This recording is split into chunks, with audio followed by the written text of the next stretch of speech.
Welcome.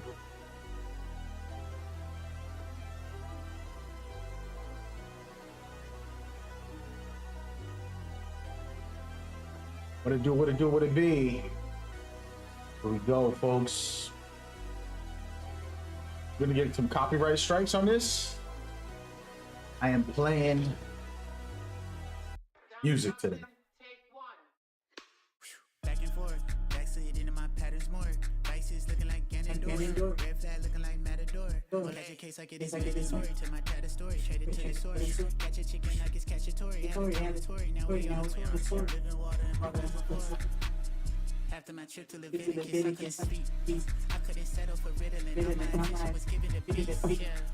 Hey, son of a man, man in a mask. All of my shit on my lesson. All right, we are live on multiple platforms. Just a heads up, and I wanted to say hello, welcome, and thank you. People on Facebook, I rarely ever stream on this platform.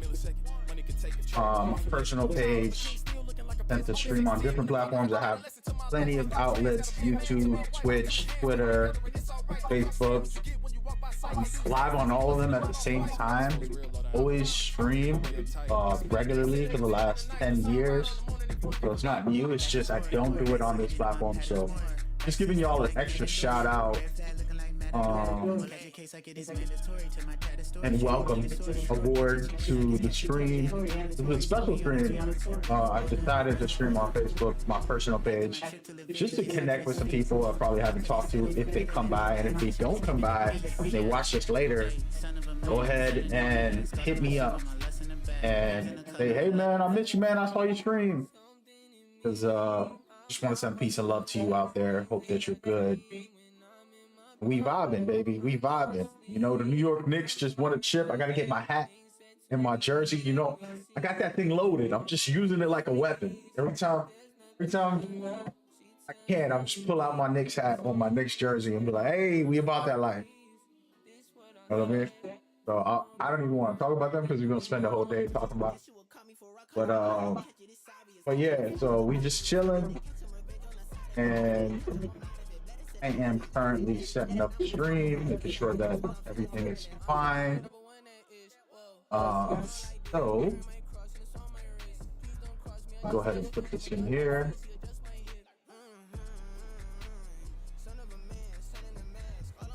Oh wait,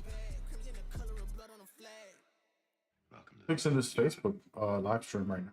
Save big on sushi at Whole Foods. Just want to send peace and bro. They hit me with commercials after one song, and I need to get the Spotify Premium. We out here. Oh man, but yeah. So as I was stating, you know, very very blessed every day, thanking God for another day, thanking God for life. Every moment, every time I wake up, man, it's the first thing I do. Honestly, just kind of like grateful for another day. We got to use our day. We got to make the best of it. It isn't always going to be the best, but you got to make the best of it. Giving God thanks is the first thing I recommend everybody do. Because when your heart is grateful, you're going to be grateful for the air you breathe, your eyes, for your ears, for your body, for existing, for the life you've been given, even if there's hard times, you are blessed. Got to be just thanking God for that every single chance you get, which will allow you to be more grateful every day. You know, there's a thing I'll do, like when I go outside, the moment I step outside, I remind myself to give thanks, right? So see my mailman, I'm like, hey man, thank you for your hard work, bro. I know nobody thanks you, but I want to be the one to thank you. You know, things like that. It's real simple, it's easy to do, and it's also showing someone else love and support, which is really nice. So yeah, there's that. And I'm almost finished here. Trying to make sure that all these streams are good. Trying to see if I can get Facebook's chat to pop up. Very hard. Way. Here it goes.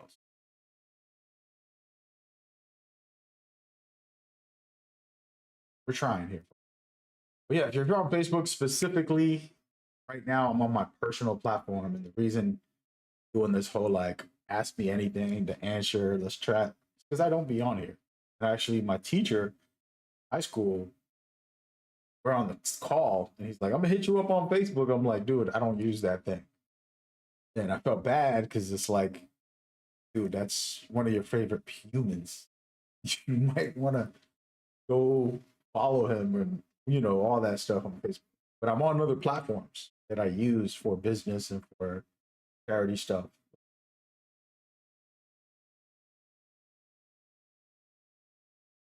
And I can't post on certain. Oh, my personal.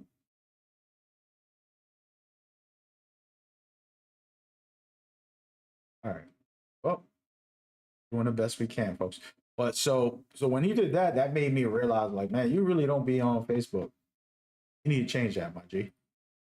So here I am. I'm gonna start doing it. I need to do it more for everybody. There's a lot of friends, family who I probably have to get in touch with. Oops. Not probably, I definitely have to. Uh,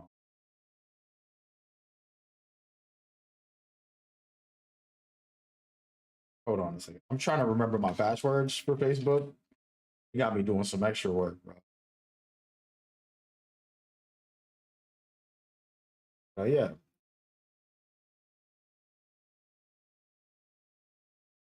But yeah, that's one thing I realized, I gotta do better. Facebook. I have a lot of good friends, a lot of good family that might not have been in touch with for a while. So this is my reach out call somewhat. Oh, by the way, music is not playing.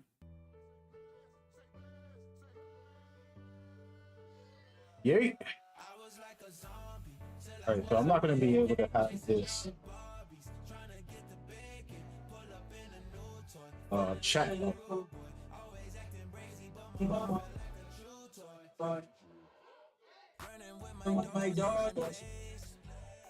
gonna make sure this is a little low, because I'll be having my music loud when I be streaming, but I can't have it loud for you. But anyways, so yeah, I'm just grateful, and I want to take the start of the stream, which I took already 7 minutes, to say thank you to everybody in the world that I've connected with in any possible way. I'm talking about like old friends, family, random people that I've done things with.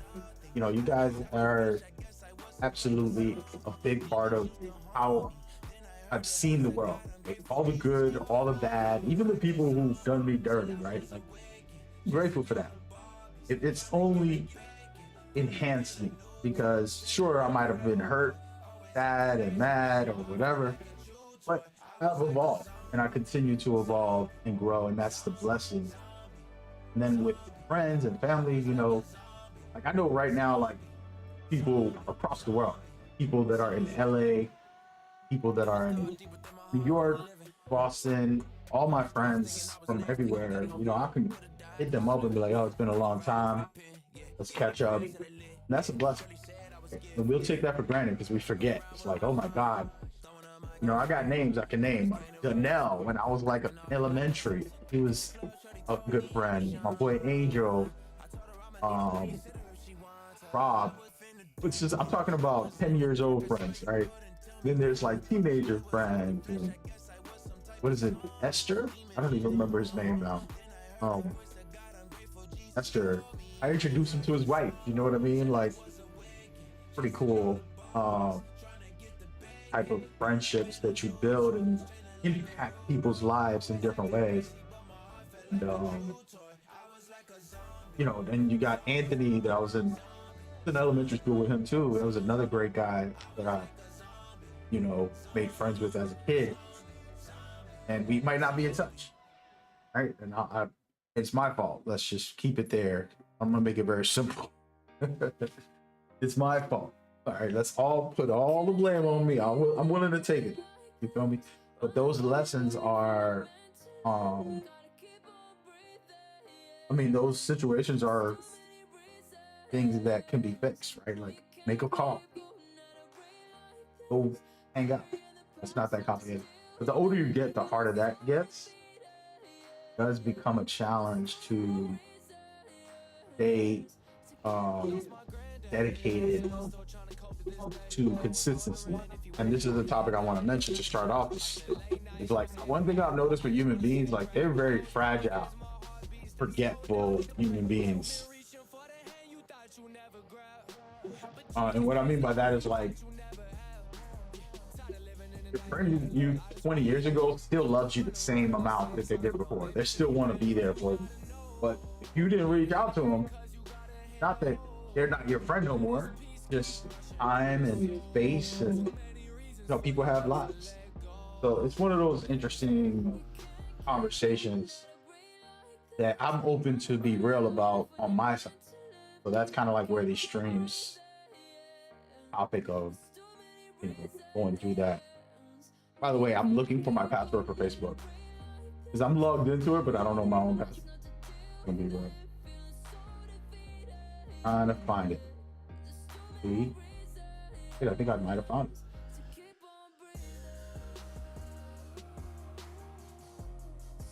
Hold on.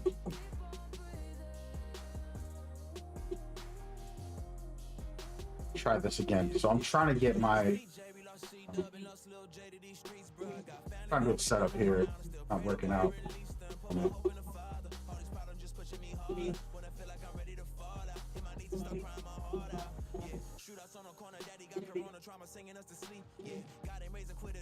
But yeah, I own that, and I admit it, and I know I gotta be better.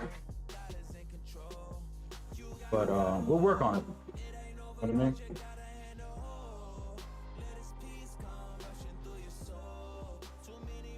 We work on it, and today's the start of that. As best as I can do, you know what I mean? And I'm gonna do more streams on my personal platform and kind of hang out. Let me see something. I'm trying to get this password done. Once I get this, I can relax because that means I can see Facebook comments. Lock this. I think I might have got it. Loading, it's trying.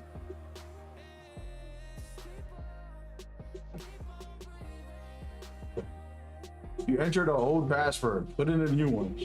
Sheesh. 7 months ago. If you don't remember it, I think it has changed. Click here. Dang. Oh. And there's like 100 different passwords I have. Wow. I can't wait to meet baby Emma. But how are you? Honestly, I'm overwhelmed. I don't feel like myself. But yeah, so I want to give a shout out to like people in my life, like people in New York, my friends in New York.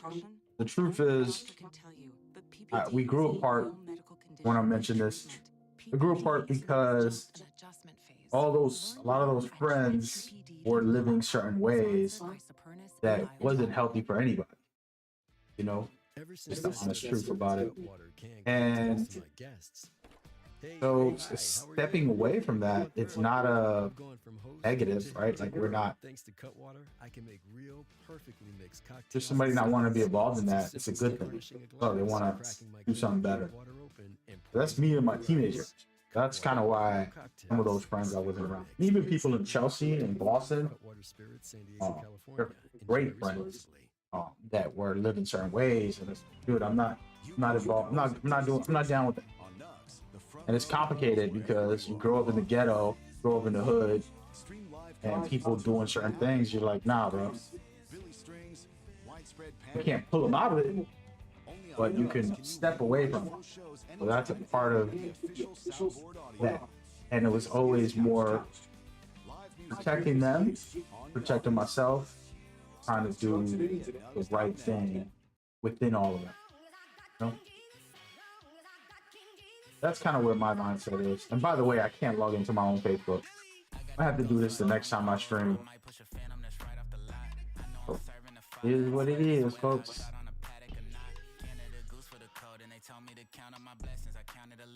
But yeah, super early in the morning on Sunday. I just want to take some time to chat about that type of thing and talk about a bunch of stuff. There's female friends who hit me up. They're like, hey, what's up? Or they'll hit me up on Facebook, for example. I'm not going to say the name, but M absolutely one of my best friends of all time. He's funny as hell, first of all, like hilariously funny. One of the people who's made me laugh the most in my life. But I say, wait, out of respect, you know, I don't like when a female calls me at 11 at night. It's a friend or not. It's like, unless it's an emergency, why are you calling me at that time? I just think men and women shouldn't be engaging in conversations at late night. So I kind of put a barrier between me and all women late night. If you're not somebody I'm talking to, we're not, you know, entertaining something between us, I just don't feel it's okay. I'm not a young kid. I'm not a 15-year-old. I'm not a 20-year-old. You know, it's one thing when you're a kid and you're like, oh, oh. But when you old, nah, bro, just do you. Call me in the morning or the afternoon, and then leave my ass alone. Out of respect for their boyfriends or husbands, a respect for my life, like, let's leave it right there. You feel me? Just how I do it.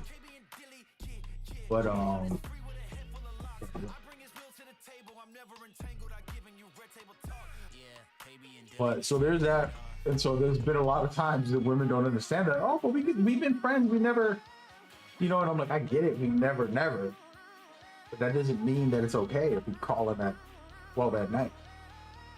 So I've cut back on that for years, just like 10, 15 years of more than that, probably doing that and just kind of creating a barrier. And even if I was single, I still didn't do it, even though, you know, when you're single, you get a little bored, you want to entertain yourself. But yeah, I just have a certain threshold for that. And so then that also makes me disconnected from them. And then I just kind of stay away, not intentionally on a negative thing, but like let them go live and build that new life with their husbands. They'll have a kid. You know, at my age, there's no little kid stuff. It's grown adult stuff. And we out here being adults. And then like old friends will hit me up from New York or from Boston, and they'll be like, yo, let's hang out and we're gonna go over here. And it's like, nah, I'm not doing it. You can hang out over here. You can come over here. We could go do something positive. Just go to the gym. Let's go to an event. You feel me? That's my thinking. And the reason why I've been good. You want to go back to the block? You going back to the block for what? What am I getting at the block? There's only two things you do at the block. You either serve or get served. You're serving or you're getting served. We all set. We good. You feel me? So that's kind of where that whole storyline goes. And then you know, it's a long story. But so there's that. And then for the last 10 years, I've been doing a lot of charity stuff, a lot of beautiful things for schools and for hospitals. More and more kind of humbling myself to life too, where like probably more than 10 years, but being able to raise money for charity and stuff like that. I'm gonna be doing something very soon to showcase all that and share it with you guys, because I feel like I haven't shared that with my regular viewers. So people that are on Twitch and YouTube and all the other platforms, I'm still speaking to you, all right? So if you're watching us, but what happened was, in the old days, I was doing a lot of volunteer community stuff as a kid.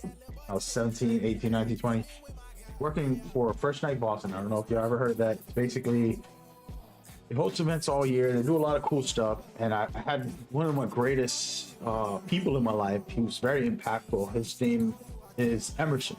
And he basically was like a mentor, father figure, a lot of great things in my life. I cherish that guy.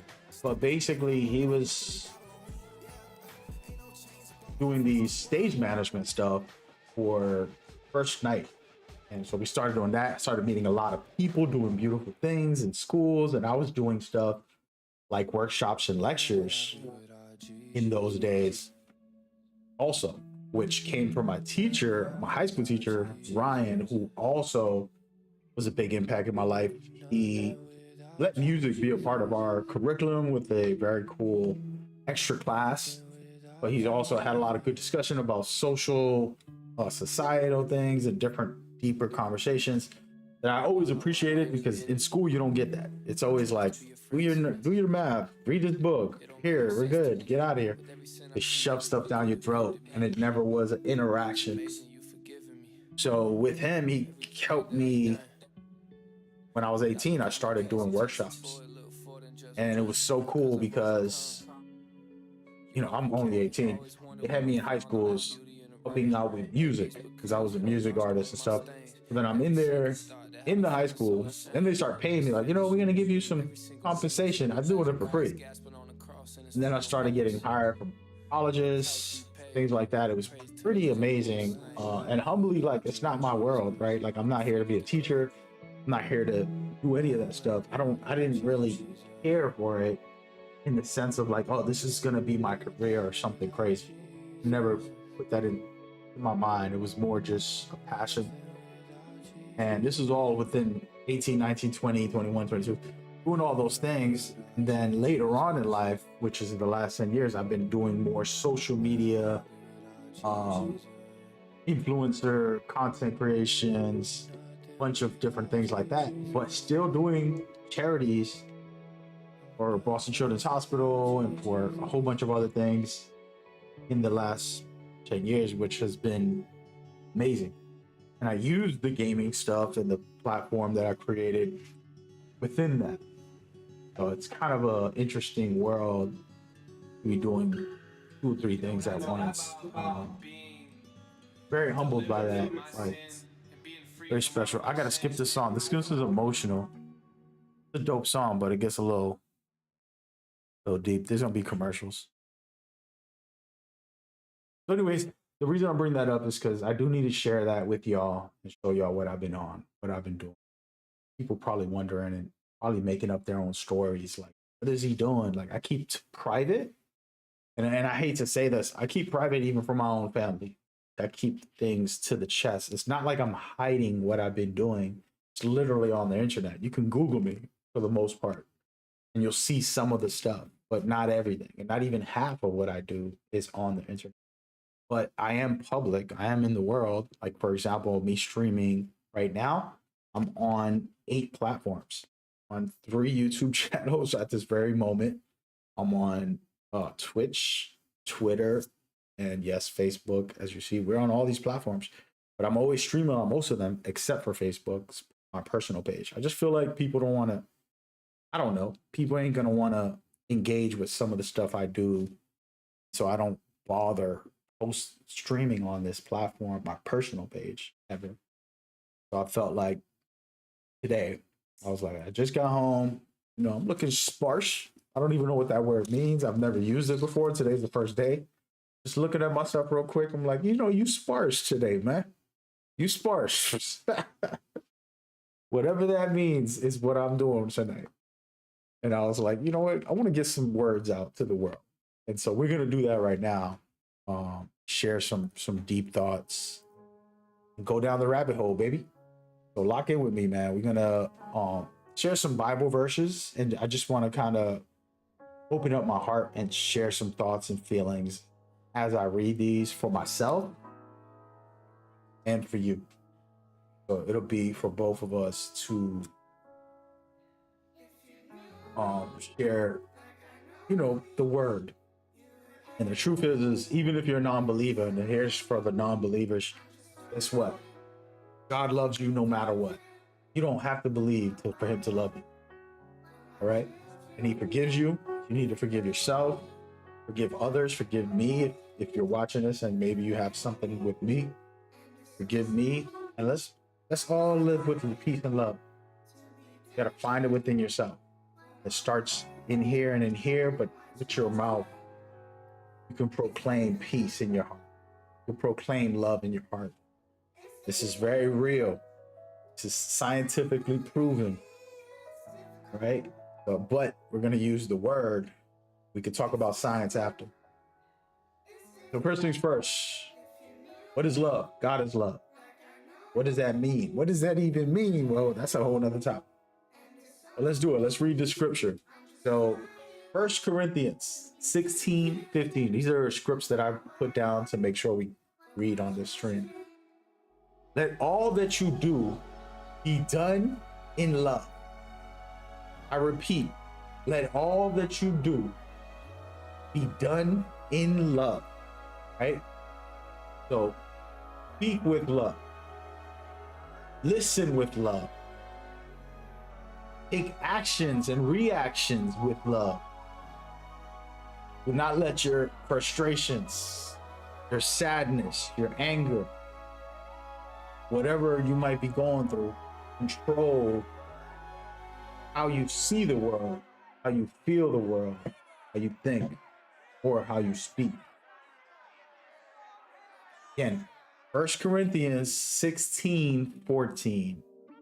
It's very simple. Let all that you do be done in love. That's one of the best scriptures of all time, to be honest with you. And Corinthians has a lot of great scriptures, but let all that you do be done in love. I said this the other day. I was talking to somebody. They're like, man, you've been ridiculed. And this is like, I hate to bring this up, but you've been ridiculed and, you know, and these people have these campaigns against you for this video game, one video game. A small group of community people were very frustrated with me because I wasn't, you know, I'm the way I speak is, here goes to explain myself. I'm very, a little too direct, let's just say. And that might not be the best. And I got to learn to be more gentle and all that stuff. So that's a process I got to work on. But other than that, my intentions are pure. I'm saying the right thing. Because what you got to understand is a lot of you guys will say, I'm just being real. I'm just saying the truth. And the truth sometimes is disrespectful, ignorant, foolish, and it shouldn't be said. It's not that the truth, you're not saying the truth. You're saying what you're thinking or feeling. That's not the truth. It's a thought or a feeling that you're expressing, but it isn't the truth.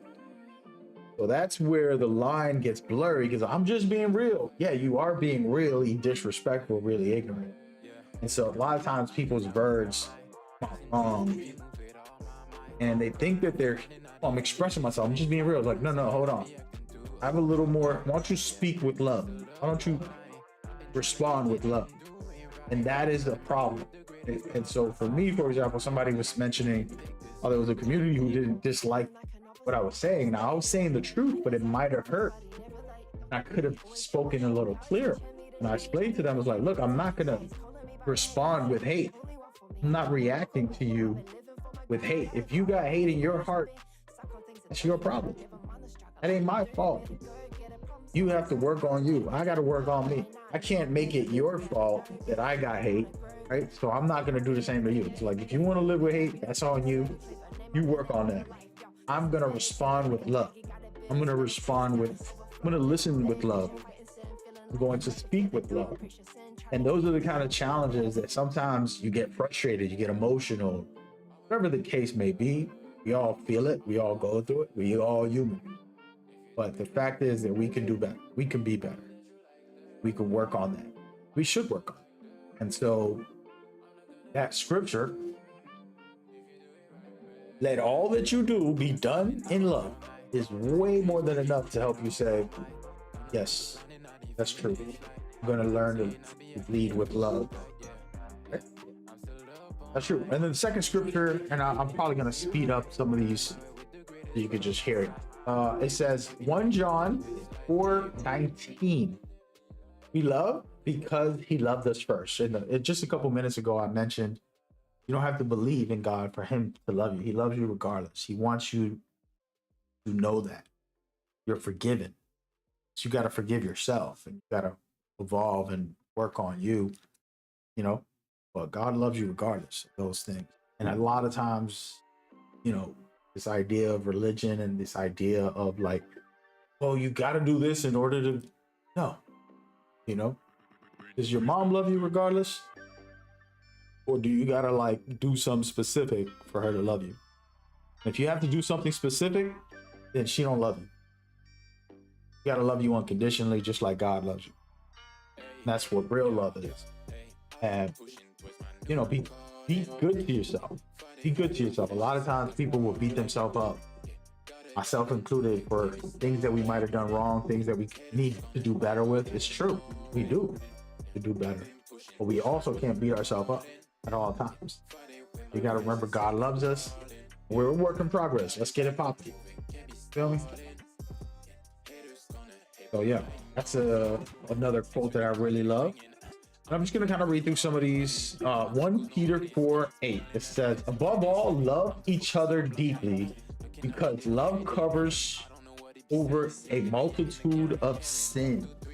Then you have 1 Corinthians 13:13. Now, this is one of my favorites. These 3 things remain even after death: faith, hope, and love.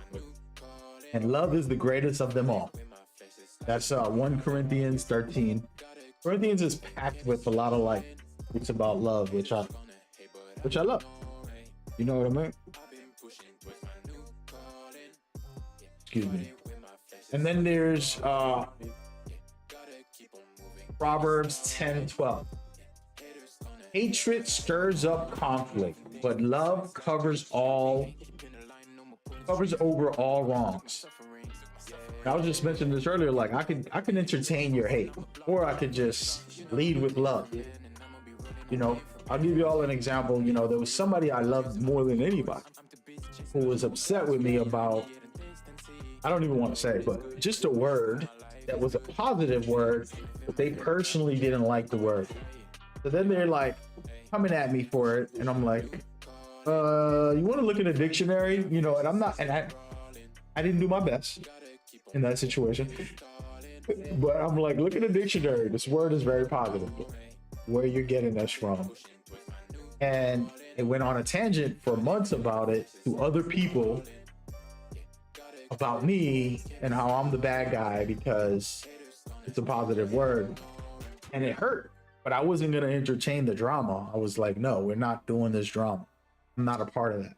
I'm only going to be here with love to offer.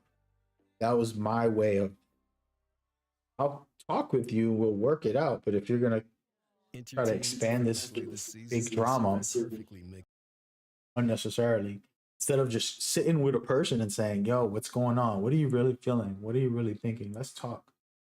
That's the right way to answer if you have a conflict. Not holding it in your heart or spreading rumors to other people, not having this type of energy that's unhealthy for you as a person. You got to let that go. And those are the kind of things that's hurtful, in the sense of like, damn, how do I help someone when they're in that place? Right? Like, why I can't fix them. They have to be willing to open up, get better, evolve, and you know, figure that out. And so it's a very interesting time period and process for others. You know, what is it that they need to do? And then you're not involved because they have to figure that out internally. And just being loving and trying to be there as much as humanly possible, to me, is the best answer. Yeah. But never let hate guide you. You know, I have people that I know that are in that space, right? That they'll envy you, and they'll have this spitefulness, and it's like, oh, and they won't know what's really going on inside of them. They're thinking that it's you. And it's like, no, you got a problem. You blaming the world, pointing the fingers, I mean, you got a problem that you got to figure out. You know what I mean? Like, won't you work on that and stop trying to blame people for your feelings and your thought, your negative mindset? And that's where, you know, how could I say it? You have to have hands off. Like, you got to let God work on it. There have been times I love someone so much, a family member, and they're not listening and they're not willing to, you know, change or work on it or even try to like get to an understanding, and it's like, what else am I supposed to do? And you get into those overwhelming moments and you're crushed. Just gotta pray and say, hey man, they're gonna get there one day. They'll figure it out. Let them, give them time, space. Hopefully they figure it out. All right, so John 15:12. My command is this: love each other as I loved you. Pretty fire. And it goes, one John 4:18. There is no fear in love, but perfect love drives out fear. And this is another one where I was just mentioning, let's just talk about it. Let's understand each other. I'm going to listen with love and try to understand where you're at. It's like, what is really going on with you emotionally, mentally, even physically sometimes, right? Like somebody can be hurting physically. You know, the whole joke about a hungry wife, you know, it's like, you better feed her. Once you feed her, she's in a good mood all of a sudden. Like, that's real.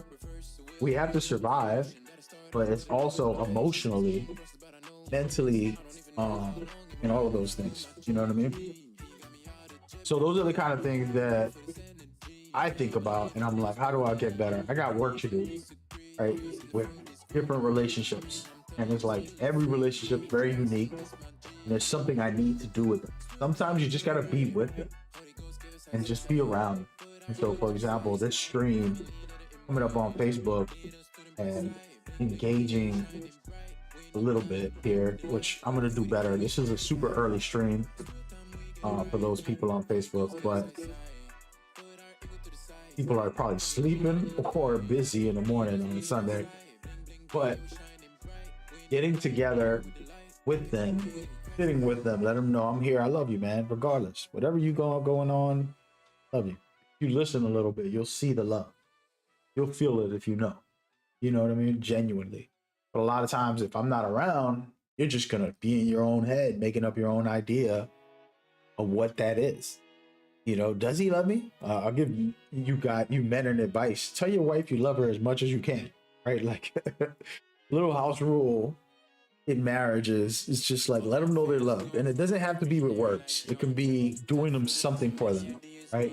You know, she goes to work, you know, she likes her coffee, she gets up at 6:30. How about you make that coffee, because you're already up, make that coffee just for her. Here, babe. Oh my God, you made my coffee. I'm like, yeah, I got you. Have a good day. She'll go to work with her little coffee. Oh my God, my coffee. She'll be all giddy, like, oh, baby, baby, baby. And you do that every day, little steps, little sweet things. Those are romantic to me. That's the real romance, because those are intangible things that you are considerate and thinking about her. That makes it even better. So for me, I prefer that than just the words. You know, a lot of people who can tell you they love you, but where's the love at?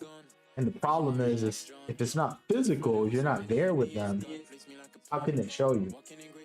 And so this is where, like, having the right mindset, like, okay, this person loves me, right? When your lover goes to work for 12 hours, or they go on a 3-day work retreat or whatever it is, you having faith that they love you regardless. They're not out there cheating, right? But this has to be in our everyday existence and everything that we do. And a lot of times people will lose focus and have fear that they cheated, fear that they lying, fear that they're deceiving you. It's like, yo, calm down. That's not their fault that you're insecure all the time, that you got trust issues, or you paranoid, or whatever the case may be. You got to work on it. And then, yes, those people can reaffirm and secure you as a man or woman in that love. But that starts within. If you don't have peace within, that becomes a problem. And I want to kind of go through some scriptures as well. John 14:27. It says, peace I leave with you. My peace I give you. And then there's another one. Ephesians, it says, let the peace of Christ rule in your heart. This is important, and the peace is not some, physical battle that you go through that you're into. Damn, these commercials don't stop, bro. I keep getting hit with commercials. I got to get premium Spotify, man. Actually, you know what's funny? I actually got all these songs. You know what? We good, baby. We good. We'll go ahead and play these songs the right way with no commercials. Yeah, so the thing with peace, the secret sauce I'm about to give y'all, is it's yours. You're in control of that. Nobody else has control over the peace that you can within yourself. And if you give it away, there you go. Now we talking. Ooh. All right, so that piece is yours. I can't allow someone else to take it from me, but I can. If I'm weak enough, somebody said something stupid, I want to snuff them. When I was a kid, I thought because somebody looked at me wrong.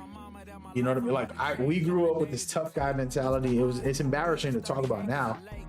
You know, I don't talk about it pridefully, by the way, but you know, you grew up in the ghetto and you're like, yo, what you looking at? Yo, what's up? And then now you want to fight them over nothing, right? Like there were fights like that would happen on a daily basis. You know what I mean? And in my time, I would fight my own friends. Like there was one of my cousins.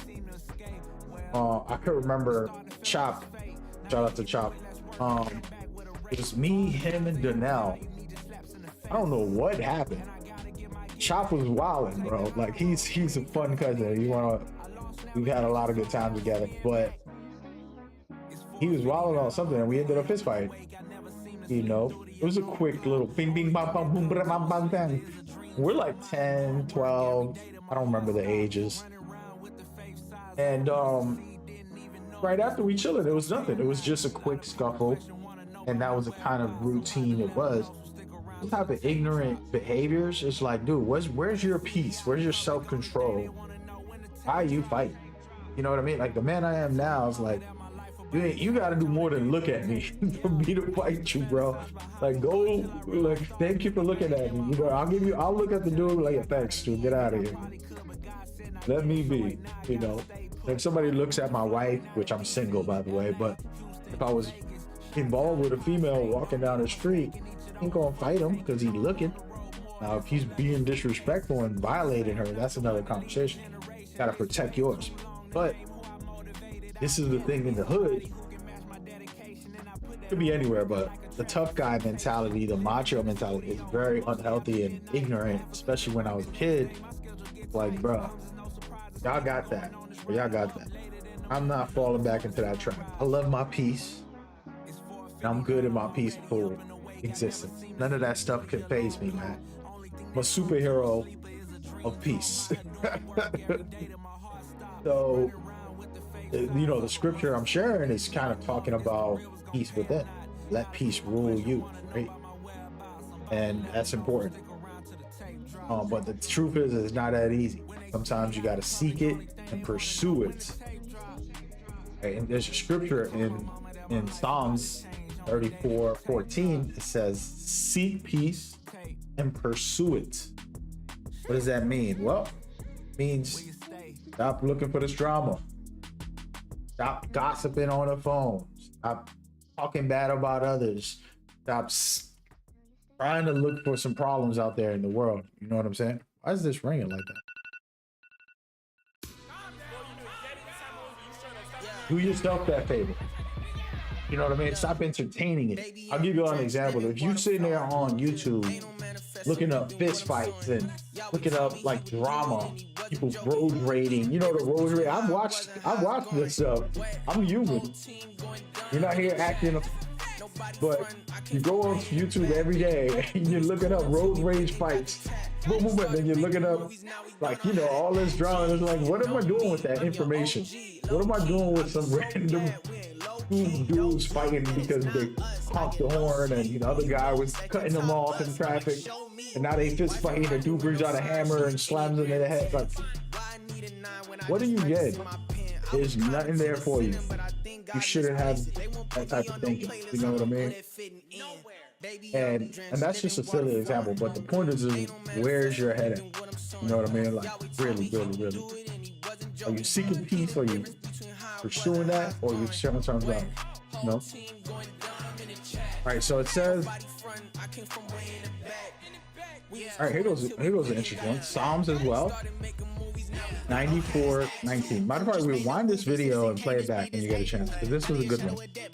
When the anxiety was great within me, my consolation brought joy.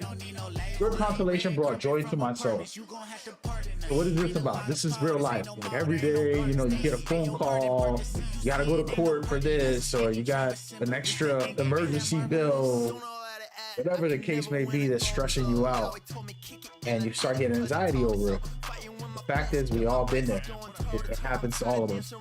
And the issue is, where do you go when that happens? Where does your heart and mind and soul go? Right? Find that peace. Take a walk.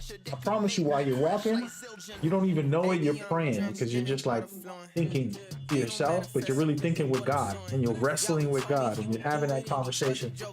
Man, I gotta do this, and da da da. They want me to go to court for this thing, and I didn't even, the roof broke because of the hurricane, and damn, man, it's been tough out here. Whatever's stressing you, whatever that thought is, you're processing it with God. You're having that conversation. The prayer. The difference is people who know how to pray and be direct. Lord, you know what? This is tough. I'm not good right now. Got anxiety. The hurricane broke my roof, but they're telling me it's under my name. It's my fault. This and that, da da da. Insurance doesn't want to pay. You're just dealing with it. Lord, I know you got me.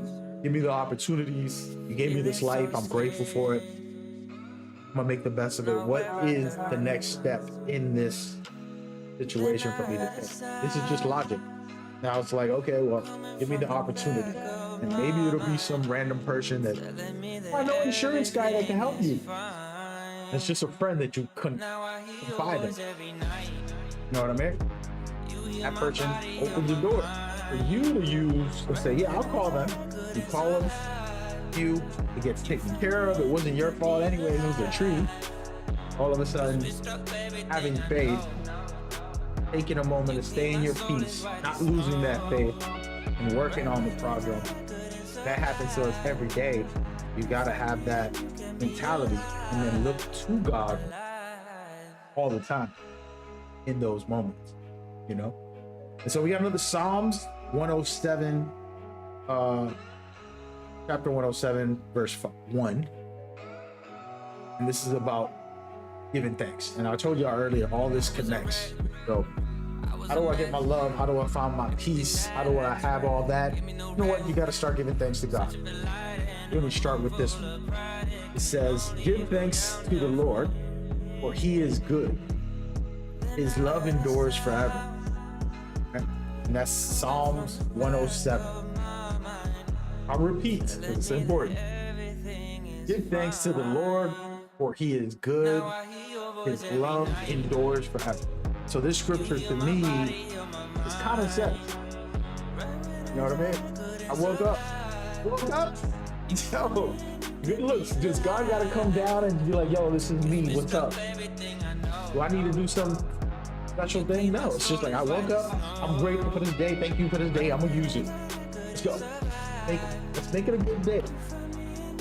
Got this. You feel me? And so once you do that, your day's, you did the best thing for your day. You know what I mean? And there's no routine and pattern and all these ideas of like, be this way, or it's gotta be this way, or you gotta get on your knees, or you gotta put your hands together, or you gotta bow your head. No, I could be looking at the camera. Lord, thank you for another day. Thank you for this life, man. I'm breathing.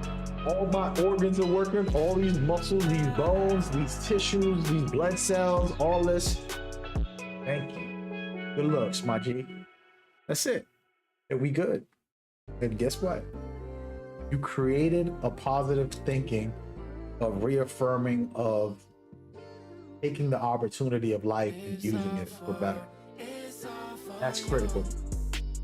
All right, so then we continue. Psalms 118. Then 24 is the verse. It says, "This is the day that the Lord has made.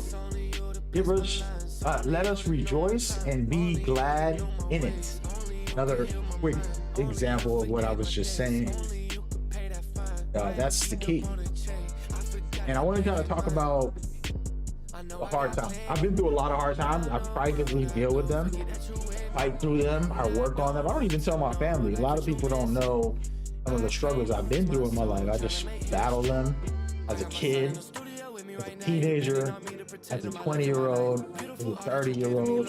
You're not going to say no more ages, you know what I mean? Toast to being young, to all you young folks. But the truth is, all those battles, I didn't have this mindset that I have now, but I've had pieces of it throughout time. I've learned the best of it all is to rejoice in the fact that I have it. You could go to jail right now. If you say, "Thank you, Lord, for my life. You gave me a good life. This isn't the end. I'm going to work on myself while I'm here. I'm going to leave and be a better man when I get out." And guess what? That's rejoicing. All right. And that's giving thanks regardless of the situation. You know what? You put me in a tough situation I got to get through. I know you can help me and guide me, keep me strong. As long as I got my life, as long as I got the opportunities, I'm going to make the best of it, Lord. Push me through this difficult time. Guess what? That's all you need. I want to give you another verse that says, "Rejoice always, pray continuously, give thanks in all circumstances." Right? So that is a very good verse. And that's another one. Write it down. Take a picture.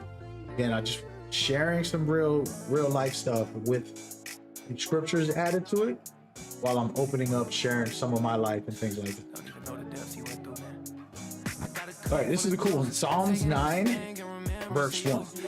"I will give thanks to you, Lord, with all of my heart. I will tell of all your wonderful deeds."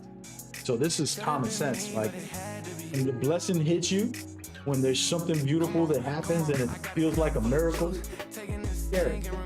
Tell people. Even if you're a non-believer, people will be like, "Damn, you know, God is doing your favor." God bless. And it's funny because no matter how much hard work you do, there has to be some kind of luck. But is it really luck? Or is it hard work? If you go and shoot the shot, if you never shot it, it wouldn't go in. But it went in. Was it luck? Or did you work hard at it to get that opportunity to shoot the ball? That's what life is. Shoot your shot. You know, that's the blessing. I don't know if this music is too loud. But yeah. All right, so here's a good one.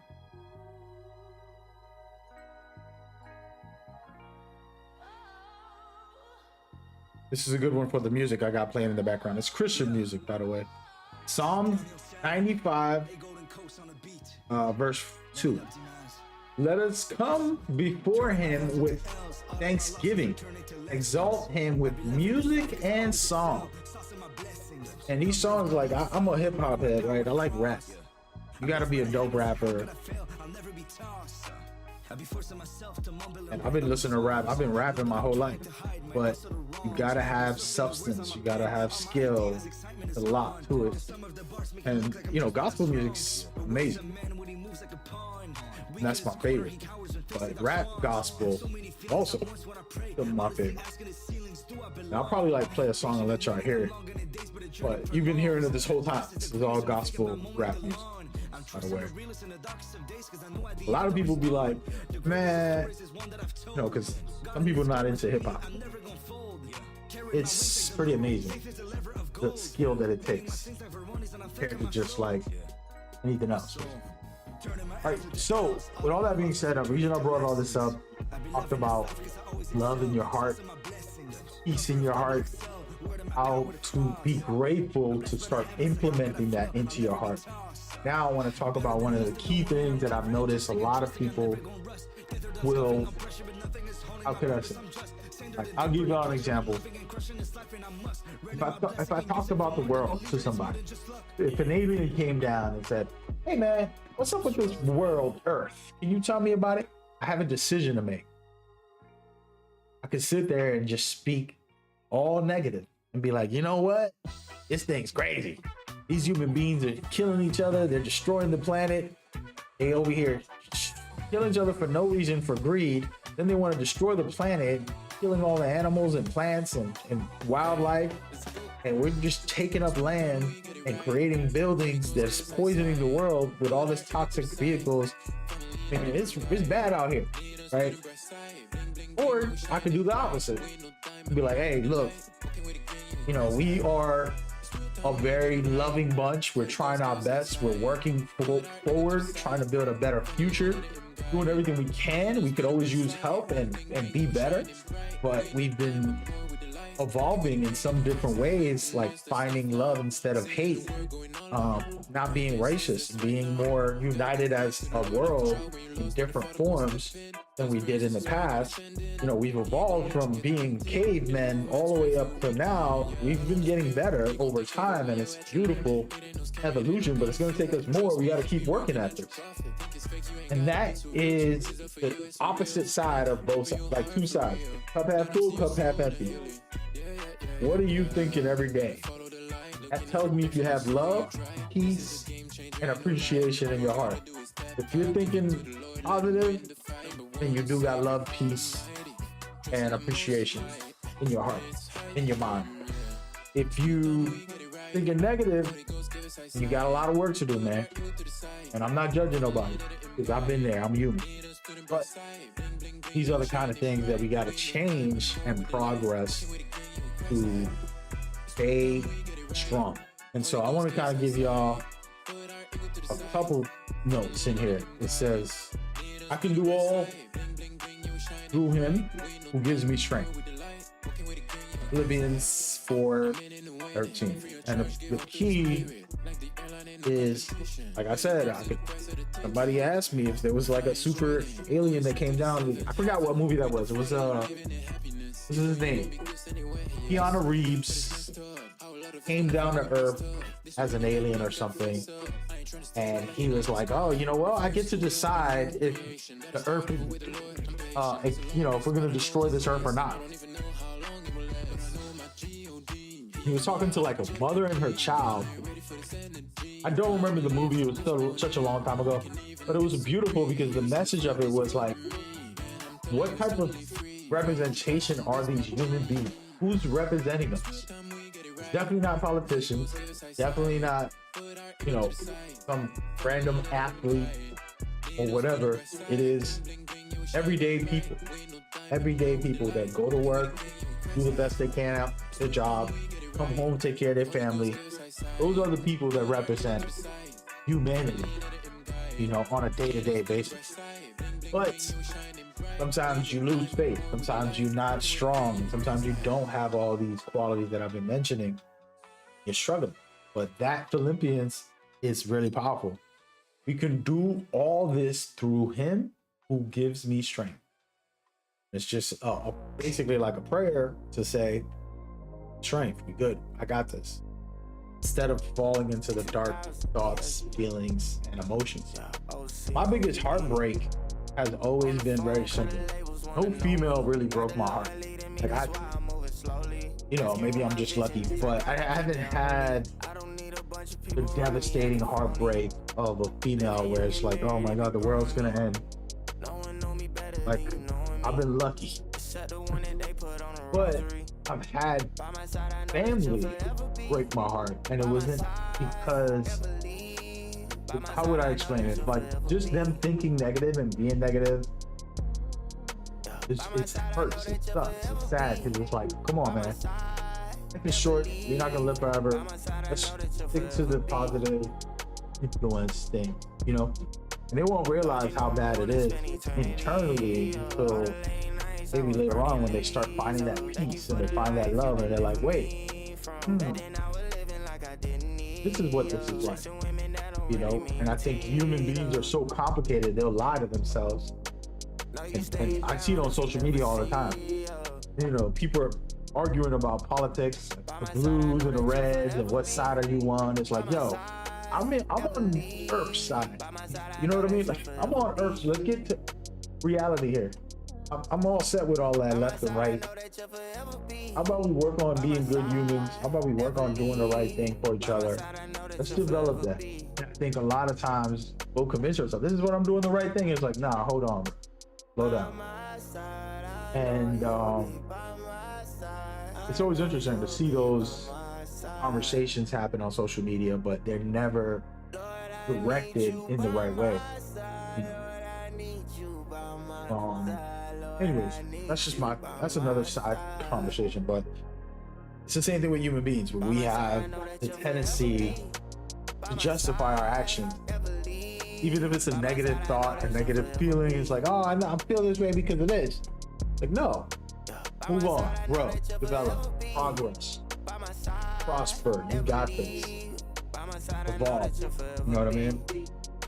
You see sometimes, like, I remember there was a family member that died, and their kids, that she had a bunch of kids, they were all fighting about like who owns what and who gets what. And it's like, you know, it's heartbreaking, because it's like, dude, you're not thinking positive, you're not thinking motivational. I said this to a family member recently about, you know, I got 2 kids, I got 4 nieces and nephews. I'm trying to calculate.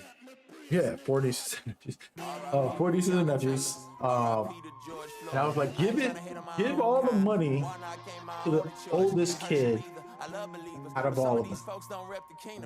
I think that oldest kid will have a good heart. This is me having faith in the world. That oldest kid will have enough goodwill to give everything equally to each other. And I want that one person to own it. They're adults, they're the biggest kid. And if the money all comes out, I don't need it to be a drama between them. It's like one person's gonna have it. Now you guys are gonna split it up properly, and everybody's gonna be fine. Maybe I'm delusional on that, but that was where my head was and my heart was, and that's what my hope could be with everybody, having the mentality, loving, positive, supportive for each other, reinforcing. You know, and this is where I want to read a couple quick ones. Luke says, "For nothing will be impossible with God." Luke chapter 1, verse 37. Another one is, "The joy of the Lord is your strength. Let your light shine before others."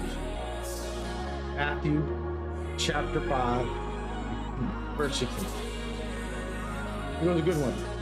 Proverbs 17:22. "A joyful heart is good medicine, but a crushing spirit dries up the bone." There you go. 2 Corinthians chapter 5, verse 7.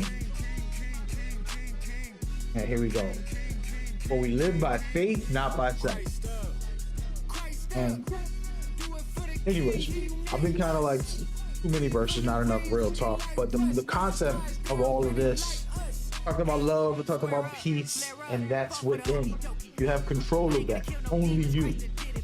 God is the one that gives us these qualities, right? You have patience, you have kindness, you have goodness, you have self-control. Are you faithful? You have love and joy. These are beautiful gifts, right? But by the way, let me switch it up. I'm about to switch it up in a minute. But you have all those things, let me know. Find it within yourself. Be real to yourself. And open your mind and heart, because that's the key. God got you. And so that's where the message is. And I don't have the answer for you. you know, that's between you and God. It's always between you and God, no matter what you think. That's kind of today's message. Work on it, be on it, live on it. Don't be confused by other people's gossips. Don't be confused by speculation that you've created an idea. I'll give you all a storyline of like a wife and a husband. The wife is like, oh my God, he did something and this is what happened. And it's like they're creating ideas of, I'll give you an example. The wife is having a dream. She wakes up in the middle of the night. She punches her husband in the arm. And he's like, what happened? What's going on? And she's like, you cheated on me. And he's like, what? No, I didn't. He's a faithful man.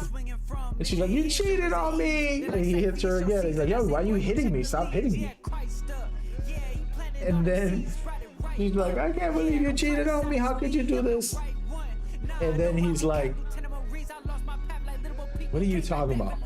I had a dream that you cheated on me. It's like she dreamed that she cheated. It wasn't real, but for her, the fact that she thought it, she felt it, she was heartbroken, crying, emotional, angry, punching him, all because of the thought. So your thoughts, if they're positive, can affect you in a positive way. Your brain can't register if something is real or fake. So if you put something in your thoughts, your brain will think it's real, whether it's pain or pleasure. It's a reality. It's scientifically proven. You can go look up the data on this. So do not feed your brain negative things to reinforce this fake idea that's going to feel real in your mind. Separate that stuff. Be strong, you know. That's what I got. I got a long message here. That's most of the message. Got a little more to go, but hey, yo, Koros on Twitch, thank you for coming by. What's going on with you? So just so you know, I was streaming all these years on every platform. I never streamed on my Facebook. I wanted to stream on my personal Facebook because I got friends, I got family. I'm sharing a positive, encouraging message about keeping the peace and love in your heart, opening your heart and mind for God so that you can be refreshed, renewed, and have a direction in your life to move forward. I tell people if they're non-believers, that's okay. This is something that's worked for millions and billions of people, and you know, Jesus is the answer in my book. You don't have to be religious, but if you follow Jesus's teachings, he definitely impacts in a positive way.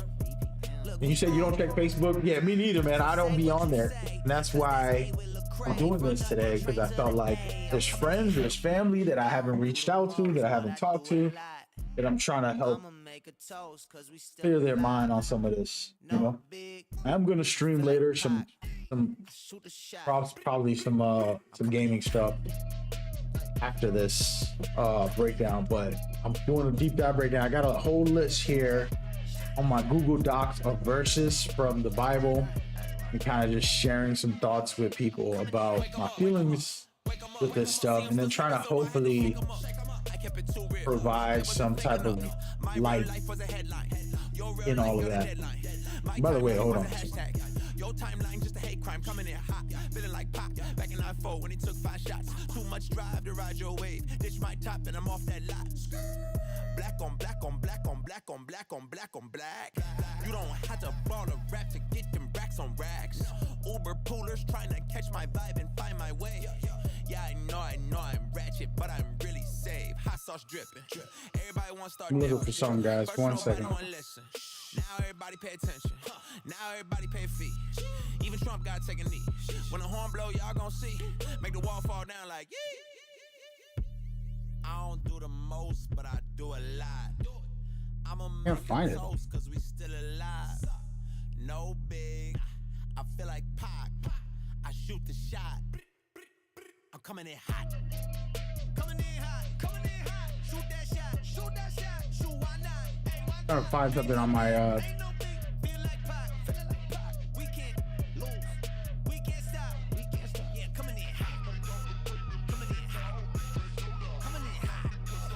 can't find it.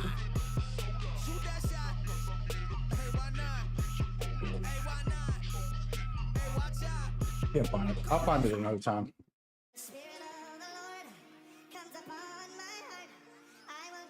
Anyways, so we'll continue sharing the final message on this whole thing. In the end of the day, that's the kind of truth that I live in, and those are things that we should all think about every day and try to be better with and progress with. I got much work to do as far as like reaching out to each person that I love and care about, friends and family that I haven't talked to in a while, things like that. Shared this on Facebook mostly to kind of just directly connect a message with you guys and give you the best I could in this conversation with them. Now I am gonna end this Facebook stream because I don't want to spam you guys with a lot of stuff. But hopefully y'all watch this later and you're like, yo, I appreciate you. And just call me, text me, hit me up. The end of the day, you know, I'm trying to spread the positive love and peace for everybody to find their ways in the world and find their ways on a day-to-day. Whether you're a young kid trying to sort out who you are and what's going on in the world, if you're an old person who's, you know, recalibrating all those things. I think some of the verses and messages from today hopefully guide and protect you, take you further. Rewind, maybe I'll do like a list. I put it up on, so put it up on here in the chat, some of the verses that I got. Actually, yeah, let's just do that. I'm gonna have a bunch of them. And we'll put this in directly into the chat. Actually, this is not gonna fit. But we'll put it on here on Facebook at least. If that's fit on Facebook. It's kind of wild. Facebook lets you put that much stuff in there. There it is. So all of those verses and things like that are in there.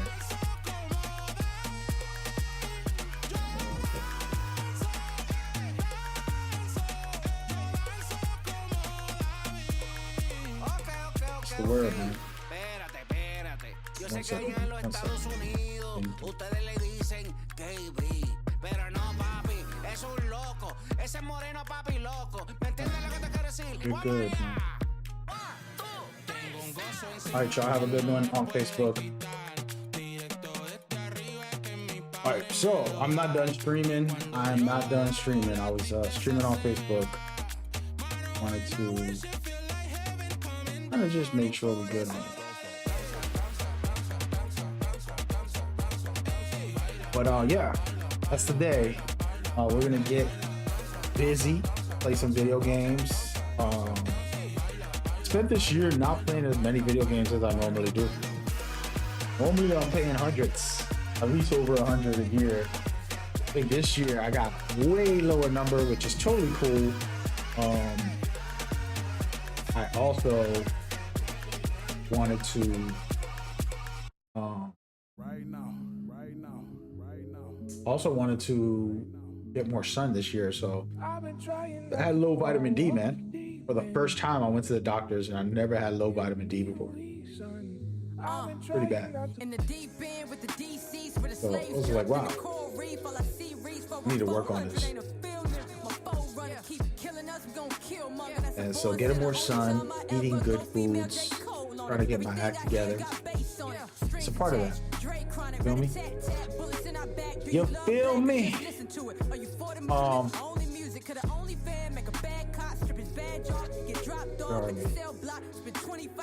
I'm trying to prepare to maybe just go right into streaming and be on my regular channels. What do y'all think? Should I do that? My lips look dry, man. They're not that dry.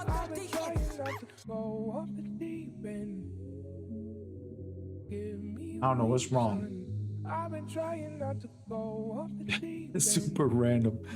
Hey, look, we gonna put this Knicks hat on, bro. We're gonna do it like that. This is gonna fix everything. MJ back in You know what I'm saying? Like, I'm just gonna wear this to sleep. Where I'm at with it right now.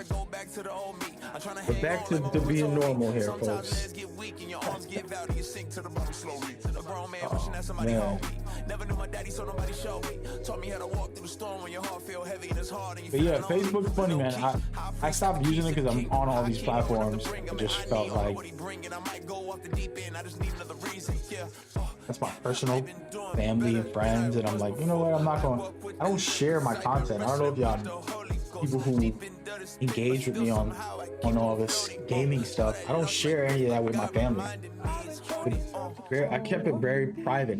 I'm not hiding it from them.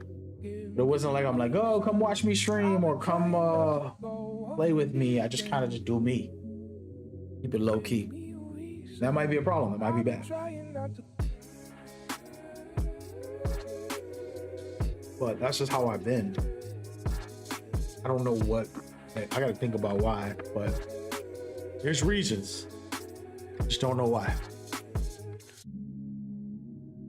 Let me make sure that the stream is good. Yeah, we're probably just gonna kick back and play some games, guys. I want to do that. I don't like my camera, I'm gonna be honest.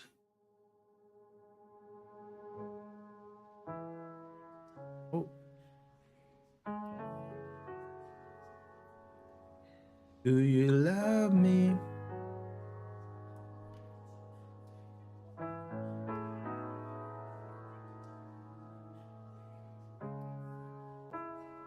Yeah, I'm gonna make my camera very small.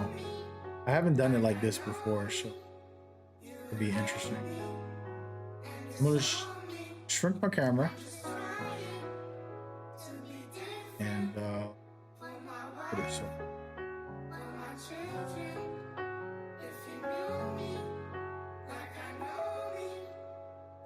This stream is getting copyright strikes, so it's probably gonna get shut down on all platforms.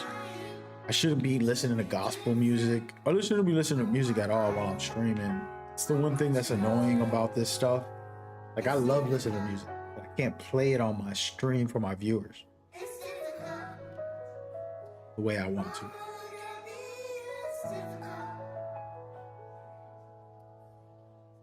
Should I have that up or this up?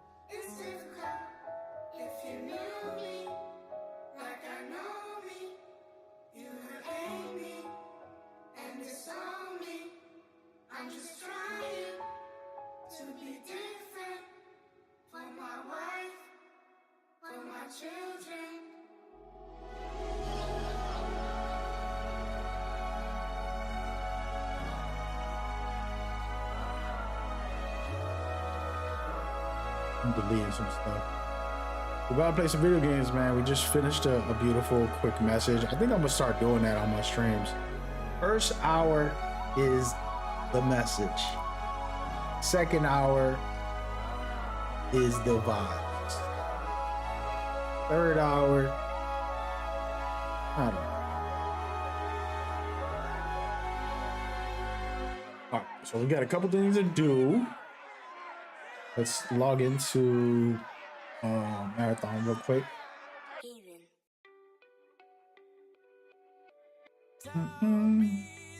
But what's cool about streaming with this setup that I have is I can turn off a specific channel and just like, oh, we're done on this channel. Talk to you later. That's what I just did for Facebook. I just feel weird on Facebook. Like, I know so many people on there, and it's like I wouldn't want to ignore them or not talk about things. Like the best example I could give is like family and friends. Like when it's a family or friend, it's like, why don't you just call me? Don't come to my stream chat. It's kind of annoying. It's like, I want to talk to you, I want to see you, but instead you're hitting me up on some stream. I can't tell you what I need to tell you. I can't express what I'm really feeling. I could if I wanted to, but like, not always the best. Like, there's private conversations to have with family and friends you want to discuss. And it's like, you know, you want to ask somebody about their health, right? And somebody tells you they got a health issue. One of my cousins, and I'm like, if he gets on the stream, it's like, I can't ask him, hey man, how's that thing going? Like, hey man, what's up, buddy? How you doing? What's going on? How you been? What's new? And we're just kind of like dancing around the topics of real life when it's like, I just want to ask you, what is going on? You know, you had a back problem. Did you fix it? What's this? What's that? You know, like normal conversation. And when you're on a stream, it's weird because you're like, if I say this, I don't want to put the private business out there. It's like, oh, let me just shut up. You know what I mean? I don't know. But yeah, so I come in here. There's like a daily, which I don't do much of, which I need to. There's a daily bargaining, which is really fire, which I'm not even ready to do yet. I haven't played enough to it. You can basically buy a bunch of stuff for very cheap. And it rotates every day. This is kind of trick that they do to keep you in the game. I gotta give them props. So games will do stuff like daily challenges or something silly. This game does the bargaining in here. So like you will get specific things you might really, really want for super cheap. You know, weapons, gear, all that. It's just a slick move that they do, in my opinion. And then they also, this is like the best multiplayer outside of Battlefield this year that came out. I don't think Battlefield came out this year, but one of the best multiplayers that came out this year. I'm trying to think of what multiplayer came out this year, you know, specifically shooters, but this is the cream of the crop. You know what? We're gonna do that. I'm still in the mood to talk, but not play. Let me Google this. We're gonna Google it. Google it. I just use ChatGPT to cheat sometimes. I probably shouldn't.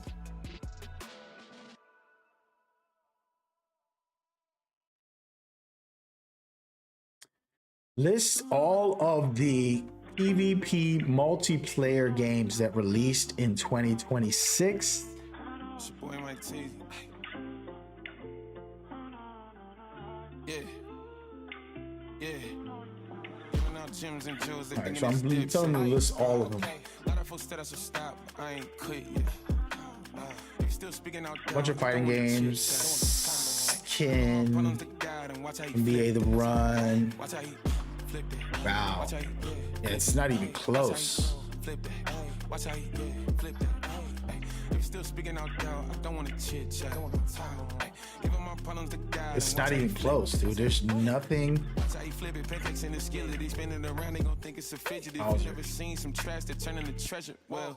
Yep, so my conversation is right. Oh wait, let me put this on. I gotta go take a break. I'll be right back. I'll be back. They thought it would break me, it only made me bend backwards. Gave all my problems to God, then he did gymnastics. Giving out gems and jewels, they thinking it's dipset. Okay. A lot of folks said I should stop, I ain't quit yet. If still speaking out loud, I don't want to chit chat. Give all my problems to God and watch how he flip that. Watch how he flip that. Watch how he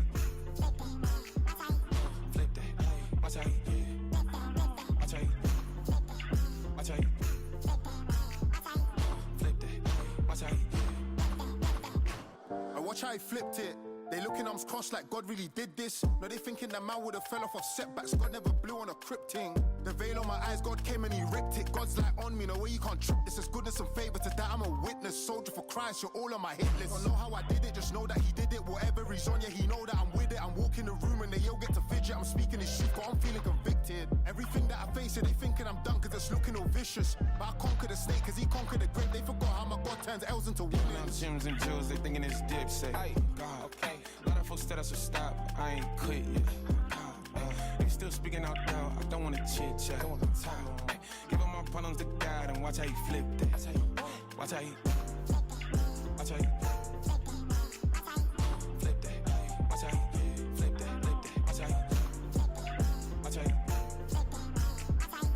flip that. Watch how he turned it around. My God just turned it around for me. My God just turned it around. He turned it around for me. He flipped that. too high for my God. He'll play that. He turned it around. Turn it around for me.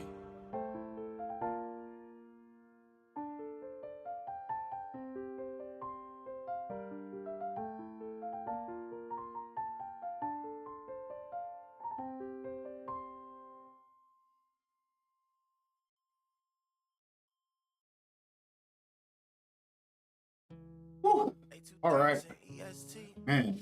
I am finally on. By the way, this is I have not published a video. I got a video for this build. Shout out to the community, man. They got me in, bro. They put me in. They made me do it. Made myself a post scorer last week or this week, whatever. I don't know. It's last week, this week. A lot of people are weird about this. This is the conversation of the night, right? This is gonna be the argument. What is this week and what is last week? For me, Sundays is the start of a new week in my mind. That's how I look at it. My week starts on Sunday. The reason for this, you know, I even go to the Bible. We keep on going to the Bible. So on the seventh day he rested. That's one. Number two, you spend Sundays usually resting, you know, not at work most of the time, and regenerating and rebuilding yourself, whether you go to church, whether you relax, play some video games, you know, whatever it is you do to give yourself some type of So that's the Kickstarter for the week. But logistically, all right, let me Google it. What is the official start of a week? All right. Either Sunday or Monday. They don't even know on the internet. Traditionally considered the start of the week for the US, Canada, and other countries is Sunday. Monday, the international standard sets Monday as the first day. In Europe, Asia. Well, I'm in America. I'm an American. We're going with Sunday, baby. And also, I just feel like my first day of the week ain't no work week. It ain't no Monday. It's not good enough. I'll make it Saturday if anything. You know what I'm like? I'm about to flip the script and be like, yo, Friday after work is the first day of the week. You know, what y'all think? We crazy? Hey, that's how I'm feeling. You can't say no to me on that. I'm gonna make my own rules. You know? But yeah, this build is fire, man. I had a lot of fun with it. I played, 3 days here and there. And was playing mind games with people. Like you see right here, this footage is hilarious. We will wind that. So this guy right here, I'm posting him up and doing all types of crazy stuff in the post. I'm doing little face up posts, hops, it's just stuff that you don't see in a post score. Post score usually just back you down. They're boring as hell. Me, I'm like a sporadic wild man in there. I'm doing double step backs. I'm doing spin hop jumper step backs. Like it's just combos in the post game. But he was jumping at everything.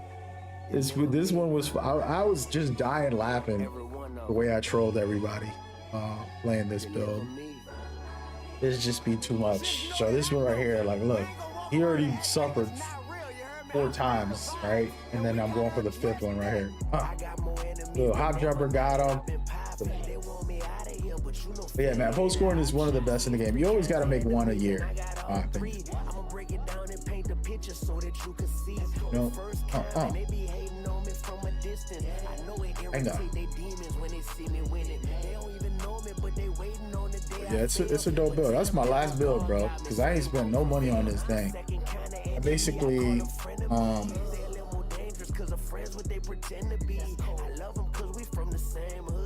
you know, got lucky this year. I made a lot of builds this year. Shout out to all those who show support for that. It's only because of you. I ain't spending my money. 2K don't get my money. Well, it does sometimes, but it don't. You know what I mean? Like, my viewers and people that show support. Even Cloudy, you know, basically sponsored a build or two. Yeah. It was a good year. I actually want to talk about that. Apologies to the crew, which I'm going to send them a message if they felt like I failed them, right? Like I did the crew, and I was going to put them on Pro-Am and then teach them how to play in competitive and play in real tournaments for money. You know, every day there's win hundreds of dollars every day just by playing in a tournament for tonight. Like tonight there'll be a tournament happening right now that you could go play. That's how cool the community is. They got like everyday tournaments. And I was gonna get them in there, but things happened, man, that I just was like, I didn't sit well with me. Which I don't want to talk publicly about, but things just wouldn't sit well. And I just felt like the person that was in that space that they were in a negative place. And it was like, yo, I'm good, bro. I'm not going to war with you over this damn game. That's what I was feeling in my heart.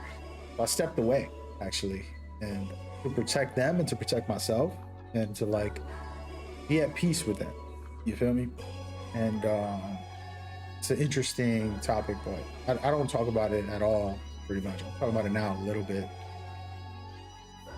Hey, why did I make that highlight? I made a highlight of somebody else? Oh no, that's a block. That's this is sick.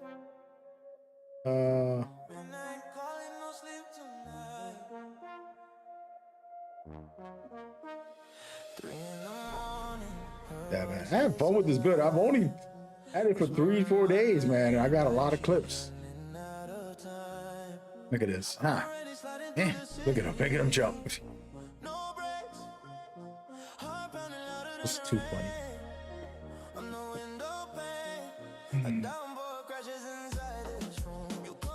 Anyway, but yeah, that's another topic. I do gotta address it.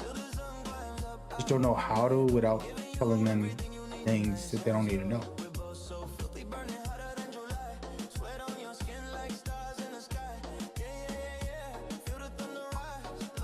My favorite height is 6'9" for this year, I'm gonna say.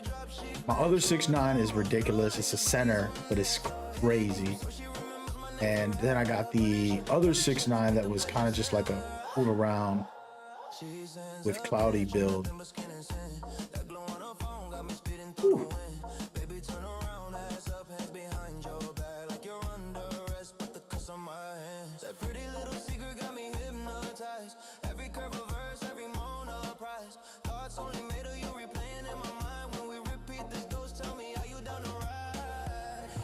I gotta hit up NBA 2K, man. I haven't talked to them in a little bit. I was just thinking about it. I was like, you know what's crazy? I never asked them about post scoring. I don't even know if they ever made videos about it or something. I gotta get back in touch with the world. You know. But all right, we're officially back on the stream for the day. My camera is weird as hell, I'm gonna be honest. I think we're good if I'm like this, right? I want to put it back to the side. I don't want it to be too weird. Not like that. It's not good. Where should we go? This way? Yeah. It's kind of weird wearing this collar shirt and then my neck's out. I'm not gonna lie. But gonna be fine.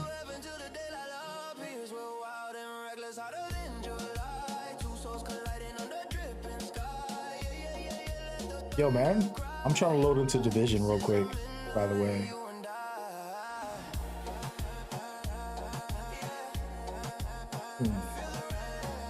I'm watching some of this footage and I'm like, what are you on, bro?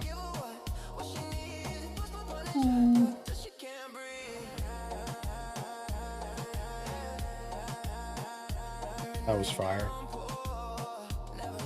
I've actually never seen all these highlights. I'm gonna be honest. First time. Damn, I got a lot of blocks.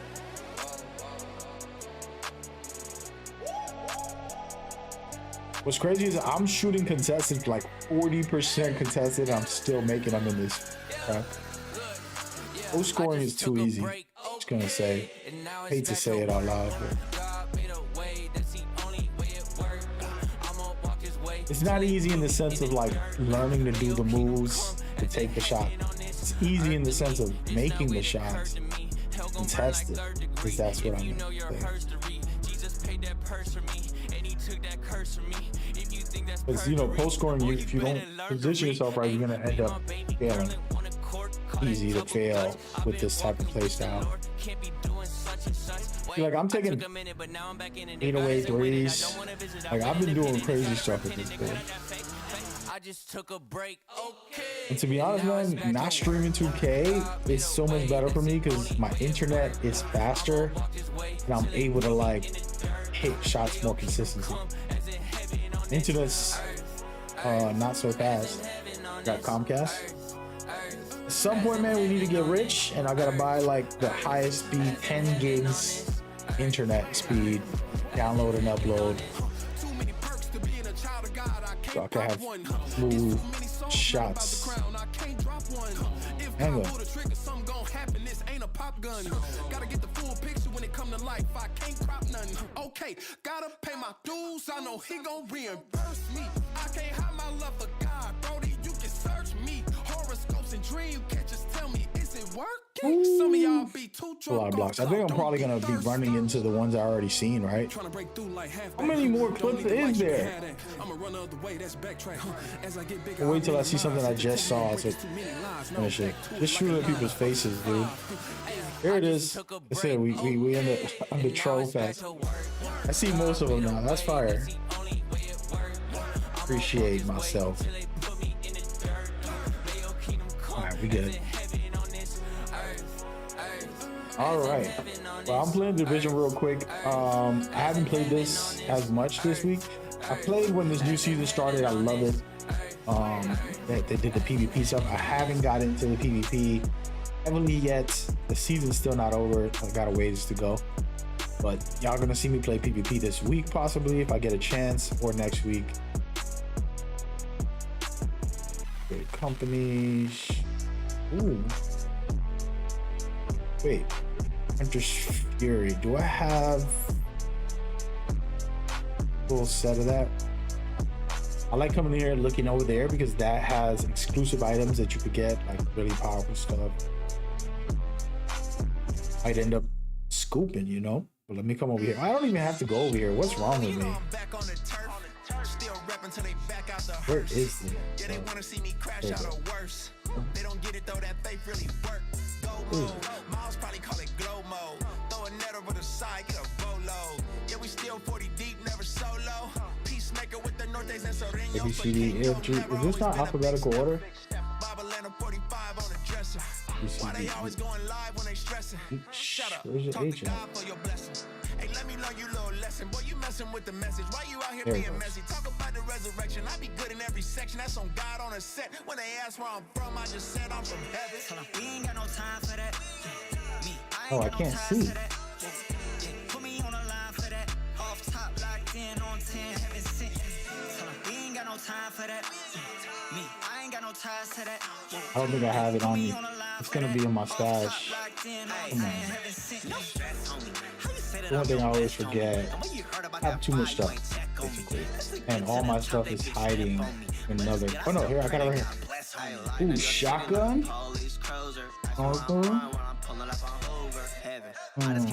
Enemies within. Take a trip to the club for the Chris and the bloods, for the rich and the thugs, cause my clique is the blood. 20% killing a debuff enemy with your weapon. I'm playing season away, but I'm mad about what happened to keep Lee in the bay. You could come back next time. So I'm trying to make a build with this shotgun that I have. I already got an amazing build for it.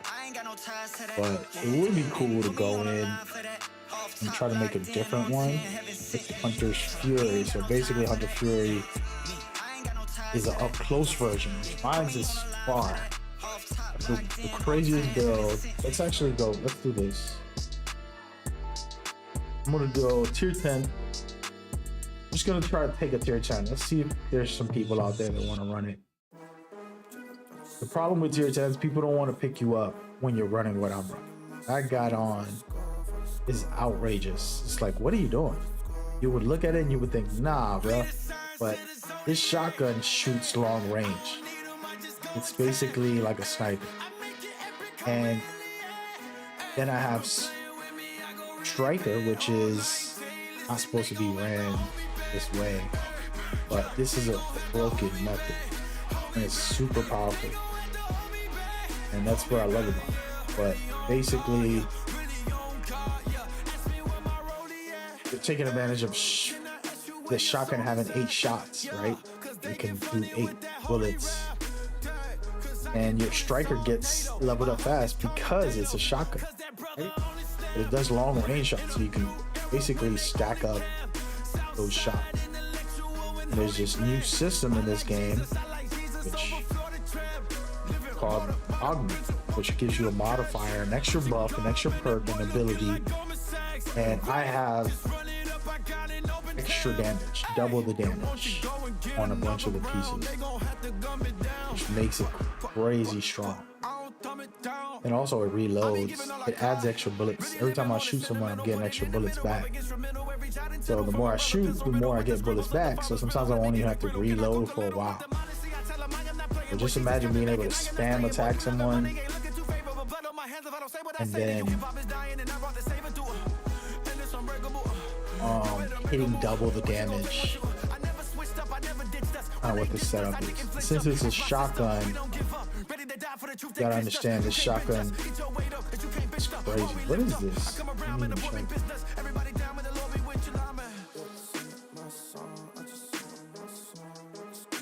Did I not see? Oh, it's he chose.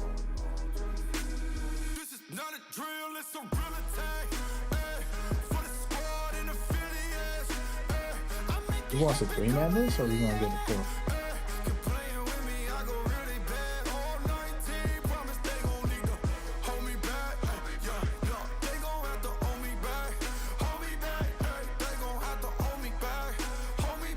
Might take this whole thing off, man. We're done for the day. I'll take this collar shirt off and relax. I've been not getting so pretty lately. Been more comfortable than I do.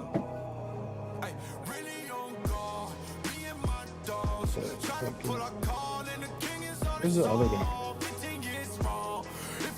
He's still at the base.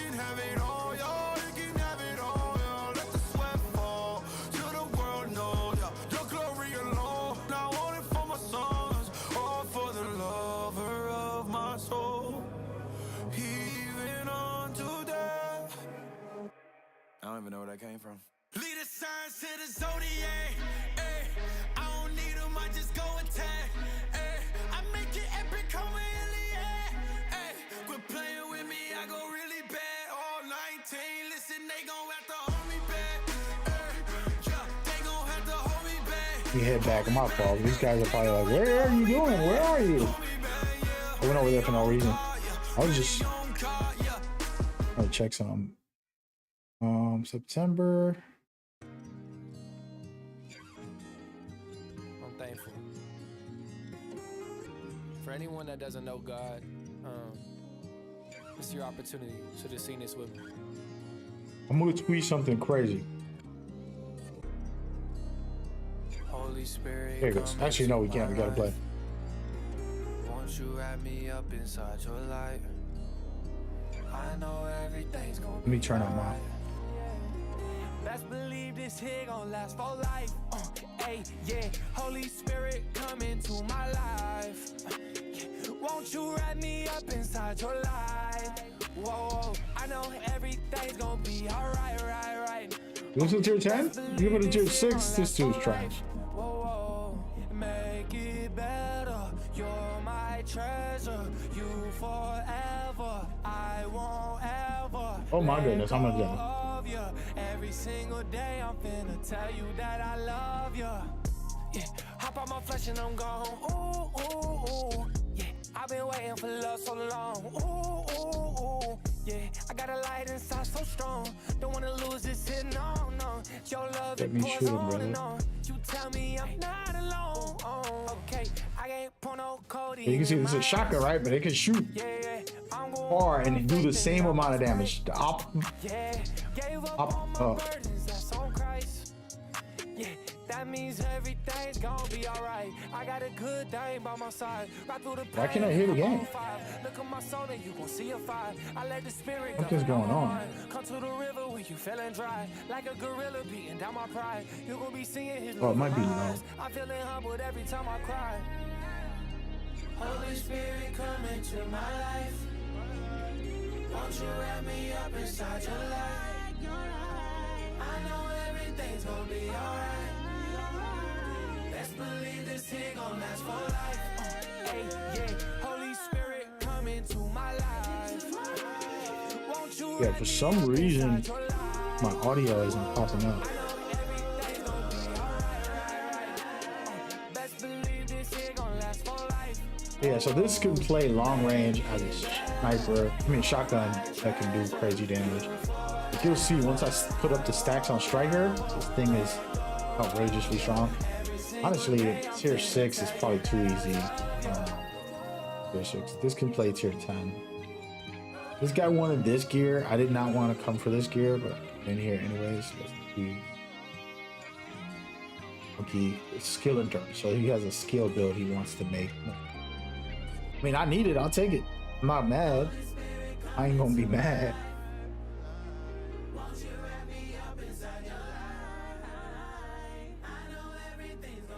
But I was hoping for.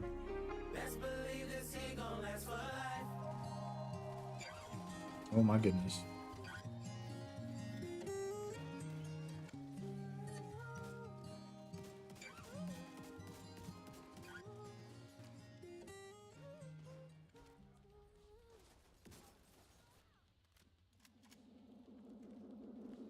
Rise up and know that the Christ in you resurrected from the dead, Yeah, I'm gonna go. so that we may have life and life in abundance. See how fast I'll melt this guy. Watch. Let's breathe again. Wrong person. 2, 3. Oh, I'm about to die. No. Sniper in the back over there. Look. Yeah, I'm about to kill that sniper. Y'all ready? Watch this.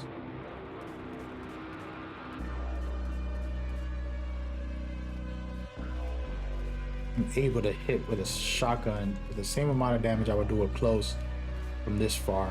That's why I love it so much.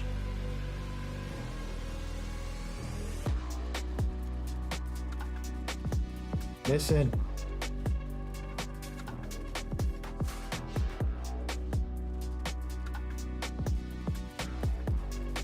Guy's laying right there on the floor and I just like aiming in the wrong spot.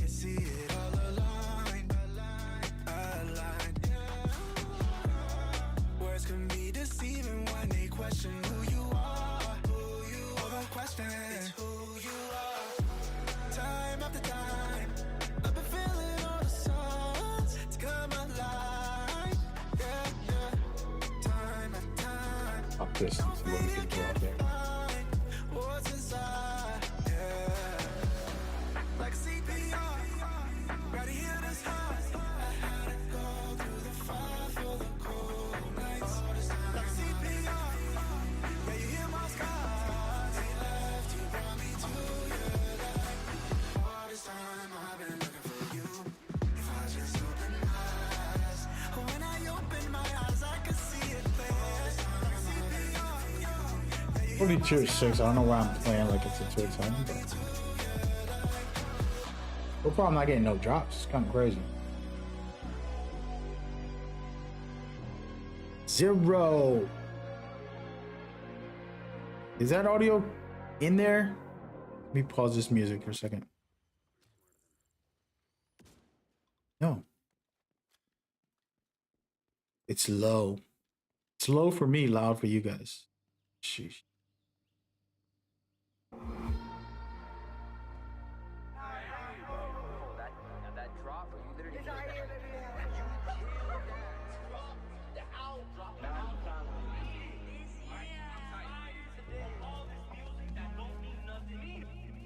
We do it for God.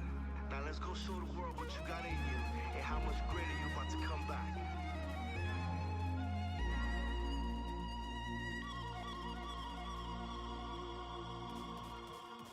Hey, this right here hard,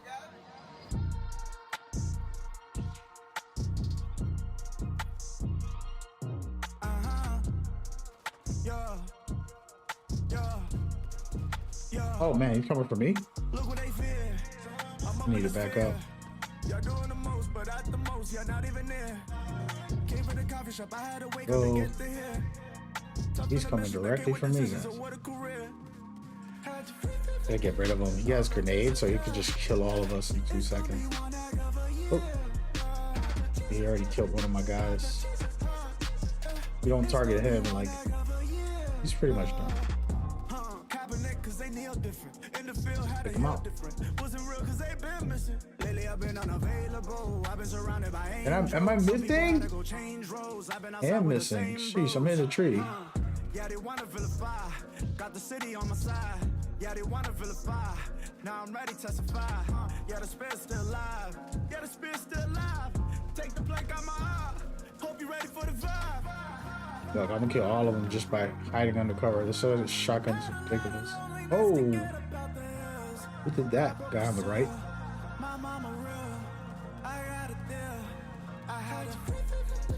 Oh no, just yeah.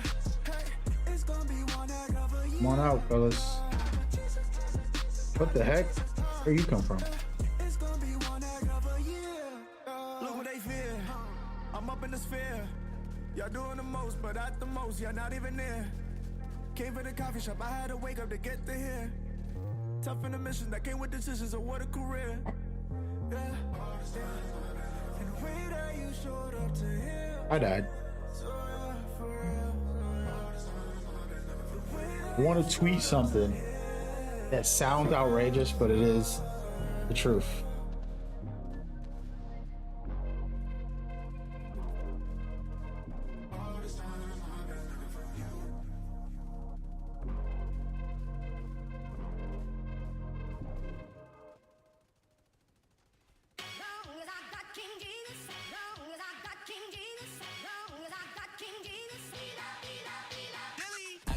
So I don't need a rose, but I might push a phantom that's right off the lot. I know I'm serving the father of time, and that's whether I got on a paddock or not. Canada goose for the code, and they told me to count on my blessings. I counted a lot, stashing my treasure in heaven where it'll get better and don't gotta weather the ride. Yeah, K the second, that's rapper, that's reverend. They started with Jesus, but I never left it. Think they protected, we tear down your hedges. I gave you the book, but you boys never read it. Don't need your credit, you cannot check on my dress, it's still swinging. I'm Eddie from Texas. It's still not finished.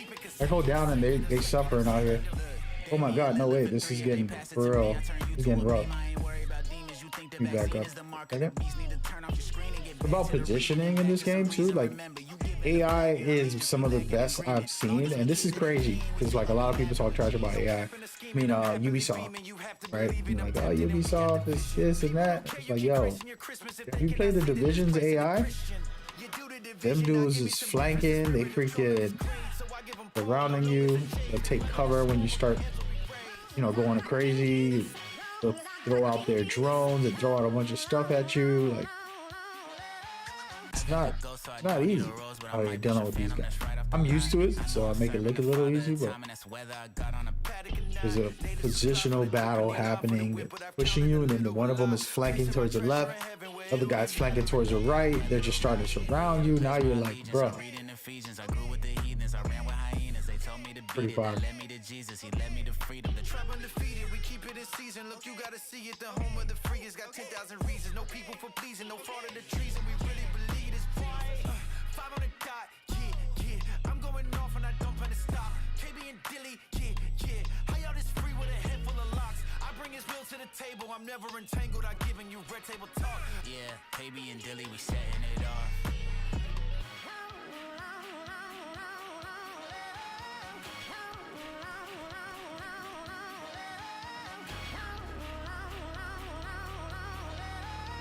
I'm just cruising. I'm gonna be real. I should have just stood on Facebook and kept on preaching. We're gonna play this game for another 3 hours.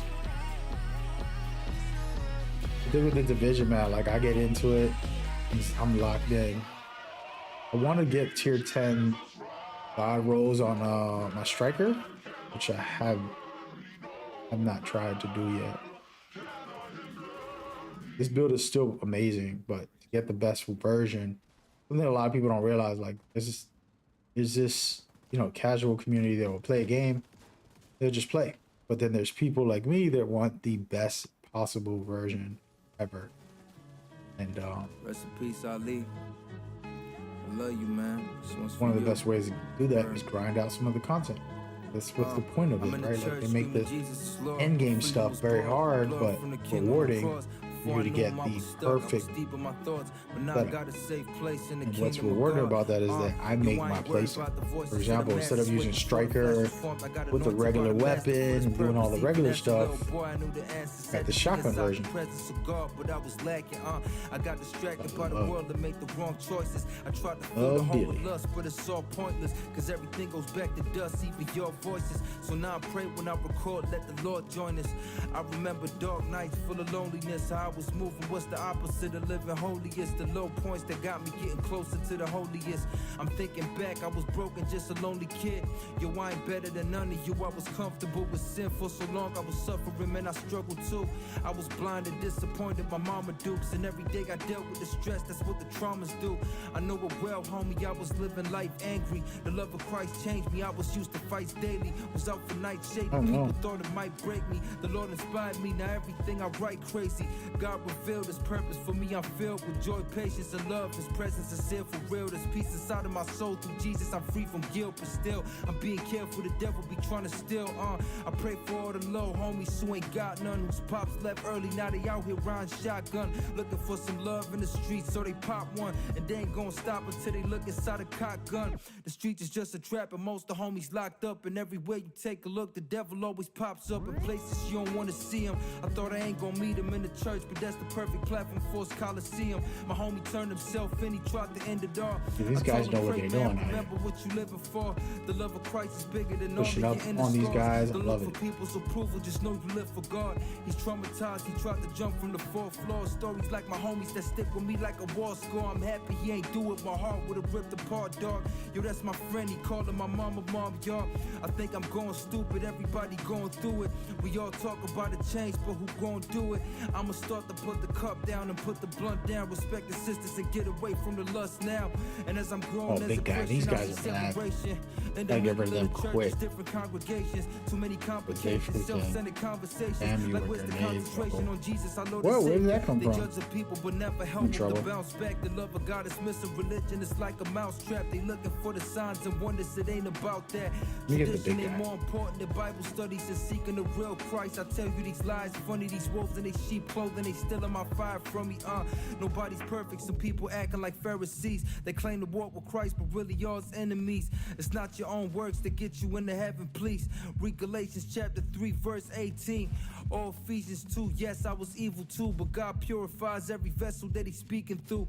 I leave my heart on this track and hope it speaks to you. Just wipe away the tears and remember God believes in you. For real. Well, I feel like that dude sounded like AC, dude. That's one of my favorite raps. Like, that dude right there. Okay, yo, what's up? Oh, there's people behind me? Oh my god, there's an army behind me. Thought we had that clear. It's not over yet. I'm cooked.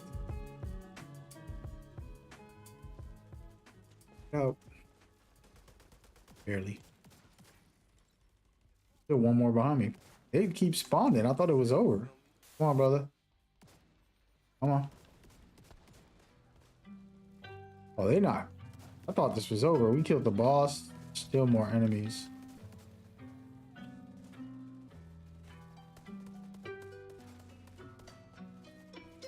There we go. Yeah, let's go. This was an easy run. I ain't gonna lie, that last verse was so fire. Not easy to put something together like that. It kind of reminds me of AZ. Let me listen to it again. Kingdom's Barge, just called Outro. Shout out to him, bro. Jazz Donnell. Rest in peace, Ali. I love you, man. This one's for you. Word. I'm in the church screaming Jesus is Lord. My freedom was bought with blood from the King on the cross. Before I knew him, I was stuck. I was deep in my thoughts, but now I got a safe place in the kingdom of God.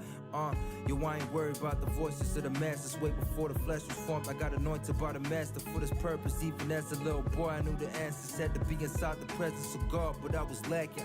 I got distracted by the world and made the wrong choices. I tried to fill the hole with lust, but it's all pointless, cause everything goes back to dust, even your voices. So now I pray when I record, let the Lord join us. I remember dark nights full of loneliness. How I was moving, what's the opposite of living holiest? The low points that got me getting closer to the holiest. I'm thinking back, I was broken, just a lonely kid.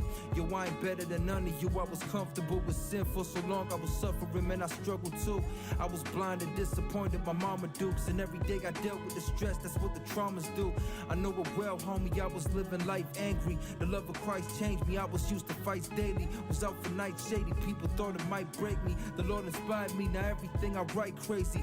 God revealed his purpose for me, I'm filled with joy, patience, and love. His presence is here for real, there's peace inside of my soul. Through Jesus, I'm free from guilt, but still, I'm being careful, the devil be trying to steal. I pray for all the low homies who ain't got none, whose pops left early, now they out here riding shotgun, looking for some love in the streets, so they pop one, and they ain't gonna stop until they look inside a cock gun. The streets is just a trap, and most of the homies locked up, and everywhere you take a look, the devil always pops up in places you don't wanna see him. I thought I ain't gonna meet him in the church, but that's the perfect platform for his Coliseum. My homie turned himself in, he tried to end it all. I told him, pray man, remember what you living for. The love of Christ is bigger than all of your inner scars. Don't look for people's approval, just know you live for God. He's traumatized, he tried to jump from the fourth floor. Stories like my homies that stick with me like a war score. I'm happy he ain't do it, my heart would've ripped apart, dog. Yo, that's my friend, he calling my mama, y'all. I think I'm going stupid, everybody going through it. We all talk about a change, but who gon' do it? I'ma start to put the cup down and put the blunt down. Respect the sisters and get away from the lust now. And as I'm grown as a Christian, I see separation. In the middle of the church, it's different congregations. Too many complications, self-centered conversations. Like where's the concentration on Jesus, our Lord and Savior? They judge the people but never help them to bounce back. The love of God is missing, religion is like a mousetrap. They looking for the signs and wonders, it ain't about that. Tradition ain't more important than Bible studies and seeking the real Christ. I tell you these lies, funny, these wolves in they sheep clothing, they stealing my fire from me. Nobody's perfect, some people acting like Pharisees. They claim to walk with Christ, but really y'all's enemies. It's not your own works that get you into heaven, please. Read Galatians chapter 3, verse 18. Or Ephesians 2, yes, I was evil too, but God purifies every vessel that he's speaking through. I leave my heart on this track and hope it speaks to you. Just wipe away the tears and remember God believes in you. For real. Oh, fire.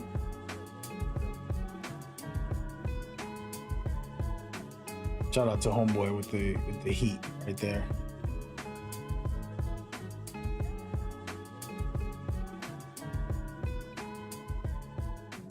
Definitely some heat. I just tweeted out something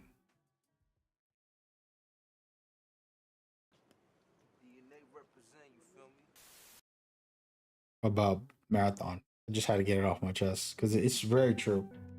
It's absolutely the best. Not even close. I hope it ain't true. I hope Arc Raiders Division become better than Marathon. Marathon is the best extraction shooter out there. It's one of the best multiplayer experiences out there. It's been one of the best in gaming. Those are all factual. But it's not popular because of the narratives and then a hardcore like narratives control. It's kind of sad, but this is a problem in our society. Narratives control popularity.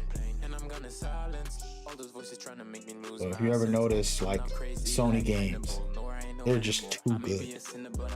We're being honest. If you're an Xbox fan, but man, they do make dope ass games. But the narrative people try to spin, they try to detract it, and it can, but not enough. PlayStation is too good. And then you look at Nintendo, they're not making the most. Oh, we got the most powerful consoles in gaming, and you know, they don't do all that. It's just like, we don't give you something fun. You could enjoy it or not.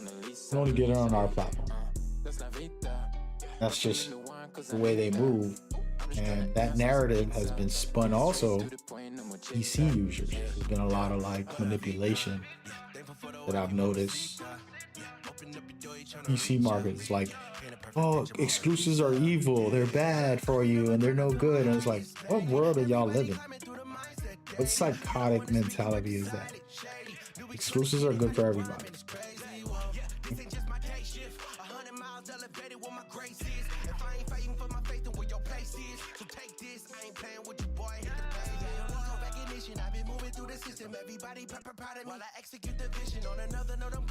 In the sense of whoever is on Nintendo, they got amazing exclusives.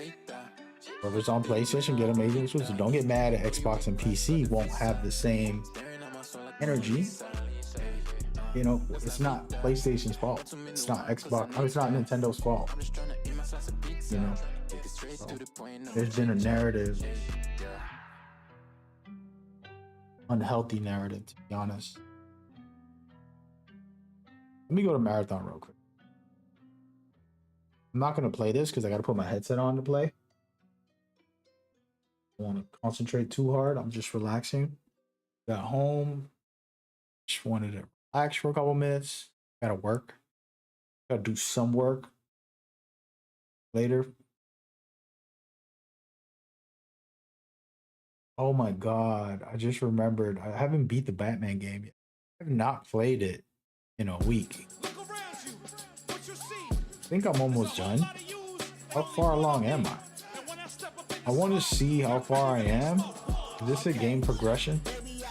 You complete the main missions within the game. I'm only 28%? I played 5 hours.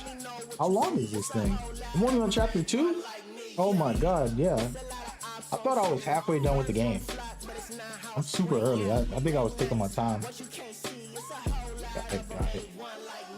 Got it. Let me play the run, man. I want to talk about the run. Look alive, sink or swim, take a dive with me. With the guys and they identify with me. Start a ride with me. Say she trying to find some balance in the 550s while I'm swinging through the village. I haven't played this in a while either. She really laid back, but she ain't trying to lie with me. Couldn't find her in the club because she ain't trying to find 50. Hold up, okay, show up on the scene without a cape. What a statement. If they thinking that they hot, I leave them smoking. They ain't vaping, sending shots from every side, and I ain't kidding. I ain't Jason, jumping through the multiverse, and I ain't slaving in they matrix. I remind about the writer that designed them, or the guys who survived both Goliath and the lions. Then it might have been you couldn't take the light that was inside of him. And if you think that is a lie, well maybe you should try it then. Baby, I got what you need. Top of the top, fit close, don't blink. Step in, let me know what you see. It's a whole lot of them, ain't one like me, yeah. It's a lot of ops on scene. Birds gon' flock, but it's not how it's I'm just gonna go into a match. Actually, nah.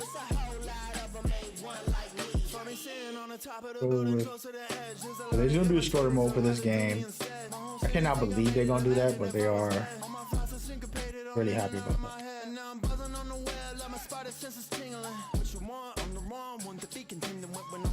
Like, we're gonna go with these guys. Just want to chill out with it. One thing I like about this mode is that I can only play as my main character. I can't play all 3 on this one. The other one you can do that on. Nice, but I should probably play the other way. I'm just coming in here to warm up. Let me know what you see. It's a whole lot of them, ain't one like me, yeah. It's a lot of ops on scene. Birds gon' flock, but it's not how it swing. Late nights, what you can't see. It's a whole lot of them, ain't one like me. It's the overrated, the underlooked, the God appointed. Been it backwards for critics like I was double jointed. Mercy mercy me, turn a red carpet to burgundy. I burn the beat like I was a lunatic. Now I'm Murphy Lee. Let's get it First on. to Gotta get it on till I 18. get rid of all my pride. I Was know it they sick of me. Confess Hey, or little something? dog, I'm a rare breed like a Pekingese. Tell them pick a knee. Gotta bow one day. Hard body like a mannequin. They be calling me a virus. Maybe I am. I'm where to web again. You've been looking for different, so why you still searching? They one dimensional. The gang will give you multiverses. Put it in a hearse, reverse the hurt. 2 points for dunks. Okay. Already know what's in my bag, so we snatch your purses. Soon as I touch down, already know where home turf is. Ain't gotta say what's in my cup because I know my purpose. Don't I think circles to dive or square, one of the two. That's just the surface. Baby, I got what you need. Oh wait, I'm over here playing 2K right now. Oh, I can't play this game right now. I was just in my head. I don't even know how to play this right now. Yeah, we going back out. I'll jump on 2K real quick. So I was literally trying to shoot with the right stick on this game. I have to stick to my... I was playing 2K this week, so my brain is on 2K.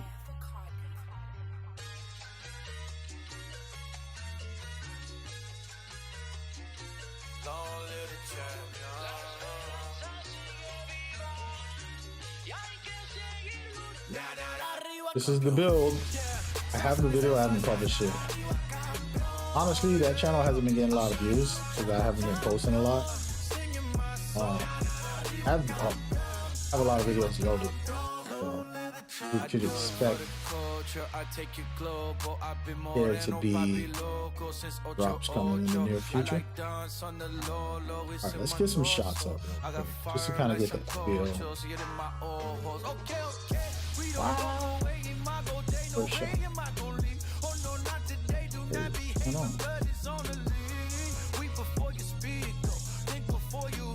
There it is. Come on, brother. There it is. Get back. The further back you go, the harder it is to shoot, but I love to shoot back there because once you're in the game, you're going to be contested. So every shot's not going to be wide open. So you want to be able to hit contested shots. So the further back you go, like being contested. Same thing. Hit from the logo. You hit from the logo, you'll be fine. On a consistent basis, not like me right now. Oh my god. This is a new jumper and a new build, but I did play it for 3 days.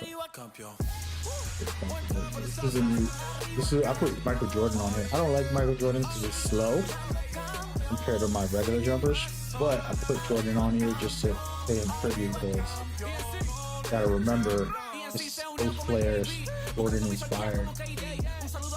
Him, Kobe, Carmelo. Over time I realized like those are my favorite players, and I really love post play. Latinos somos ya familia, unidos como nos dice la Biblia. Quiero que la gente me suba las manos bien altas para el techo. Y si tú eres latino y no te avergüenzas, pues date dos puños bien duros para el pecho. So being able to hit these are easy, and then it starts getting into real game action, right? Like you're not gonna just stand around and shoot. You have to do some dribbles, get a shot off. Like one of my things is, you know, the little quick boom, boom, get to the left, shoot that. You gotta know the timing of when to pull up. So, for example, if it's 5-on-5, I'm doing a big move into a quick shot, but I have to do it before I get over here because the other defender's gonna block me. I got a small window like right here, which I didn't do it right. So, just move and then shoot it right there. Because if I go one step more, the other defender's gonna be right there. You know, there'll be somebody in the corners, right? And there'll be somebody right up top waiting for a shot. So you only got up to right here on both sides. If I'm working the middle of the center, I'm gonna come over here, let it fly. You get what I'm saying?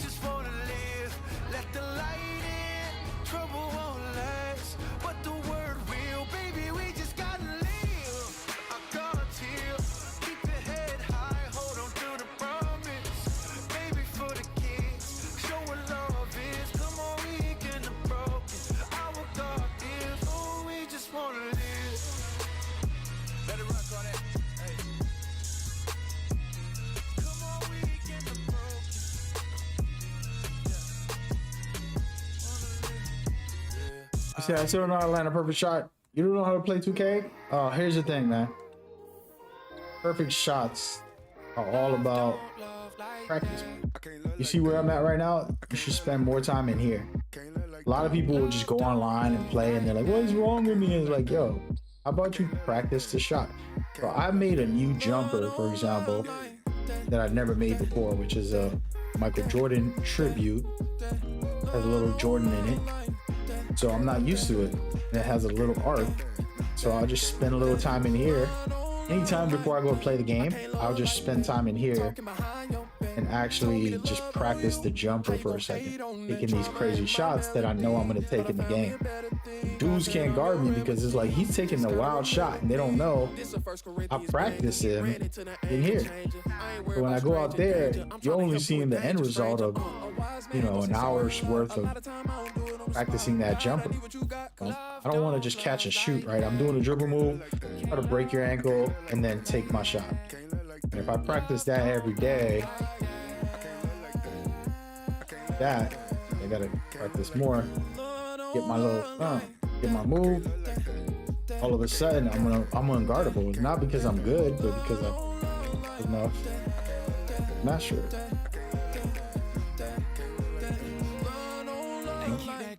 And any move, whatever move it is, you can see right there, I just did a little hop jumper. I got to practice hitting those. I got to practice doing these, for example, post up moves. This is a post player. I got to hit that every time, which are easy shots to hit, actually, to be honest. Very easy. Boom. Things like that are very, very critical. So just practicing like little stuff, like hit the ball, I break his ankles, I move to the left, I got an open shot right here. But here's my trick when I play post playing, but a lot of players, I'm looking at the defense, right? And we'll have a different camera angle I can do this on. Let's go, we'll just stay here. But I'm looking at the defense and not the person guarding me, but the person around me. I got room right here to shoot where I'm standing, but I'm over here. I want to practice doing this and like, oh, I'm gonna run here, stop, shoot. You have to learn how to stop, get the shot up. Stop your feet, hit the shot. Or shoot while you're moving, which is the toughest shot, but it's still doable. You know, like I can hit these fades. Just gotta practice. You know I'm missing? No practice. There it goes. Now that I hit one, got the timing, and I just start practicing it. Look, I hit 3 in a row right now. On a streak, might go 4. All of a sudden, I'm doing fades. He's like, wow, he's hitting that shot a lot. Like, nah, it's not because I did it in a game. I'm practicing. Oh my goodness, I'm missing. But yeah, those are tougher shots. Easy ones, stand still, catch it, shoot it, let it fly. Basketball is really, really a beautiful sport. Boom. Me actually. Hello. Hop jumper.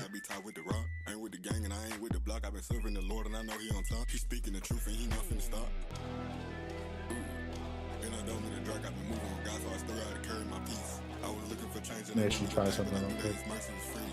Talk about giving me life and they show me the word, I guess I gotta read. And I'm heavy there, I got the keys. They adore, they still got the fleas. And the law, I still gotta read. And the sin is still a disease. I'm a Christ, so I gotta lead. Spirit, I need, God. So that's how it works, good to go. I mean, yeah, it's common sense, I think. Are you new to basketball? Or you new to, okay? But yeah, a little practice makes perfect. I personally come in here, the pro players that are playing for money every day. I could show you a website. I could show you everyday like tournaments that are happening out there on the regular. And here, let me do that real quick. Really am going to show you.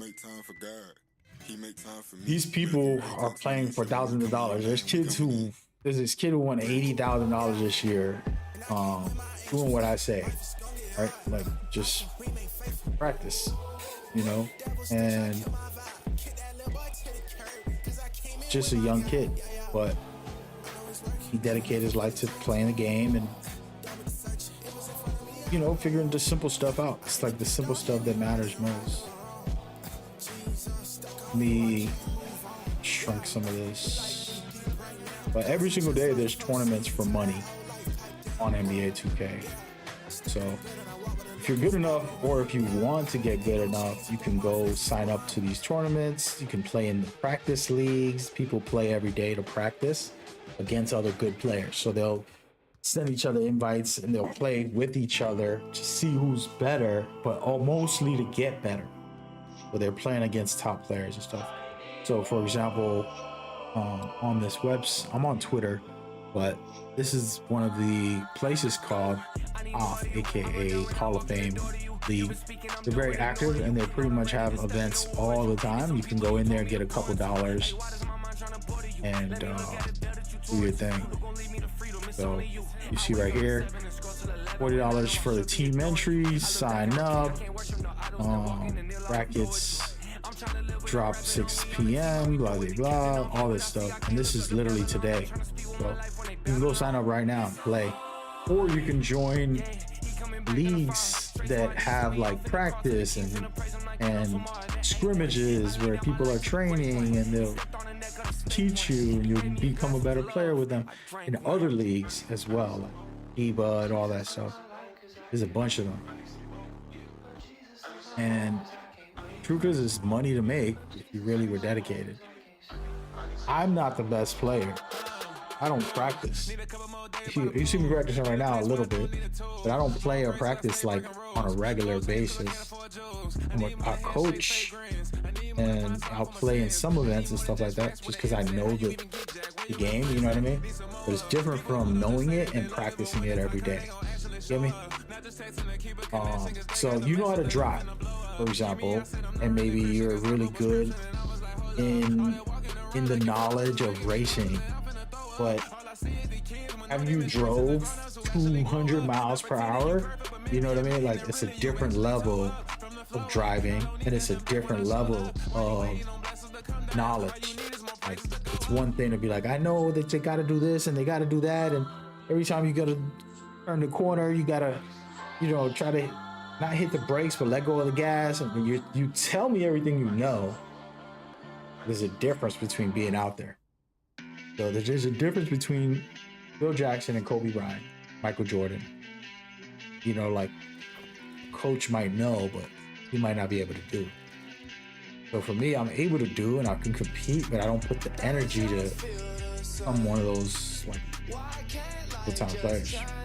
Just play, chill, enjoy myself along the way.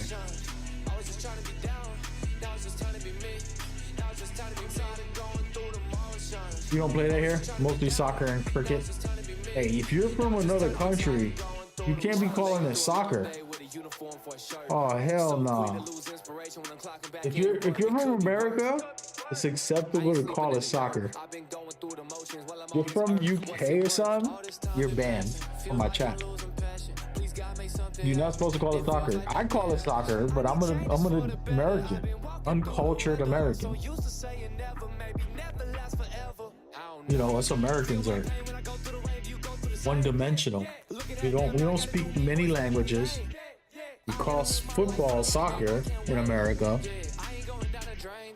and we call football when there's no foots involved. And this is why, like, this is why I agree with all the Europeans and everybody from the outside world of America. Just feel dumb sometimes being American, because it's like, football. If I said that to you and you were an alien and you're like, football? What? My foot? What do I do with that? And then you look at all the sports, basketball, you're dribbling and shooting a ball with your hands. Baseball, you're throwing a ball and hitting it with your hands. Football, you're throwing a ball and catching it with your hands. Just name the sports. There isn't one sport, well, there's more than one sport, but like the main sport for foot that you use your foot with, it's football. aka soccer in America. And look, he just called me dumb on my chat, bro. We need to ban this guy, bro.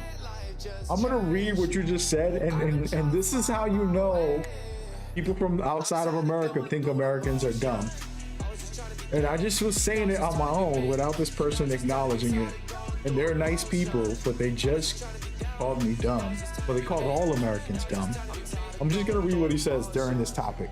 He says, well, mostly football is what we call it here, but I have to call it soccer because it confuses dumb Americans. I call it football, is what he said. He didn't put the word dumb in there. He did not put the word dumb in there, but for me, it's in there. I can read between the lines. You know what I mean? I'm, what do they call that? I'm on the spectrum. You know what I'm saying? I could read between the lines. It says, confuses dumb Americans on his sentence. We need to ban this guy. He literally just called us all dumb. I agree with him. I think Americans, like, I go to travel US and I'm everywhere. No Americans know a lot of language. They only know English. And then all the people from outside the country, I'm like, oh, how many languages you speak? What? Oh yes, I can speak Japanese and you know this and that and that. I'm like, damn, okay. And then America, we're just playing, and then we calling a foot game that you use only your foot. You know, I would think we would have called that football. But I spent all my life calling a ball, throw a ball and catch a ball with your hand sport, handball, I'm gonna call it, handball, calling it football all these years. Uneducated. Anyways, I just wanted to rant. I always love that story because I just humble myself because I am an American. I am uncultured in those things. And I learned later, you know, making friends with people from outside of the country. Football. I'm like, what are you talking about football? It ain't football. And they're like, yeah, it is. And I'm like, you know what? You're right.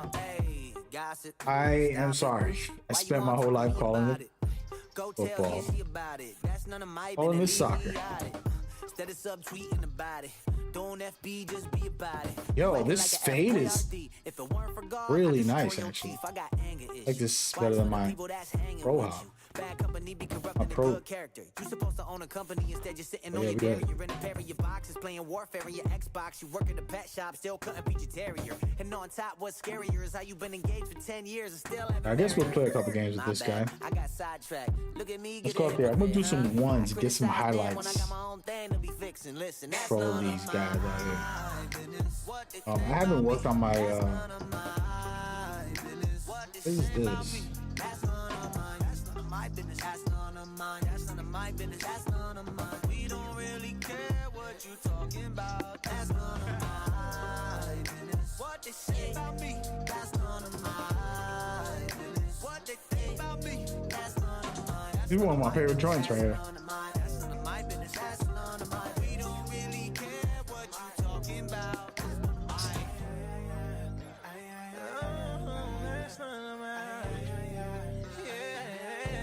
All right, Jaylen Brown gets traded to New York for Mitchell Robinson.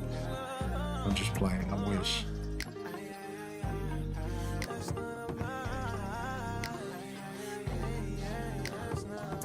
The thing is that how would that affect the team? Somebody got to go to the bench. OG's definitely not going to bench. Mikal Bridges getting paid too much to go to the bench. They couldn't do it.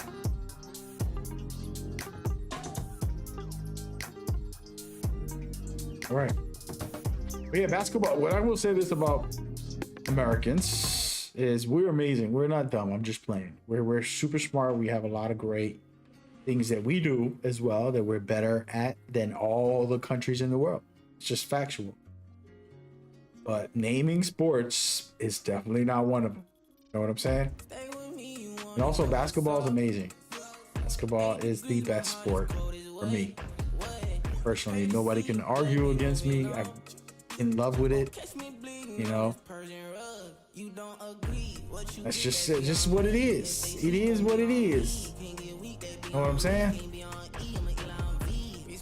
All right, so let's go ahead and make some clips.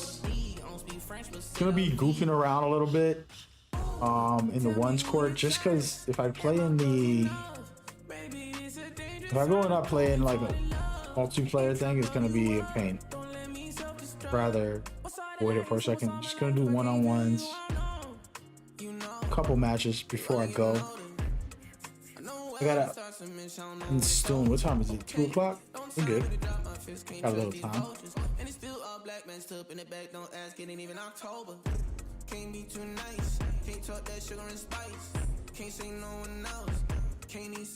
Hey, do I have boost? Listen, I've been stacking up boosts, man. The way to get boosts, just spin that wheel, bro. They don't want to give you a receipt, but they'll give you some boosts.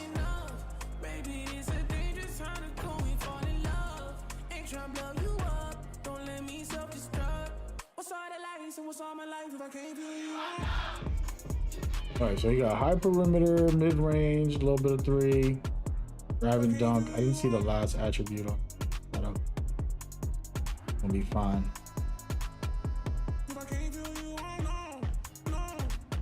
Get out of here, my boy. What y'all be cooking? Oh yeah, he's a spammer. We now know.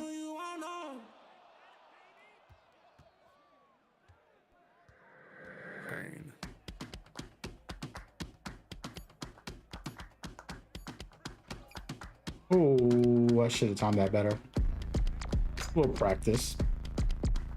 Yeah. Bumped him twice already. He's cooked. He's cooked. He is cooked. Yeah. God on my heart, pain on my mind. Sanctification is taking its time. Faithful when temptations arise. That was a deep MIDI. So weak. Life is a vapor, the air is divine. Wonder why Adam took apple from Eve. Can't be reaching, brother. I'm gonna make you suffer. The thing is, the dude that be doing this be cracking me up. I would get right on the hub, dopamine like I was lighting it up. I know the pastor, he told me it's wrong, but he's a spammer, bro. He think he's gonna get away with it. Look at this. I'm gonna abuse him. Pastor keep talking about purity, which may desire inside me feel dirty. Ironically, that's He thinks he's getting away with it because he's doing some trying to get a bump on me, and it's like, dude, you're bugging. Oh my God, I gave him the ball. I don't like giving people the ball because you never know how good they are offensively. You might suck defensively, but once in a while you'll run into like a hardcore, sweaty offensive player, and you gotta deal with them. But he doesn't seem to be too tough.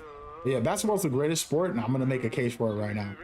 The reason basketball's the greatest sport is because, you know, you have a lot of great sports. They're fun. There's a lot to them. Very complex elements.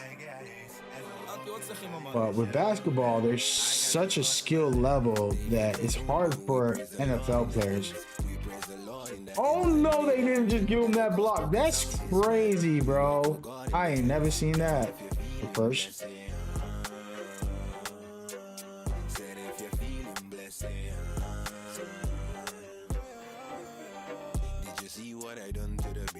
For the complexity and skill it takes to be really good at this game,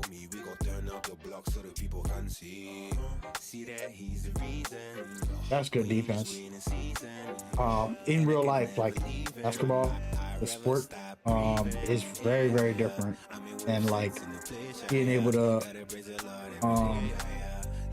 play other things, like football, for example, you just got to be tough. Like there's a toughness that you got to have in order to absorb a lot of the this guy's getting away with contests that doesn't exist. It's like ghost contests.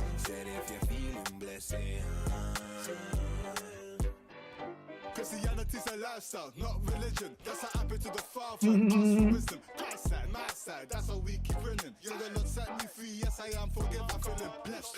She's by my side, so you know I can't stress. Spirit guide me when I'm taking my steps. They're giving them everything. This is crazy. And then you talk about soccer, for example, aka the football of the world, the soccer football. I don't know what to call it anymore. The soccer. Why am I giving them a chance, bro? Let me lock this dude up. I'm playing him goofy right now.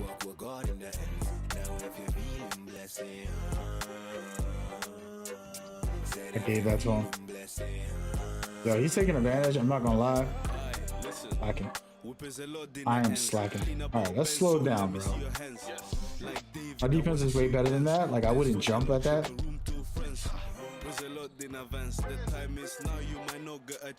Getting out of position.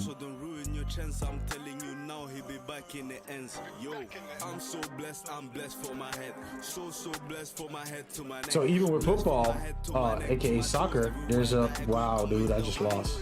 I wasn't even paying attention. So shout out to him. I gotta talk about this topic before I play another game because my head's not in there. Soccer, you have to have more endurance to play it. You got to be able to run for forever. And there's a lot of skill, but there are people who are just not skilled that are in the league, you know, compared to other sports. For example, with baseball. Baseball is a very skill-based game where, you know, golf, baseball, you gotta have precision in your throwing the ball as a pitcher or hitting 100 miles an hour ball and hitting it in the right direction. And then for golf, you know, you're having that, it's easy to golf. Like, I can go golfing right now. If we were to play a professional, I'm gonna get smoked. There's no way I'll beat, you know. So skill wise, you know, there's a tier list. I think we should do a tier list.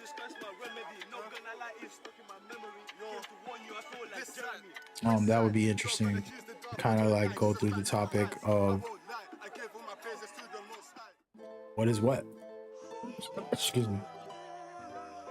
Here. What are the most skill-based sports in the world? Most. I'll get back to you one day if you ain't my day one. I don't got time, but for you I'll make some buzz. You know you're mine. So here's a list: boxing, gymnastics, figure skating, tennis. They got table tennis, ice skating, soccer, golf, martial arts, baseball. Pure technical skill, basketball. Always feeling like my day a little too short. I still be balling when I go show up at the court, but now I be getting 2 games instead of like 4. Tell me what's important. I've been thinking about the people that I call my core friend. I had a guy that I call my best friend my whole life. When my mama died, he ain't even slide. I just realized you can measure love by the time. Now I gotta focus on mine. I don't hate him, I just gotta reprioritize him. Yeah. I don't got no time for nothing if it's one side. Alright, so I just got cooked for no reason. Playing like booty on that last game. I should have beat him. I had him up 10-0 to start the game. I was just goofing off with him. And then I just was talking all this nonsense. We're gonna focus. I'm gonna play this game. You know what I mean? Then check my boost. See if I have. I'll get back to you one day if you ain't my day one. I don't got time, but So here's a trick. I like to look at the stats. Got mid-range, perimeter, drive and dunk. Kind of like an average player. All 80s everywhere. These are skilled players. To me, people who put on like all 80s, like they can probably go crazy. Wish. Thing is, I keep on giving the least to people like Oh my god, I should have shot that earlier. get anything less than all of my best. Instead they be I gotta stop goofing off. I want 100% from God, but only won't give him a quarter of me. I grabbed my phone when I woke up this morning. Got every The one thing that gets me annoyed is that when in my life, yeah. Cause we don't be talking enough. okay, he post scored on me. Now when I'm all the way up, This guy's good. I think he calling my bluff. I said Right, I now don't he's got no cooked. time for him. We make that time for the things that we love. Not that good. Tell me what are your priorities? Like what come first and what come last? He thought he was gonna try to sideswipe me. What's gonna last? Get back to you one day if you ain't my day one. Got I him. don't got time but for you, I'll make some Little love. finesse, never hurt nobody. He's overreacting to stuff. Let's see. What come first, what come last? Time been moving, man, it's way And too one. fast. You know your mind. I haven't tested this build's capability to get draw fouls, but I'm gonna do it. Once I go up like 15. You think he gonna block me, bro? Come on, bro. I do this, brother. I do the same thing you doing, chasing somebody down. And I like his determination. Look, he mad now. Now he like, what he gonna do? Besides everything, Exactly. You wanna give me a 3? Oh my god. submits himself and asks God to direct and to guide, and so I like that humble part too.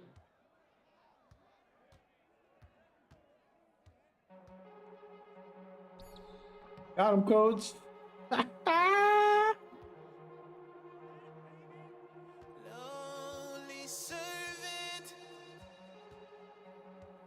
but divine is Too easy.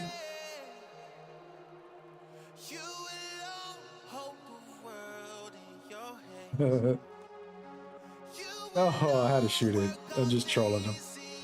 I'm trolling them. People get mad when you do that type of stuff, but hey, man, we out here chilling. Come on, player. Ooh, got me. He got me. Question is, I allow that again. I won't, sir. I did not.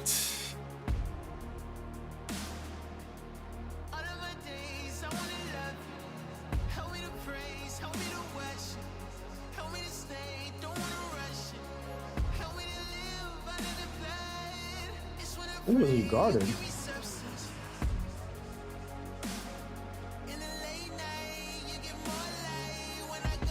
Ooh, I tried to shoot him in his face. But when I got that takeover, I'm like just trying to see how much of a contested shot I get. When I'm up this big, sometimes I don't play to play. Sometimes I'm playing to learn. If I can learn how to shoot over contested shots like that, I'm unstoppable. Oh, he still got it. That's crazy. Not easy, but doable. Oh, wait a minute. He's pulling out his bag. He got some heat on him.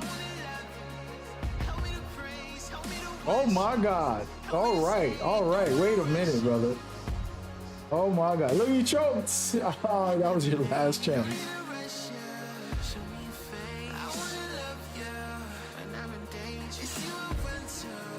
You don't realize I'm just goofing. Some people be like playing their heart out and I'm out here just chilling. Look at just goofing you, brother. Give him the ball back. Come on. Ooh, good man. You got moves. Ah, let's go. I can just squat him quick if I want to get me.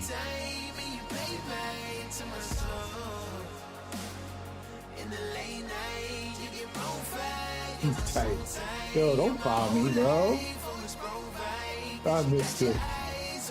He's following me, bro. I'm over here trying to do a emote. People get mad when you do emotes, they start spamming steals.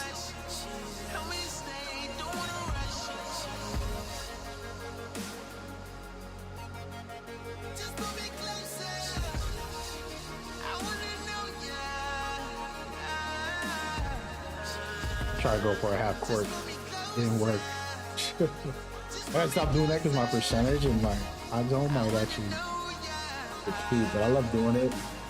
Just to practice a little.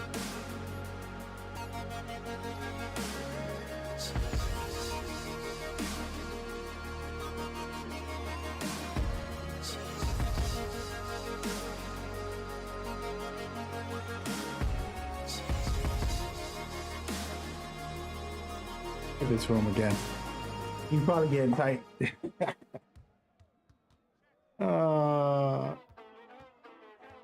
I gotta chill because I could lose this if I keep fooling around. Like, look, he scored right there.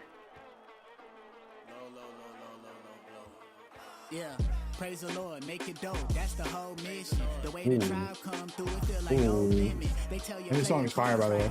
I gotta lock in. I gotta lock in. He's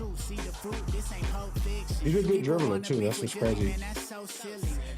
He's just not confident enough. Like, if I coach him, I was like, yo, you good, bro. You're good. You got the dribbles. You got skills. No evil, speak no evil, that's the code in it. I keep my eyes wide shut like Nicole Kidman. Only Chelsea and my mom say the whole dealing. Had them indie boys so hot, but we cold chilling. Caught a flight to Coachella just to go witness. I might have to hit up Miles just to glow with us. Snitches get stitches and I'm playing pro Quidditch. Told on myself and he took the whole sentence. He didn't just do that. Yo, he didn't bully on me. Break bread, drink wine, feeling like a meditate. Rainy in Second Testament, feel like a sedative. Alien way that I'm creating all this rhetoric. Damien, the way I was rebelling for the hell of it. Hades, the game is that time I didn't mean to do that. I was trying to do a shimmy fade before I took my shot. Ooh, okay. I gotta chill. Hey, he's tied up now. I'm not tied up, but he's close. So. Oh, he won. I sold the bag on this. Yo, we were retiring today. Goofing around. I had a good time. Hey, I appreciate you, man. I had a good time goofing with you. Could have beat you like 10 minutes ago. But dude, next time, play with confidence, man. You're a good player. You gotta believe in yourself. You got good dribbles and stuff. You just gotta believe in yourself. That's the only reason you were about to lose. Garbage, use Jehovah's name for clicks after you got indicted. I didn't hear what he said because my Elgato's low for some reason. What does NT stand for? We had to build our own dreams. First we try to give you half, but now we own the whole thing. Praise the Lord, make it dope. That's the whole mission. I have not worked on this. Honestly, this is the last season, man. It kind of feels weird. Praise God, make it vibe. That's the tribe pride. If you get bored, we make a wave. We turn in the tide. These privileged rappers ain't got skin in the game. By the way, that was hilarious, taking those losses. First one, I really did lose. The second one was more goofing around too much. Let me turn this off for a second. Throwing some footage for y'all. Just because you blow, that don't mean that you got fans. I'll be that. That don't mean it's God's plan. Good, you made it with no handouts, but you didn't. It was God's hand. Cancel them branded meetings until you see God brand. Holy of holies, holy moly, Christian music lost the molar because we bite too much. We fight too much.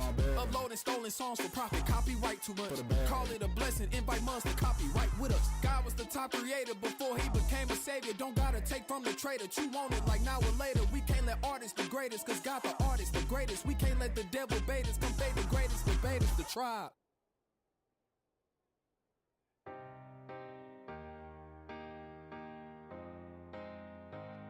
You can't keep going at a rate like this, running for your life when you're meant to live. Gotta keep on breathing, yeah. There's too many reasons. No, you can't keep going at a rate like this, burying the past, not to deal with it. Feeling so defeated, yeah. There's too many reasons to keep on. Lost my granddad in 07, still trying to cope to this day. I was wondering if you went to heaven yet. There ain't nothing I can change. I spent late nights, I was scared to die. I ain't wanna see the grave. I was playing games with my heartbeat instead of slowing down just to pray. You've been reaching for the hand you thought you never grab, but Jesus brings the hope you thought you never have. Tired of living in a nightmare, Lord. I just wanna hear you run around this same circle. Don't make me feel brand new. You gotta know it ain't over, cause you got a hand to hold. Let his peace come rushing through your soul. Too many reasons for you just to let go. There's hope. Somebody told me watch your boy Cross this video, dude. I don't watch my people's stuff on stream, and I don't watch people's stuff.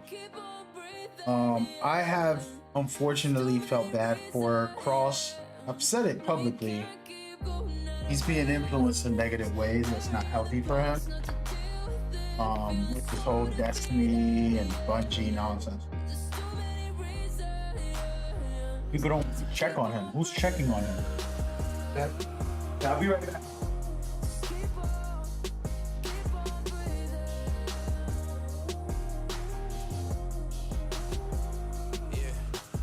PJ, we lost C-Dub and lost Lil J to these streets, bruh. Got family members on lockdown. I still pray to God to release them. Put my hope in the Father. All these problems just pushing me harder. When I feel like I'm ready to fall out, hit my knees and start crying my heart out. Yeah, shootouts on the corner. Daddy got corona trauma singing us to sleep. Yeah, God ain't raised a quitter. This is not the end and we will never be defeated. No, you don't have to fight these battles on your own. God is in control.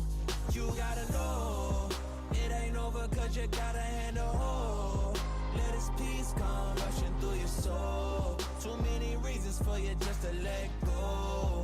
There's hope. You can't keep going at a rate like this. Running for your life when you're meant to live. Gotta keep on breathing, yeah. There's too many reasons. No, you can't keep going at a rate like this.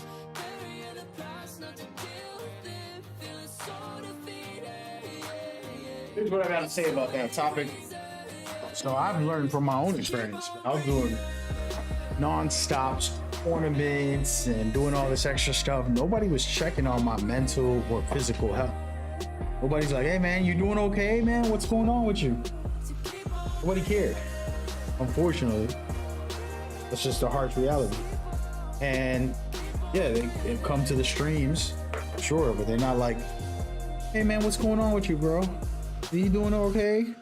Have you eaten today? Did you sleep good? It's like, yo, make your content, make your content, make your content. It's like you're telling these creators.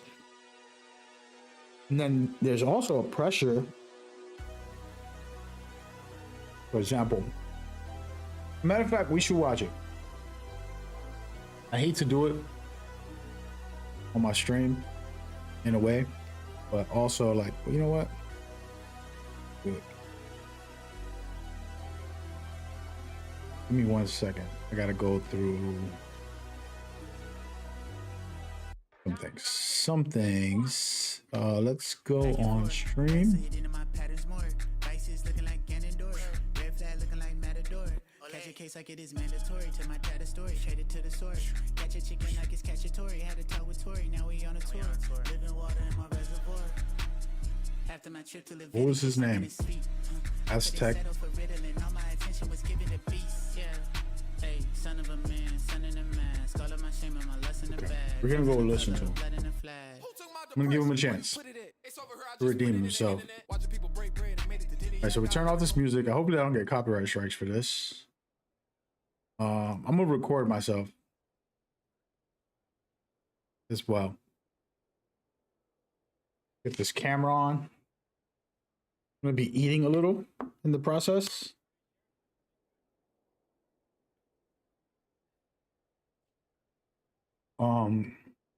Turn this stuff off and throw him on the screen. Do I get copyright strikes for watching people? Probably gonna get cooked. YouTube. Let's do this and this. And I'll just keep it right there. Oh no, let's make it bigger. Bigger is better. We'll do it like this. And then I'm gonna bring this down under stuff. Okay. Okay.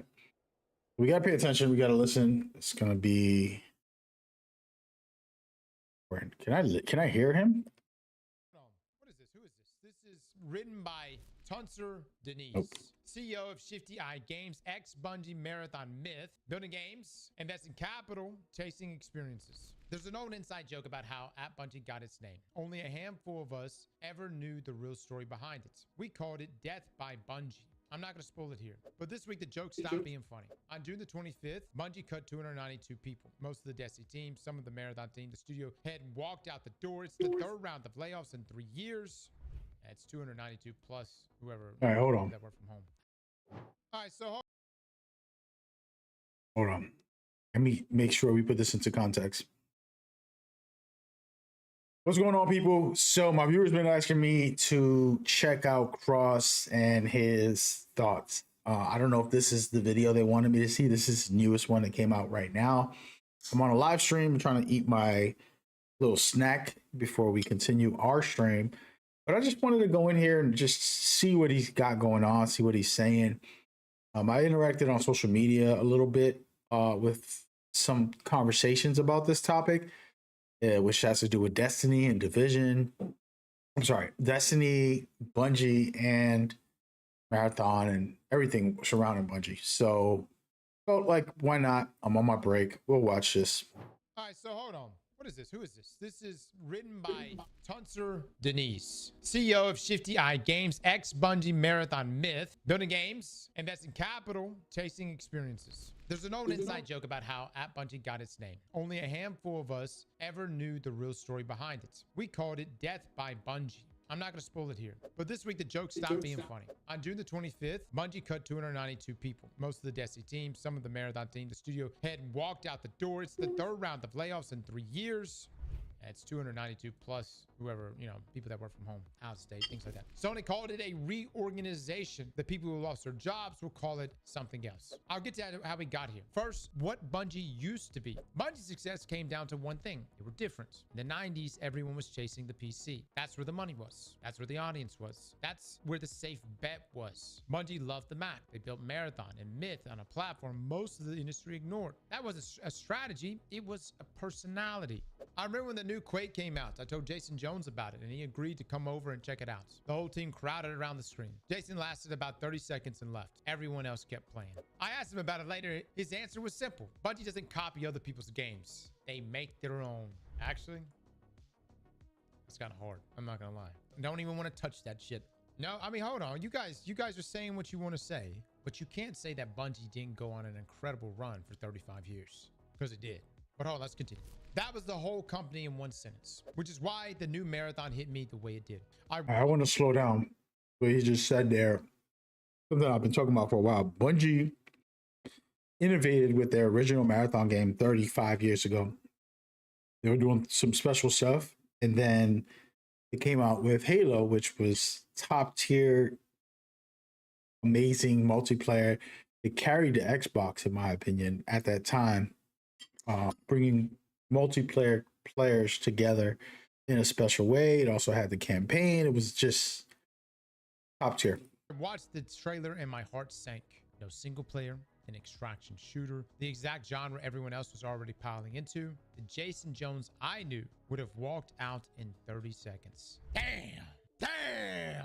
Look, I know if you're a Marathon fan, this may hurt, but the point is, what he's saying is, even though it's different, I know it's different, but it just seems like he was piling, like he says, piling into the rest of extraction shooters. I've been gone from the world a long time, but I can tell you when the trouble started. It started when the suits took over and the people who actually matter started disappearing. Alex Seropian, Marty O'Donnell, Marcus Leto, is that James Greasemore, Joe Staten, too many others to name, all gone. You don't lose people like that and stay the same company. You can keep the logo. You can keep the IP. The thing that made it special leaves with them. I'll be straight with you. I haven't played the new Marathon. I have no desire to play another extraction shooter. Maybe that tells you something on its own. Single player games still matter. They matter deeply. So does the talent that builds the studio into what it was. I'm not here to preach. I'm here to lament. Bungie gave me my first big break in the industry. Watching it come to this is hard. The blame sits in two places. Management, who hollowed the place out, and Sony, who paid $3.6 billion for a company that was already a shell of its former self. They've since written down more than $500 million against that deal. The math was never going to work because the thing they thought they were buying had already walked out the door. Jesus Christ. Marty mentioned equals this is invalid. Listen, I know Marty's on the whole political. All right, so that statement right there is very true. You know, Sony did buy Bungie, but Bungie released Destiny 2. Activision and them made a deal. They broke up 2 years into Destiny 2. They already made billions of dollars in those 2 years. Then Bungie says, I'm going to make this game free to play. And they made another couple billion from going free to play, from using the digital sales, which are microtransactions, DLCs, all the stuff that they have. They have like 100 DLCs. If you ever look at Destiny, it's like the DLCs. And yes, it's true. Bungie mishandled all that money. I mean, how can you make billions of dollars? It doesn't matter how you want to cut the story. Whatever way you want to cut it, whatever your imaginary stories you guys tell yourself, they made billions of dollars. And you sitting here, but if it wasn't for and it's like, no. Either way, it doesn't matter what excuse you want to make. They made, in the first 2 years, they made billions. They sold it. They stepped away from the publisher division, went independent, went free to play, and ended up making more billions, and still didn't announce a sequel, which they should have by then. It was by year 3. Say, hey, we made whatever, 5 billion, not million, B with a capital Beyonce, B, billion. So all these, like even this guy right here, making excuses and trying to like rage bait. Oh, it's Marathon's fault. It's Sony's fault. It's everybody's fault except the company. It makes no sense. Okay. But guys, we got to be real. The man did make some damn good music. You know, look, whether you agree with his politics, disagree, hate him, whatever, the guy did make some damn good music. Well, Salvatore was with him, of course, yeah. But you can't deny the fact that Halo music was iconic, even to this day. And Destiny 1's music was iconic. Absolutely. Let me leave you with a story about Halo. It was 1999.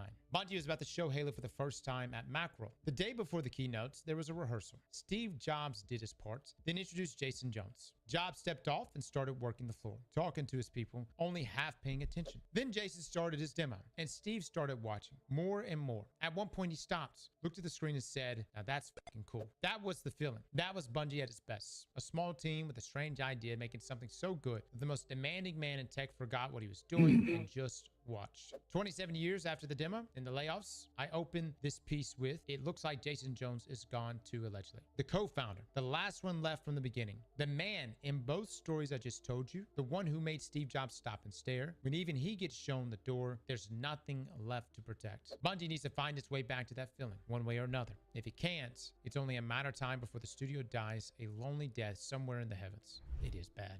No doubt about it, guys. You know, what Bungie was a little bit too dramatic there, but yeah.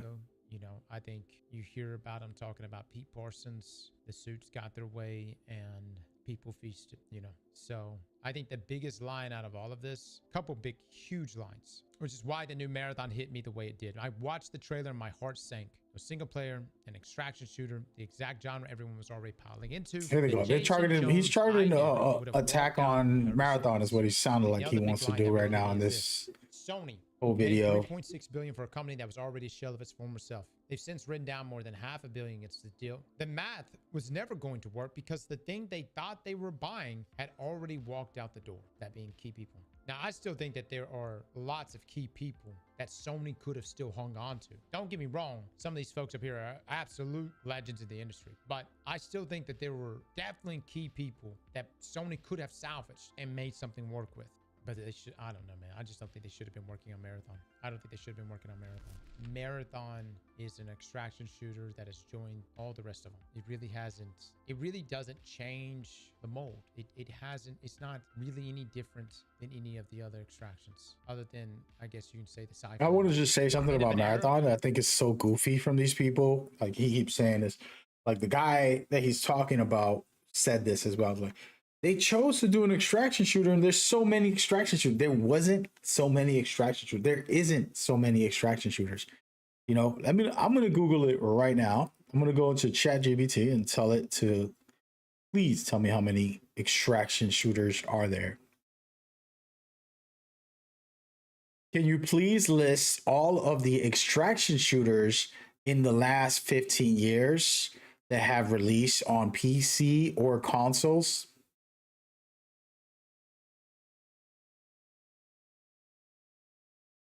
All right, so we're gonna go ChatGPT this, and while we do that, let's just see what it says. All right, since 2011, 15 years ago, we got almost nothing other than The Division, Escape from Tarkov. That was 10 years ago, 2016. Vager, Hunt Showdown, right? In The Division Part 2. And then really nothing substantial that was like, oh, wow, this is really special.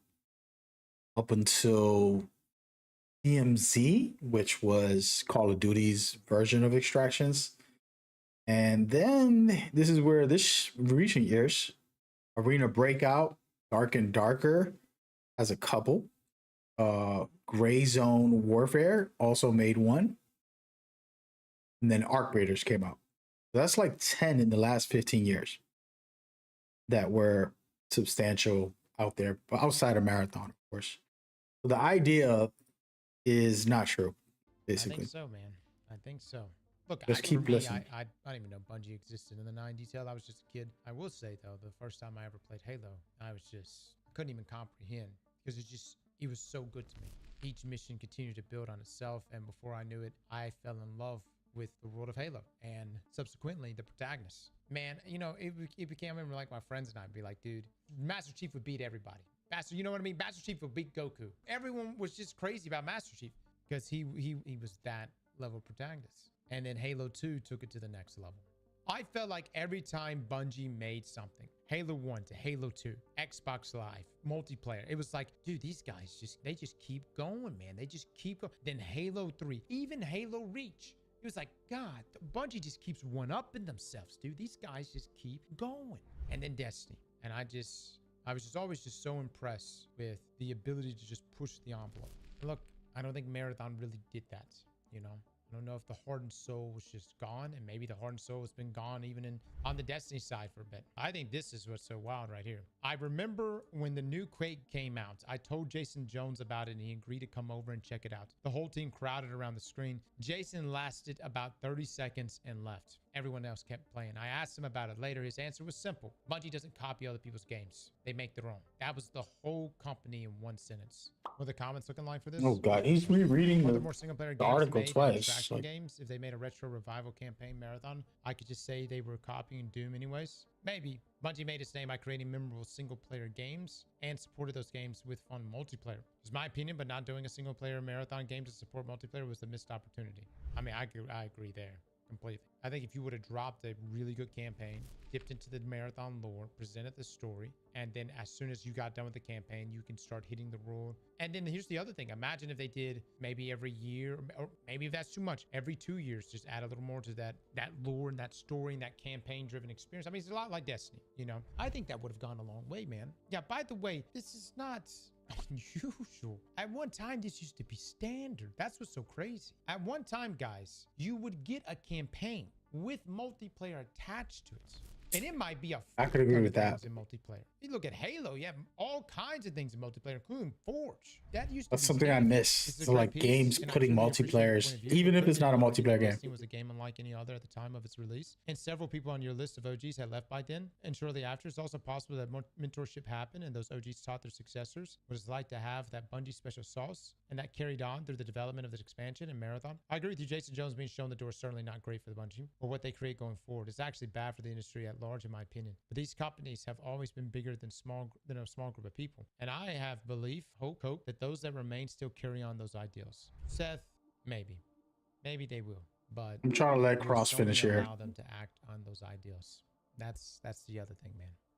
I'm gonna be honest, guys. I think everyone has a really bad taste in their mouth. I think everyone has a really bad taste in their mouth right now. I am concerned that Bungie's name at this point, not that it didn't already have a lot of negativity surrounding the name, but I think things are just tainted. Imagine this. Imagine 6 months from now, Destiny players, at this point, it is already sunk in. There is nothing coming for us on the Destiny side. There's no updates. We don't even get holiday updates. Destiny players have teetered out to the last remaining players that are the most hardcore folks that love the game. By that point, you're going to have a lot of people, in my opinion, that are going to become extremely bitter with Bungie, with Sony, if they're not already there, but definitely there at that point. And I wouldn't be surprised, even if Bungie was to come out tomorrow and be like, we're making a new game. If that new game is anything but Destiny, good luck.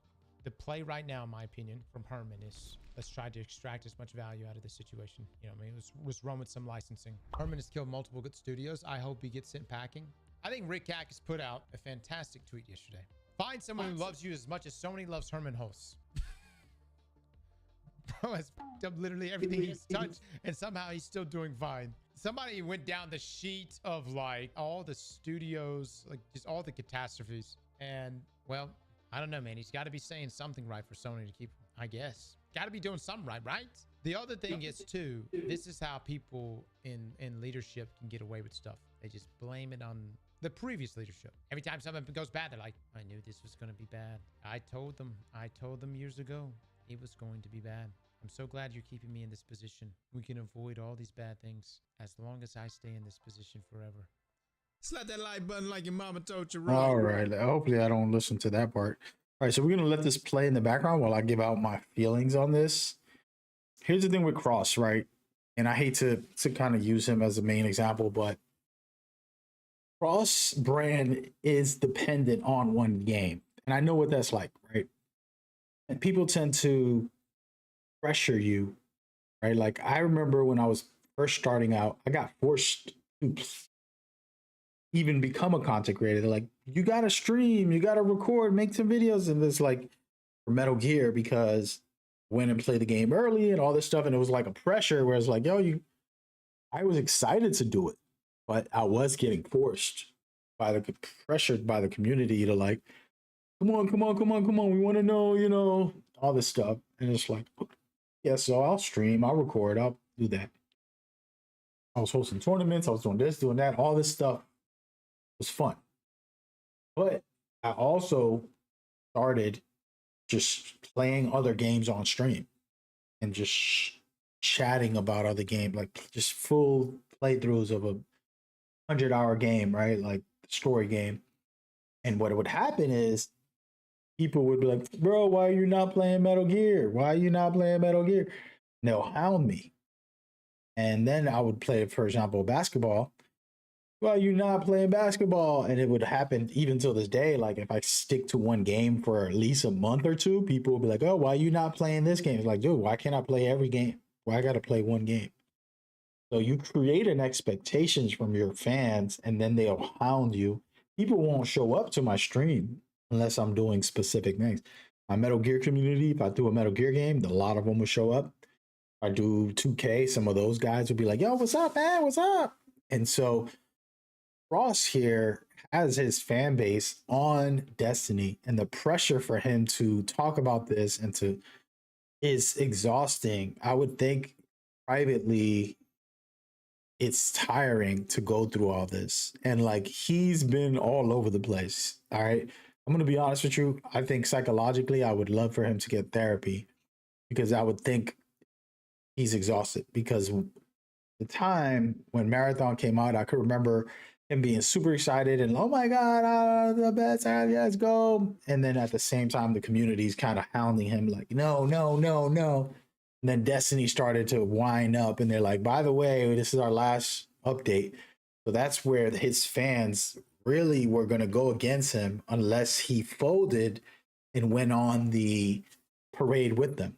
And so he ended up jumping off the Marathon bandwagon to go into this idea about,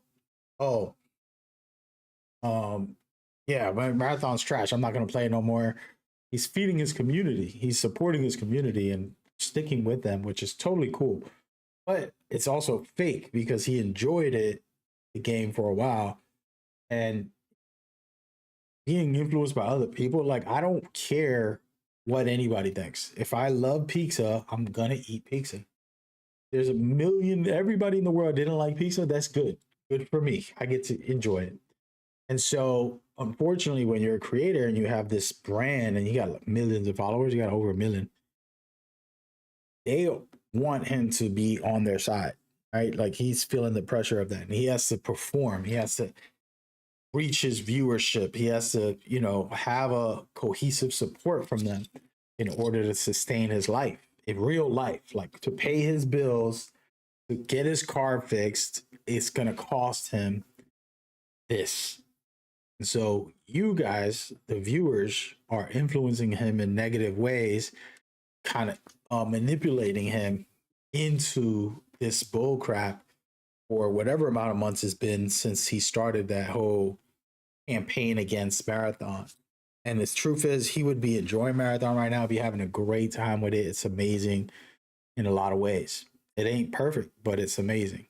But since this narrative is already existing, he's a part of it now, and he's committed to it also. And he's not wrong. It's not like he's not genuine as far as like, you know, I wish I had Destiny 3. I think we all didn't wish that.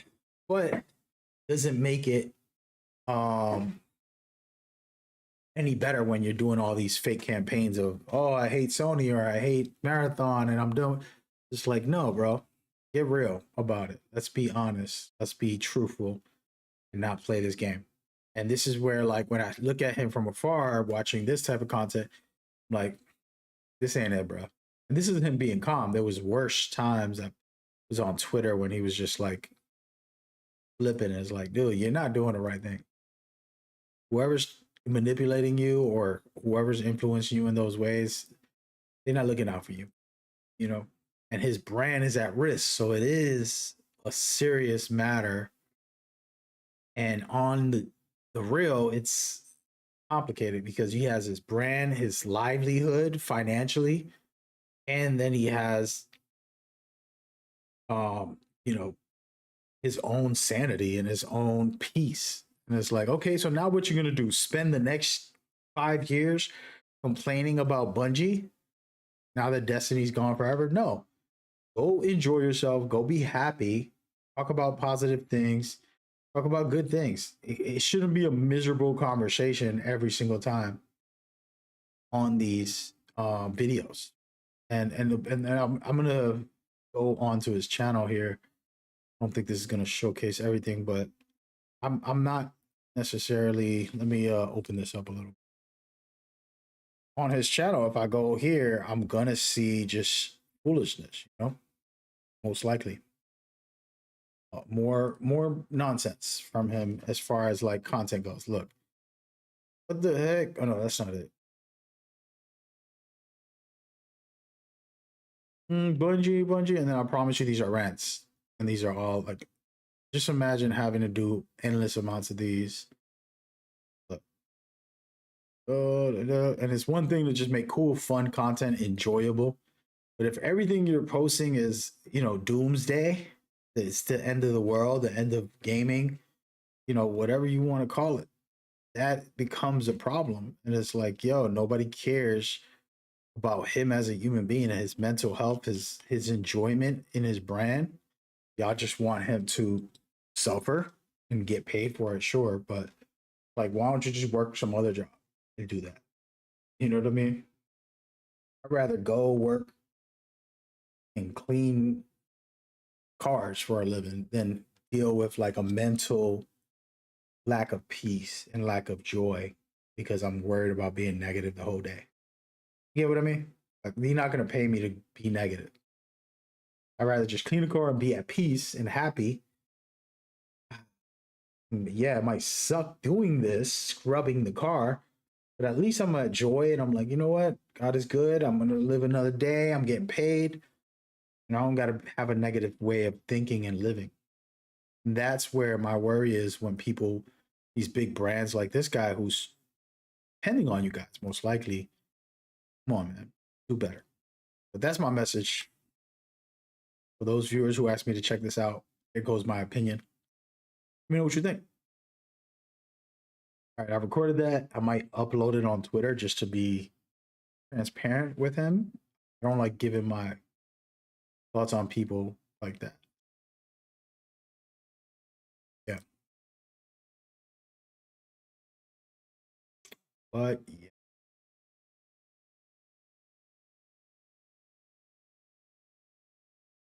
Oh, hold on. Okay, now use this list, but you only put the year and name of the game and make it so that I can copy this and post it on Twitter.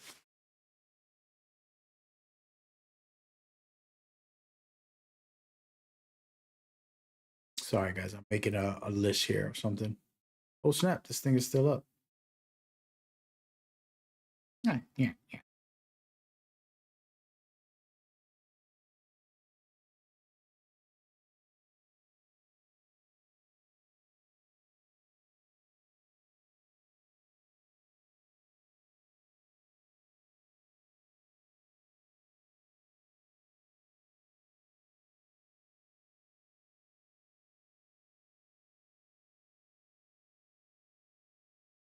I just wanted to save that. You said I used to play Destiny 2 when it released for free. Yeah, for sure. Destiny 2 is amazing, man. Many subs? What do you mean? That's not a bad thing. That's a good thing. I'm not saying his subs are bad. I'm saying influence of him being on stream every day. Like, it did that to me. I forgot what game I was playing. They're like, why are you playing this trash? When I make a video about a game, for example, you go on my Twitter page and I'm just excited about the game. And I'm like, oh, this game looks cool. I can't wait to play it. I'm so excited. Let me tell you guys about the information. And I'll just give them my, honest feelings of the game and looking how good it looks, how good it is for me. And the comments are like, oh, this game sucks. Why would you like this? Are you a shell? Or are they paying you to say this? Or, they'll have their narratives. Oh, this company did this. And remember there was a game, a friend of mine's like, oh, that company does really bad. I forgot what it was. It was like something was going on with that company. And then I just deleted the game before I even got to play it, just because they told me that. And I was like, you know what? I'm not even going to try this game. And so I could get influenced just like the last person. It's happened, but it barely happens for me. But I see it in the communities. People are trying to push people like, yo, don't play that game. Don't do this. Or, oh, how can you support Bungie, Sony? How could you support whatever game it is, right? Like whatever publisher. And it's like, yo, what are y'all smoking? I am playing whatever I find fun. It's like, for example, the best example I could give y'all is a lot of people will play like if they're activists and they're trying to make a change. And they're like, we got to do better and support local businesses. And then you go to their house, everything that they bought is from corporations. Like they won't go to a regular store on themselves, but they complaining to you about going to. And so that's what happens to content creators. They get the communities ramping on them, a lot of like miserable, negative people. And then all of a sudden, if you cave in, you're a part of that. And I think Cross is getting influenced in a way where he has to be the leader. And I probably should have put that in my video. He has to be the leader. And he has to be, like, it comes to a point where they got to grow the hell up. Cut it out. The best way I could put it. He said, yeah, they breaking money. Yeah, for sure. It's good. But what I'm talking about is the influence of, like, when I'm in my chat, for example, and I don't mean to say it rude. It sounds rude the way I say it. But, like, when I give my opinion and someone's like, I don't agree and this and that, and that's cool. Don't agree. I don't need to, like, agree with you. You can totally disagree with everything I do or everything I say. And we can still be cool. You know what I mean? That's how I look at it. But I'm also not going to be like, oh, yeah, you know what? You don't agree? Well, I'm going to change my mind all of a sudden magically just so we could be friends. It's like, no, that's not happening. I could be your friend. We could disagree on something and move on because life is short, brother. You know what I'm saying? And that's where my mindset is at. And I don't know. It's interesting, man. It's interesting. But yeah, that whole Cross situation with the Bungie thing, I think I've complained, right? Bungie's been out 9, almost 10 years with Destiny 2. After 4 years, I'm like, yo, where's Destiny 3 at? You could ask my cousin Cloudy. He comes to the stream every once in a while for those that are new. We talked about it. I'm like, oh yeah, I would love for Destiny 3 to come out, blah, blah, blah. It'll just be a topic that I just mention every once in a while playing video games. It's like, damn, I can't wait for that because they have the best raids in all of gaming for me. Those are the kind of things that, you know, you got to have the right mindset for. I think they should have done it and they didn't, but it's over with. It's over. What you gonna do? All right. Well, I could stay on here, just chill out and play some video games, or I can get off and get to work and get some work done tonight. And maybe stream again later. Maybe I'll jump on and play some things.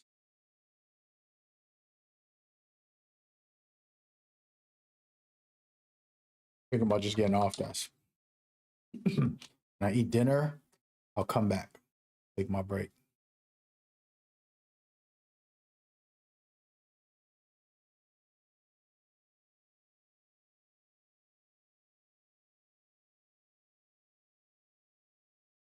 Oh my goodness, hold on.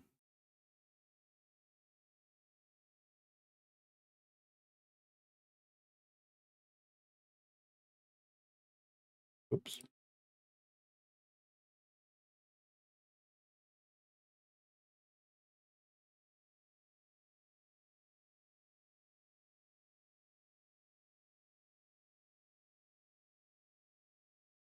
Also, then probably head to sleep. Yes, you, man. You go to bed, bro. It's early for me. It's only 3 p.m. I wanted to do some work today because I got a long week. Taking care of a bunch of stuff. So it would be nice to just relax tonight. I'm gonna do some work for tomorrow. That way I can relax tomorrow. I can do work ahead of time, basically. It's almost 1 a.m. for you. Where the heck are you? You gotta be in like Asia, India. 3 p.m. my time. Let me guess before you say 3 p.m. my time, 1 a.m. your time. That's wild. So you're literally 10 hours ahead. India. See, you shouldn't have told me. I said India, but I'm just trying to calculate all the ones that are like 10 to 12 hours away. I would say India, somewhere in Asia. Where else in the world would be that time? Trying to think. Interesting. But yeah, man, I appreciate you coming out. Damn, I don't even know that. See, this is where like I talk about valuing people. When there's a viewer that comes by and they're like in a whole nother world, basically, literally a different time zone, it's wild. Yeah, most Asian countries for sure. What's crazy to me, here's a conversation. I haven't done the homework to really dive into it, but Asia has India in it, but Indian people aren't Asian, in my opinion. And the little bit that I do know about it, you know, it just happens to be in that location. You know what I mean? Like, I don't know. Just thinking out loud, but that's a whole nother topic. I don't know how much you've done research on that topic. Oh my God, yo, my video got muted on Facebook and I really wanted to share.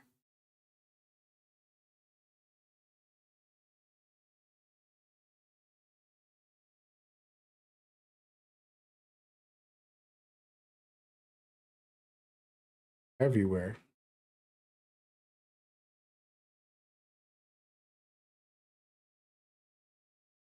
Oh my God, I'm not gonna do it. I'm gonna get a copyright strike.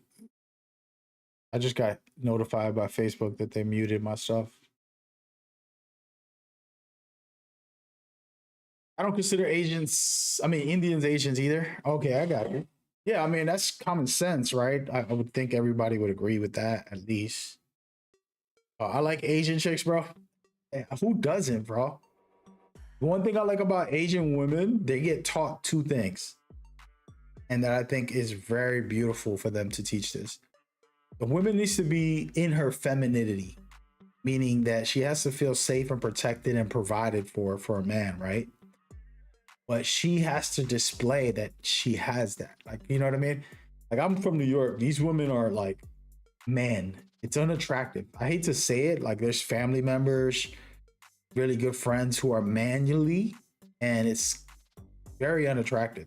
It's disgustingly unattractive. Men won't say it to a woman because they don't want to hurt their feelings, but it's so unattractive because it's like, dude, why are you trying to be manly and masculine? Like, that's my job, right? And that's a New York thing, right? But it's also just in general thing that does happen. In Asia, they teach the women to be cute and to have like a cuteness to them, and behavior wise, and the way they talk. So that's why they'll talk.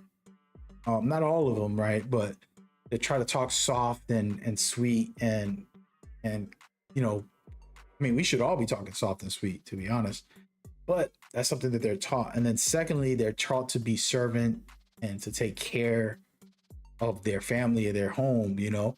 So they'll do whatever it takes, clean up well, and, you know, make some good food or massage your back when you come home. Something simple and gentle and beautiful that has been known in the traditions, but not necessarily, I would say, I don't want to say like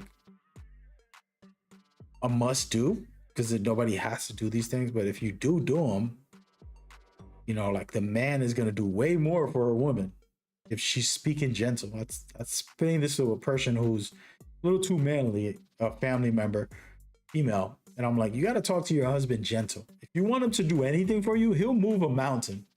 If you just say, baby, can you please go get me that thing, and you're talking on with that sweetness, you're like, what mountain you want me to move, baby? I'm gonna do it. Make a man feel good like that, you know? I was trying to teach her because she's a little too masculine, fortunately. And, you know, it was an interesting conversation, and she learned a lot from that because she's like, you know what, you're right. And it was one of those things that long term, it's gonna affect you in a positive way. It's a simple thing. It's not rocket science. It's like when you go to work and you're the boss and you tell somebody, Johnny, go get me that rope. They're gonna look at you like, are you talking to me like that? Like, they might not say nothing, but they're gonna feel it like, yo, they being so nasty. But if you went and you the same person, you changed the way you said it, and you're like, hey Johnny, if you got a second, you think you can grab that rope for me? And just that tone and that gentleness and that actual consideration in the way you speak will make a big difference. And a lot of people, women in Asia, they get taught that. And something that is special, and it makes them more attractive as women in that regard, you know? And what's funny is that I'm American. The women who are too masculine, they think, oh, you just got to be more of a man. It's like, no, you got to learn to be a lady. Like, I don't need to be with a man. If I was gay, sure, I'll be with the man, but I'm not gay. So I don't need to be like, it's like common sense. It's different. It's like, cut that out. Why don't you just be gentle, be kind, and talk like a, you know what I mean? So it's a weird conversation. And it's one of those things I was telling my, one of my coworkers about doing things for his wife and taking care of business. You know, you're a man, sure, doesn't mean you can't do things for your wife, like girly things, right? That people consider as girly. Like, do all those things, right? Like, take care of everything, make your wife comfortable. And then she has to have that same energy. It's like, what do you got to do for your husband, lady? Be gentle, be kind, be caring. He's going to do the same. He's going to be a good man. A good man's taking care of it, right? I'll clean the house. I'll wash the car. I'll do the dishes. I'll feed the baby. What do you want me to do? I'll do it. That's what a good man does. And a good woman has to have that same principle and it's a two-way street. And I don't think the cultures teach us that from America. And, you know, a woman wants, I'm independent, I'm gonna do me. And it's like, no. We together, I got you. Relax a little bit. You know what I'm saying? RC Metal Gear Pod. Yo, we haven't talked, man. It's been a little bit lost in the sauce for me. But we got to catch up, man. Hope you're doing well. Hope all is good. How's it been? It's been a while. Hit me up on Discord, man. We got to chat. A gentleman is from Asia. He lives in India. And I was explaining to him how American women from New York, where I'm from, are a little too aggressive, a little too like masculine with the way they speak and the way they act. And it's like, no, let me open the door for you. Don't open the door. A perfect example is just open the door. Just like, yo, chill out. Let me open the door. Let me be a gentleman. Let me do the simple stuff. It's not that you can't do it. Just let me do it. You know, and that was the conversation that Asian women get trained to speak cutely and gently and like have the feminine ability, as well as being a servant, doing beautiful things for their husband when they get home and stuff like that. I thought it was cool. But it's a two-way street. I think we all got to do better. So you doing well? I'm sore from 11-hour shift. Oh yeah, that's right. You work freaking 12-hour days sometimes, huh? Yeah, man. I think one thing I was just saying this to somebody about content creators. There was a content creator we just watched, and he has like 1 million followers, but they're all hating on a company, and now he's hating on them, and he's making 20 videos, you know, every day a video about the hate. And I just feel bad for him because I'm like, he doesn't really feel like that. Because the game he was playing, he loved it until the community turned against the game. And then he had to turn against the game as well to keep his community happy. And now he's like eating the beast, basically. And it was a interesting topic, but the point of what I was making was, this is his job. He makes a living off of the content. He has to feed himself with this. He got to pay his bill. He's got to, you know, his car note, his wife and kids, whatever he has to pay for it. So I'm not going to judge him for it, but he's also making himself more miserable by thinking negative, talking negative, and not even enjoying a game he was enjoying for the first month of it. He had to boycott the game because of the hate the community has. Right? That being said, I was mentioning that if I'm washing cars for a living, scrubbing a car, I would rather do that than let myself poison my brain and be on camera saying I hate a game and hate the company because my viewers want me to. You get me? And it's one of those principles of that I was like, you know, I'd rather just wash the car. You know, making videos is easier, but if I'm gonna make negative videos, hateful videos, or whatever, it's not healthy for my brain. It's not healthy for my heart.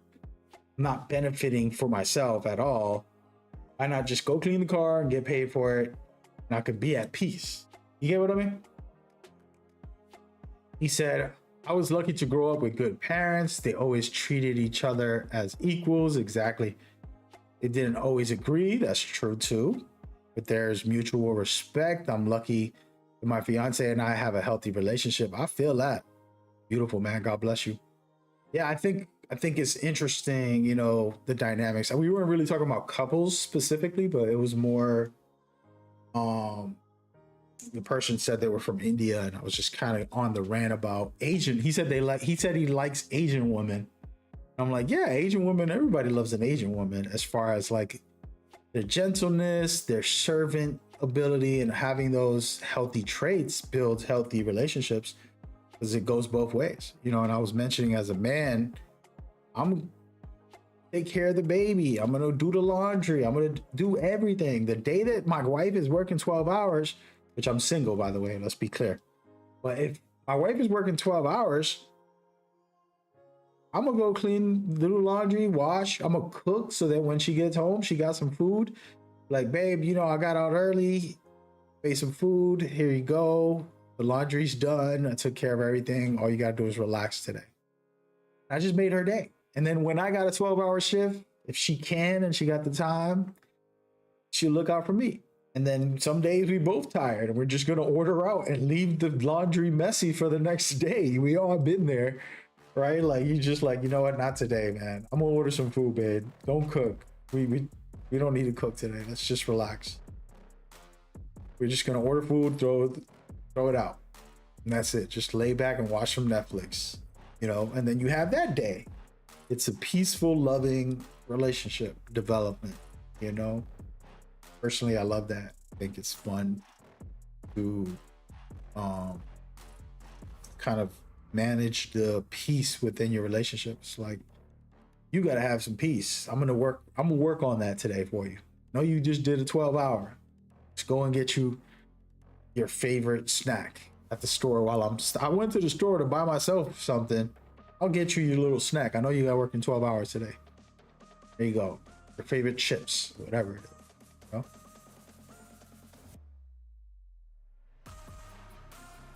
know? You said, I've always wondered how happy people like Nerd Dalek and Critical Drinker are. I don't know who they are. I never heard of them. Most of their content is negative. Yeah, I never watch that type of stuff, dude. Ever. While I'm not afraid to talk about things I dislike, for sure. Disliking is a negative, right? It's like, oh, I don't like spicy food. It's too hot. I can't handle it. That, to me, that's not negative. That's like preference. Like, you don't like it. That's fine. Don't eat it. Right? I think that's just natural, right? I'm not gonna make a dozen videos about it, or either put the energy into stuff I enjoy.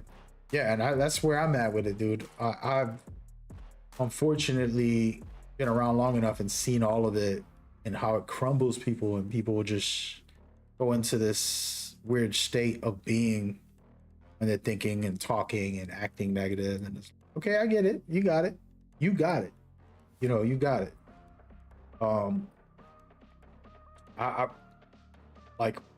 I've avoided negative content, basically. So anybody that comes on, if there's a clip or a video that sounds negative, I'm like, you know what? I don't need it. I don't need to watch this anyways. It's probably not going to do anything for me or inform me on anything, so I'm good. An example, there's a game that I like that I'm like, oh, this Assassin's Creed game. You know, I played all the Assassin's Creeds, for example. Really fun franchise, some good stuff in them. And then there's some stuff that I dislike, but I still love the franchise because it gave me stuff I like. It's like, it's not always perfect, but it did give me some fun entertainment. And it was exciting and interesting. And there's like a bunch of different installments that I thought were cool. And for example, you're doing Metal Gear right now. I don't expect you to think every game is the greatest of all time and that everything is perfect in the games. You're not, and that's okay. And it's like, well, I like part 3 better than part 1, or I like part 2 better than part 4. And it's like, cool. And there's nothing negative about that, in my opinion. I think it's all the same. Like it's a beautiful thing. So yeah, I think it's key. And actually what's funny is we're going full circle. At the start of the stream, I was using the Holy Bible verses and using them as examples to talk about real life scenarios and situations, examples about love, about peace within ourselves, about appreciation. And then the last topic was positive thinking, to not let negative thoughts control you, to think positive, to reinforce a better life, you know? There was a story of my cousin that I like to use every once in a while for people. He would call me up and tell me how much he hated his boss. He's like, I hate that guy. And he'll complain to me about it. And I'm like, why don't you go buy him some coffee in the morning before you get to work? Hell no, I'm not gonna buy him no coffee. What you think this is? Hell no, bro. I'm not gonna kiss his ass. Or he was just saying something to me, and I'm like, I'm not telling you to kiss his ass. I'm telling you to make some peace. I'm telling you to sit with him in a moment of like, yo, we're here together. I want to make this workplace work for me. Not about you, it's about me. I want to be comfortable here. I want to enjoy this as much as I possibly can, or feel safe here because I work here. I want to feel safe and comfortable and not feel angry or negative towards you. You know, it's like, just get him some coffee and just talk to him. Time passes. This is years worth. I think he stood there for 5 years. And in the last year, I think it was the last year. I can't remember the exact dates on this, but I think he worked 5 years there. In the last year, him and that guy that he hated, the boss, became friends. And they're still friends to this day, but it all came from a second, you know, like just like connecting, talking with them and having that conversation. A lot of us are not willing to just sit down and work things out. And it's a weird thing where it's like, I'd rather just be mad and hate someone than just say, hey man, let's talk about this. I want to understand where you're coming from. I don't need to agree with you, but I want to understand you. I want to understand where you're at. Just tell me. And you know, whether it's social media, whether it's real life, work, at your house with your loved one or something, sit down, have that talk and just say, you know, but yeah, that's where I'm at with that. That's a deeper conversation. Oh, you almost done with Peace Walker? Dude, Peace Walker, listen, first of all, it's a handheld game, just to be clear. Like, I know you know that, but for those watching, Peace Walker was so damn good when it released because it was a handheld game, but it was amazing. And then they released it on consoles after, like, you know what, we'll just throw it on there as a port. And I still think it's amazing. It's a great time. Story-wise, it's pretty insane. Did you play the Phantom Pain, by the way? Have you played that yet? I don't think you did, brother. I can't wait for you to play Phantom Pain. But or Ground Zeroes, because I want to spoil them a little bit. If you didn't, forget about it. But Paz's story, we get the reveal of Paz's story in Peace Walker. And I'm not going to spoil that, by the way. You're not finished. But once we get what's happening, it's pretty interesting. Her storyline and everything that she's on, and I've become more humble about the character development from Paz. That's all I could say. And you know, man, we about to do a rant. This guy's gonna take a shower. Good, let's do the rant. We will be playing Ground Zero next. Okay, so yeah, that's cool. All right, man, take care, bro. Turn this stream off because I'm about to spoil everything. Matter of fact, let me go and put up a video. We're gonna put up a video. I'm gonna put up a video right now. That's what we about to do, my boy. Take care of yourself. I just gotta get it off my chest, man.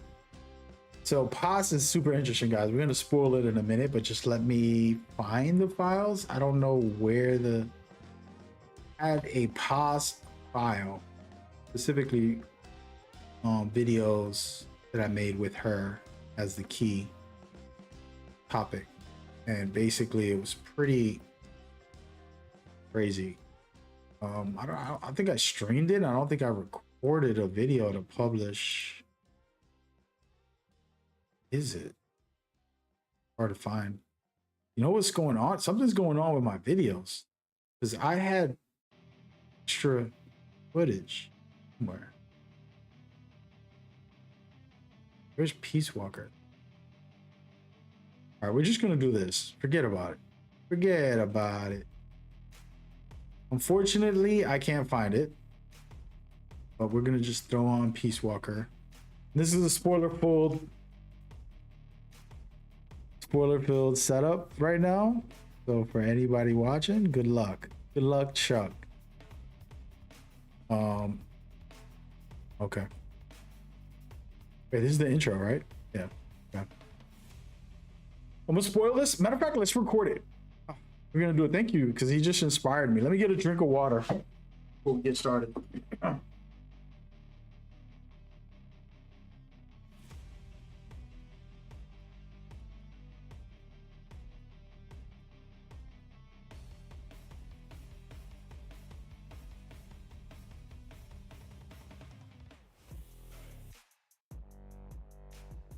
All right, let's do it. So this video is way too long, I'm gonna be honest. And I gotta find the time that you meet Paz. There it is. Here we go. So you meet Paz in Peace Walker for the Metal Gear series in a very crazy time where you're building an army and you are trying to fight back with society. Her name is Paz, which stands for peace, and they come to you in hopes that you can help. And this little girl, at the time, you look at her like an innocent young person who just wants to do the right thing. And she shares her story and her experience with you, and it catches you and tells you, hey, you know what? This is the right move, and I'm going to try to make this work as you go forward. And before we continue, remember, this game was a handheld game for the PSP in the original PSP days when it released. And so the graphics and visuals overall are not going to be, 4K realistic or anything. But it was revolutionary for its time. It was one of the best games ever for the handhelds. And it's still fun to play this game, and it has a great story. I'm going to spoil this story for the rest of this video. And the goal is, somebody mentioned this in my chat and made me reminisce of how devastated I was with this storyline of this person. And I'm going to spoil the whole series to a certain extent with this. So just stick with me. In the background, you'll see some Peace Walker. And yeah, all right. So Paz is a young girl who's asking for you to help and for you to be the hero that you supposedly are. And the truth is that there's something interesting that happens here, a dynamic between all of these characters here, but also for the series. Because you're fighting for a great cause throughout the games, and there are some, at the time, things about kids, but you never really got to see kids in the series as much until this game came out. And it was pretty interesting. And I think we all can relate to wanting peace, aka Paz. And then as the game develops, you keep her in your base, you're helping, you're doing everything. But it's revealed that she's a spy. She's not a kid, she just pretended to be. And then, of course, the climax of this game, where she jumps into the Metal Gear and she fights you, basically. And she's trying to create the deterrent and change things in her way. And sometimes we are misled, and they have hidden agendas, unfortunately, that are conflicting, whether it's ones that are true to ourselves or true to the people around us, or people that are basically influencing us. And that's what Paz made me think about in the Peace Walker series. And by the end of it all, it ends not so great, but she lives. And I want to talk about Ground Zeroes, which is probably the game I should have focused on, to be honest, because that's where things get outrageous. And the main thing I want to mention with Ground Zeroes is that, how can I say this? It's pretty graphic, and the next topic that I'm going to kind of go through might not be something you're going to be happy with hearing. Us is like 27, if I'm correct, something like that, 26 or 27. And she's been a spy. She's been being used by the Patriots, aka Zero. And the backstory is they took her when she was young. They trained her to be a spy. They tortured her. They did all types of evil things, of course, to put her through the wire, to make her a servant, but also capable of anything. So there was nothing she could not face. after going through all of those tragic things at a young age. And storyline revealed that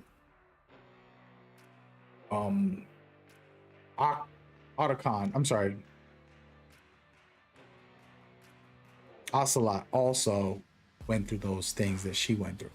And it was really sad and unfortunate for him as well. But with this young girl going through those things, it was so tragic and devastating. When you hear the full story, you're like, wow, they went through that at a young age and went through so many different things that was like, wow, this is how they train and brainwash these kids. And then as time went on, after this Peace Walker incident, she gets caught and things start going crazy over there, which is another topic which we can get into in a minute. But she gets caught. She's even treated even more poorly at that facility. And this is where it's very bad. And it's kind of so bad I can't even mention it too heavily. By the way, this is kind of creepy.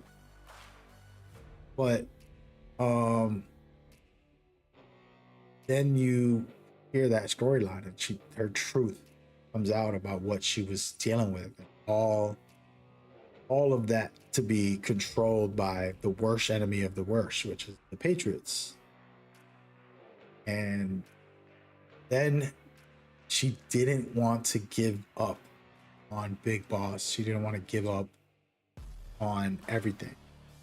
To me, that really showed a lot about her and the impact that the boss had. Well, so I'm gonna pause this here. There's dialogues in the Phantom Pain that you can go through about Oz's journey, but when you play Ground Zeroes, they put bombs in her, 2 bombs with C4 into her stomach and somewhere else, and she's going through this torture. She would never give up Snake. She would never betray him. And you're trying to save her. There's a crazy situation that happens. I don't want to kind of boil too heavily, but let's just say it didn't end well for Paz. And the crazy part is that later on in the game, they also showcase the effects of that on Big Boss. And they show what it did psychologically to him to deal with all that, emotionally, mentally, and he was delusional in some ways. That I just really, really loved more than anything, because it opened the door to interpretation. If you played the Phantom Pain, there's a lot of interpretations and what is real, what's not, what is he hallucinating and what he isn't hallucinating. And Paz was a big part of that. And then her final message is one of the greatest Metal Gear messages I ever got. Now, I honestly felt like Kojima was speaking directly to me, and I just couldn't stop crying at that time. And I actually gonna end the video by letting you watch that part, but before we do, I want to mention the importance of understanding that, you know, these things Kojima created are for us to find our way in real life. His messages, and it's deeper than just a video game, so it's important to remember that as we go along. And at the end, this is his final message for his final game that he's made in the series. All right, guys, hold on. I have to find it. So it's going to be hard to find. I got so many files. No, I got it somewhere. I just got to find.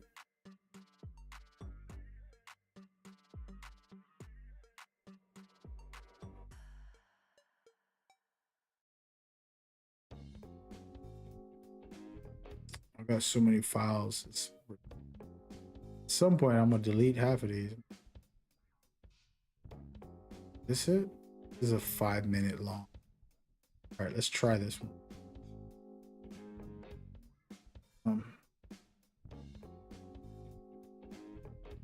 All right, so it's called 2.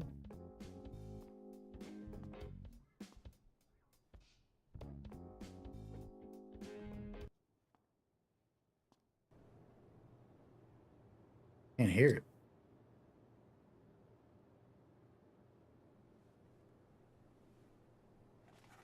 Really low. She's not saying either. Snake?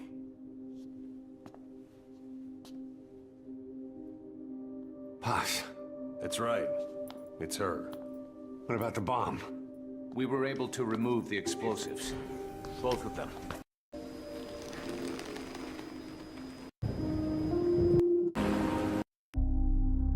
Nothing. I believe she's nothing more than... Just think what you could... Everyone cheered at the end, even though I missed a few high notes. Snake, where is Professor? It looks to be a kind of dissociative disorder. What about the bomb? What about the bomb? No, it's okay. There's an... Posh. That's right. It's her.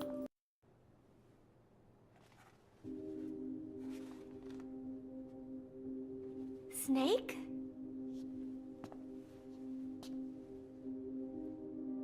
Posh. That's right. It's her. What about the bomb? We were able to remove the explosives. Both of them. Bomb! No, it's okay. I'm gonna redo this video, guys. I'm gonna redo this video. Oh man, I'm gonna redo this video. We're gonna do this video. Where is that file? Because that's not the file. Oh my goodness.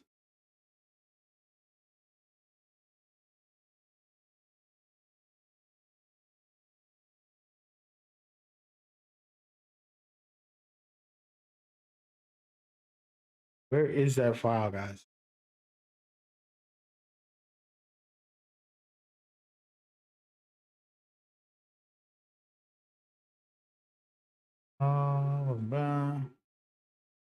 It's such a little file that, like,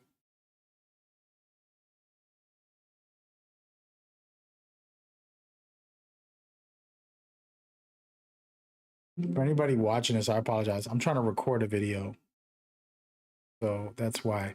Let's put this back up there real quick for a second. Because what happens at the end here? Sorry. That's not how it's supposed to end.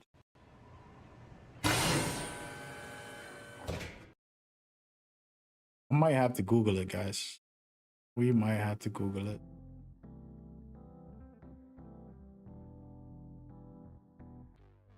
We'll Google it. Metal Gear Solid Phantom Pain Pause Final Speech.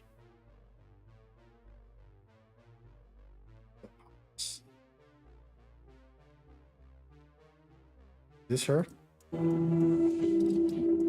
Anyone can give.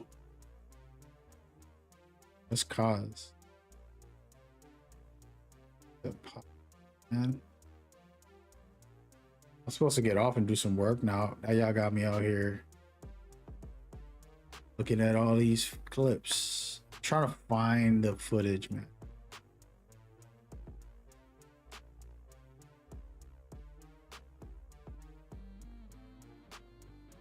Oh yeah.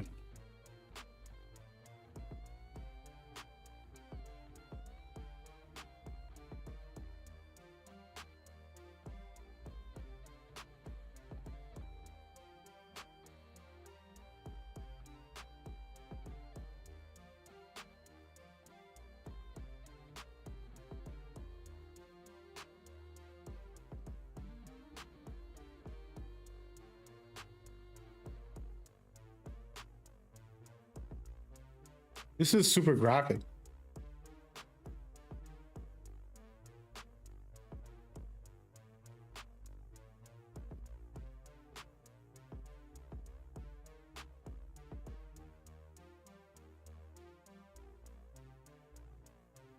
I'm gonna end up crying.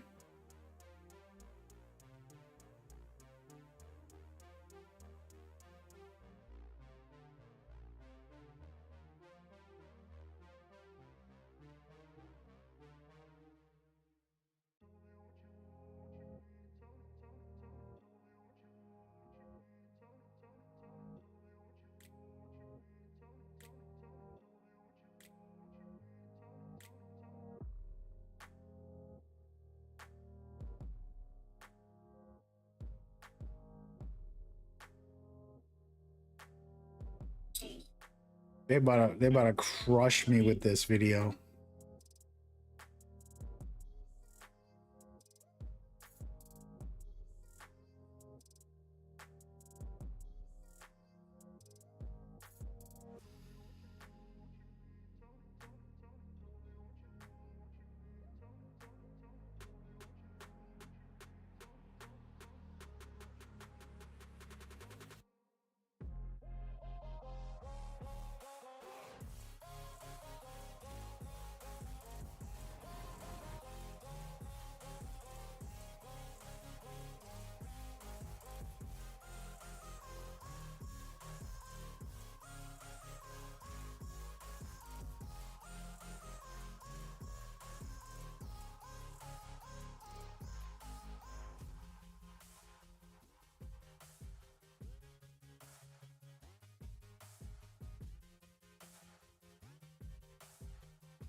Damn. All right. All right, here we go. All right, everybody. I'm about to do probably an emotional video recording. I just was trying to organize it before we start. Hey, Paul, yo, my brother. Hey, man, God bless you, man. Good to see you on the chat. It's been a long time. I thought about you the other day. I was trying to like hit you up. We were doing some veterans charity out here in Boston where I live, and I was like, damn, how's Paul, man? I gotta hit him up. I haven't been on social media like contacting friends and stuff for a minute, so I think you told me you don't have Twitter no more. I don't know where to contact you at, man. But what's new, man? How you been? What's going on over there in the world of the UK? I believe you're still in the UK, right? How's it been? How's the family? You know, you had a baby that was about a couple years ago now. I would say the baby's 3. I don't remember exactly. Is it 3? Is it 4? Is it 5? You know, let me know. My brain, old people problems, man. Don't worry, you're gonna get there one day. You're gonna forget. Wow, I got it right. Ain't no way. That's wow. God bless her. You broke off social media. That's good, man. Just recovered from surgery. Oh, nice, man. Is that for the leg or something different? I hope you're all right. Sure, man. Peace and love to you. Hope all is good, man. Talk to me. Send me an update. What's the word out there? What you been on? What you been up to? I am going to have this ChatGPT do something while you message me. I want to make a quick history about a Metal Gear Solid character. Do a full breakdown on her life all the way until the end. Great choice. Plus Ortega Castillo is such a compliment. So she first appears in Metal Gear Solid. Oh, come on, man. I don't want to hear that. All right. Sorry about that. I was looking at ChatGPT. Had 2 screws out. What? Screw them back in and oh man. DM me on here. Cool, man. It'll be good to be in touch, dude. It would be awesome. Hope you're good. What's new? What's new? Hey, you stopped playing Destiny? I mean Division? What was the game we met at? Shout out to everybody in the different chats on other platforms. My homeboy Paul. This is the crazy part about this world, right? Like I don't remember how I met him. It was just like online playing the Division, and I guess we matchmaked or something. And basically kind of just played a lot of games together, played a lot of Division together.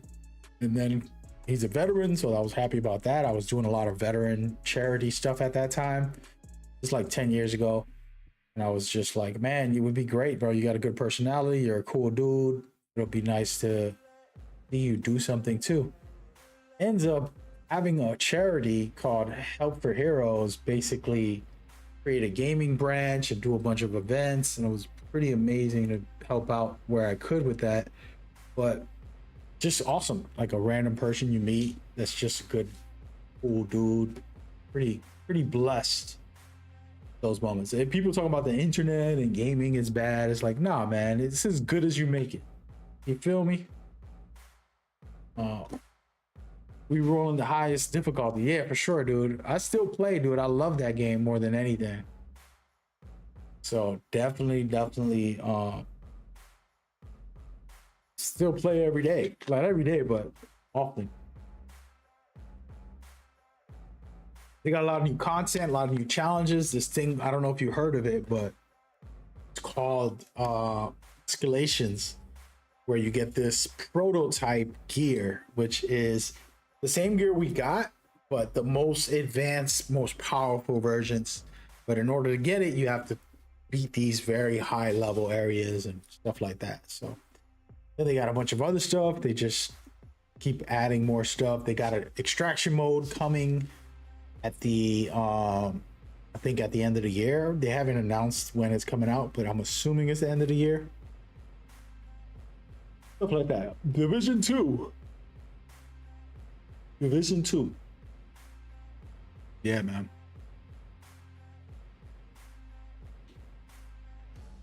But yeah, we gotta catch up for sure. I was about to record a video. I'm gonna still record it, but yeah, we just chatting a little bit. What the heck? Oh no.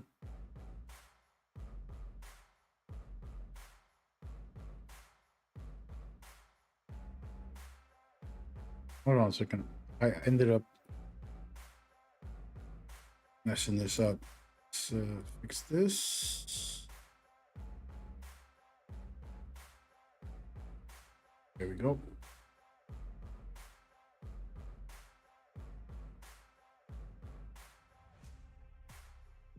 I was doing the elevator part of it. Yeah. I got you. Yeah, man. What you been up to besides that, dude? What have you been doing with your life besides the surgery and taking care of the kid? What games have you been playing? Have you been playing games, or you completely cut that off too? What's the storyline? What is the story? And whatever happened with Help for Heroes? Do they still do that gaming stuff, or they got? You know, it's not easy. to do this stuff. You know, you got to have a lot of connections, a lot of good management, a lot of like it's a lot of work. You know, they were doing like a gaming branch at the time in the old days, but I've not been in touch, and I should have been better with supporting it, like by keeping. I've tried.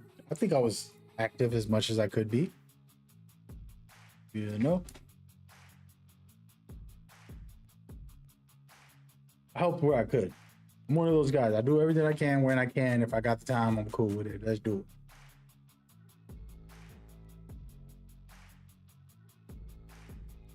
You play it now and again? Oh, they stopped it completely. Got you. They're refiring it up and rebranding it. Nice. They should, man. So here's the thing.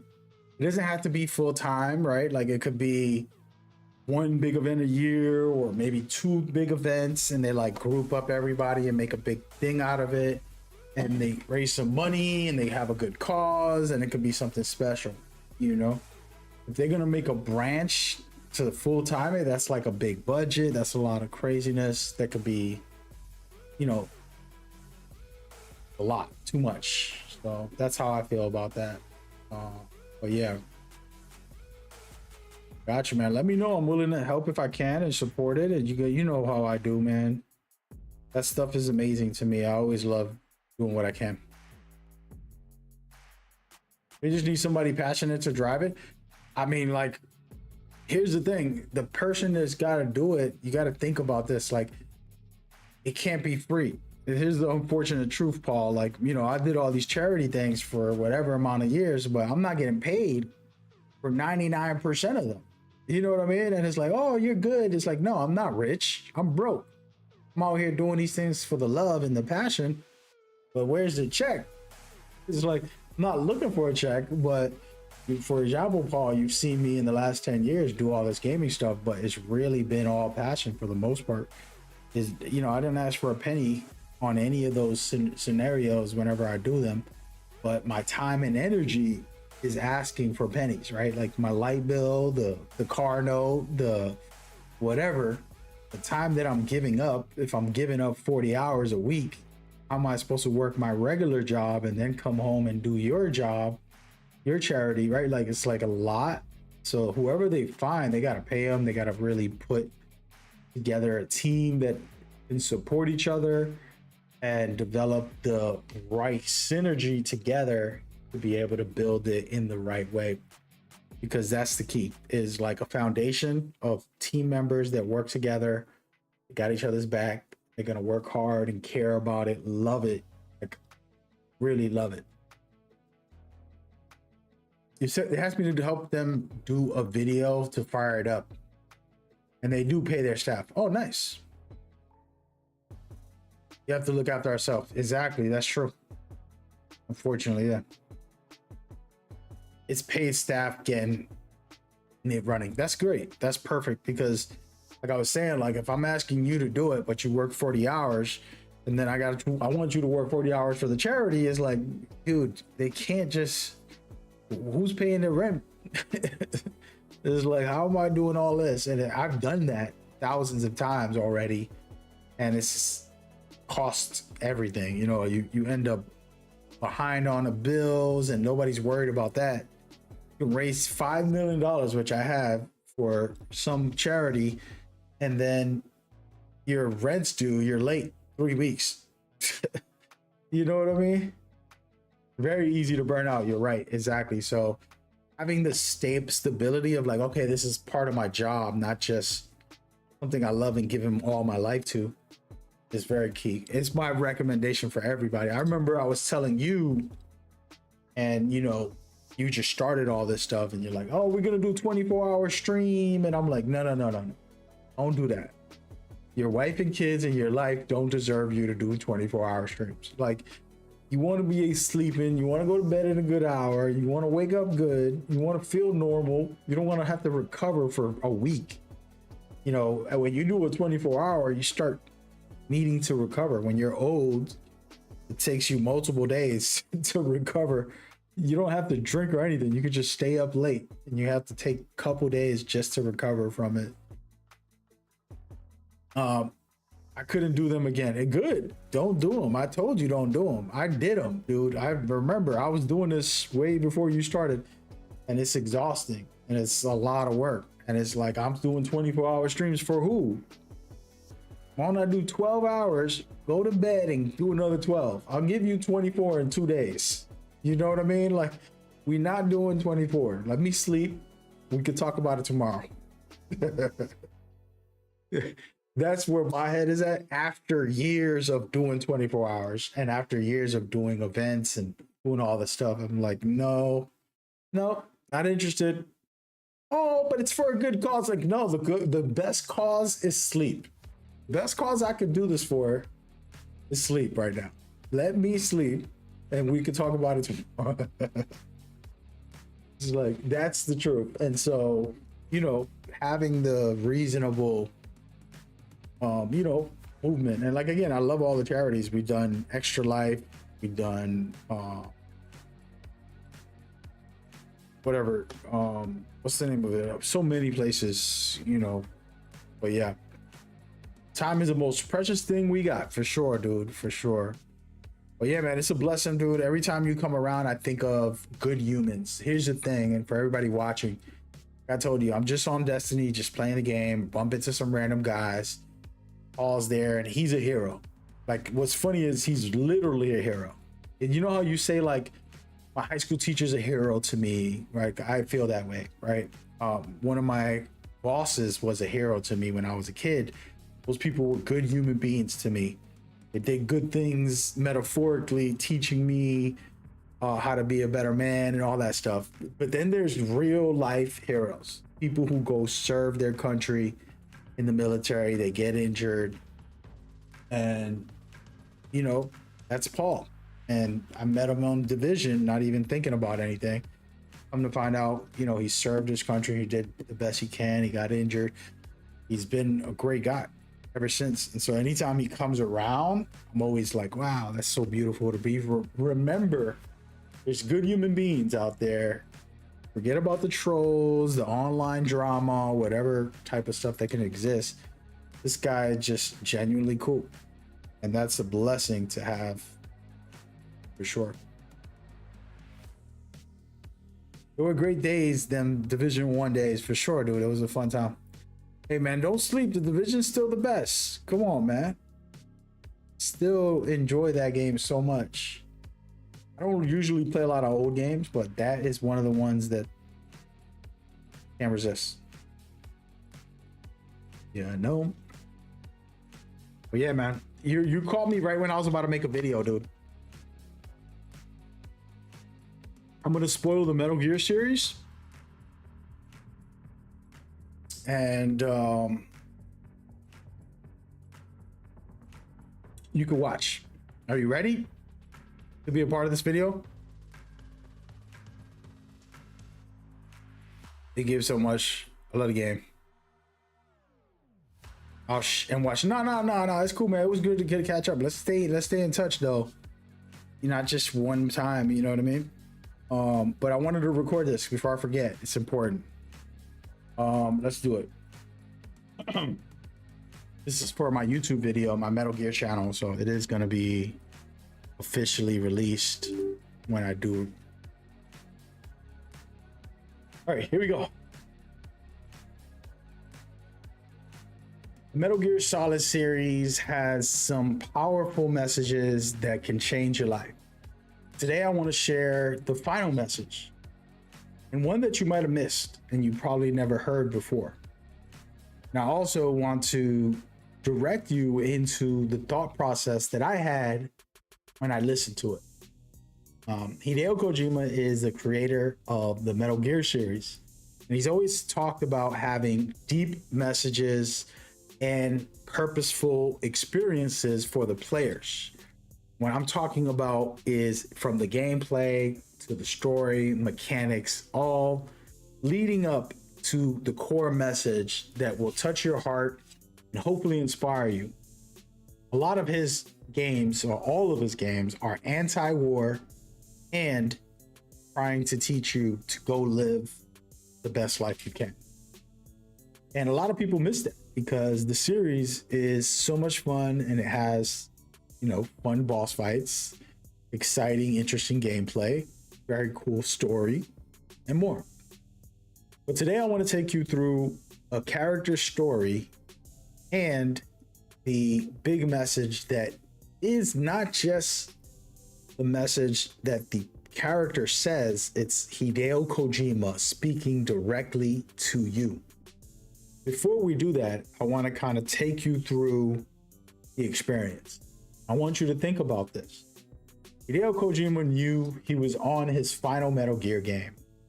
He wrote a story about a phantom, which represents us, and it makes it so that you get to create what Big Boss, the main character of the franchise, really is. And throughout the game, everything you do or don't do defines who Big Boss really is. You are him and he is you. And it's a powerful message. And it is very, very important to know that empowerment was very key to the story, but also to us after 35, 40 years of the Metal Gear series. And with that in mind, the second part, which was interpretation. What does that mean? Your interpretation is real only to you. And this series really culminates with that topic heavily.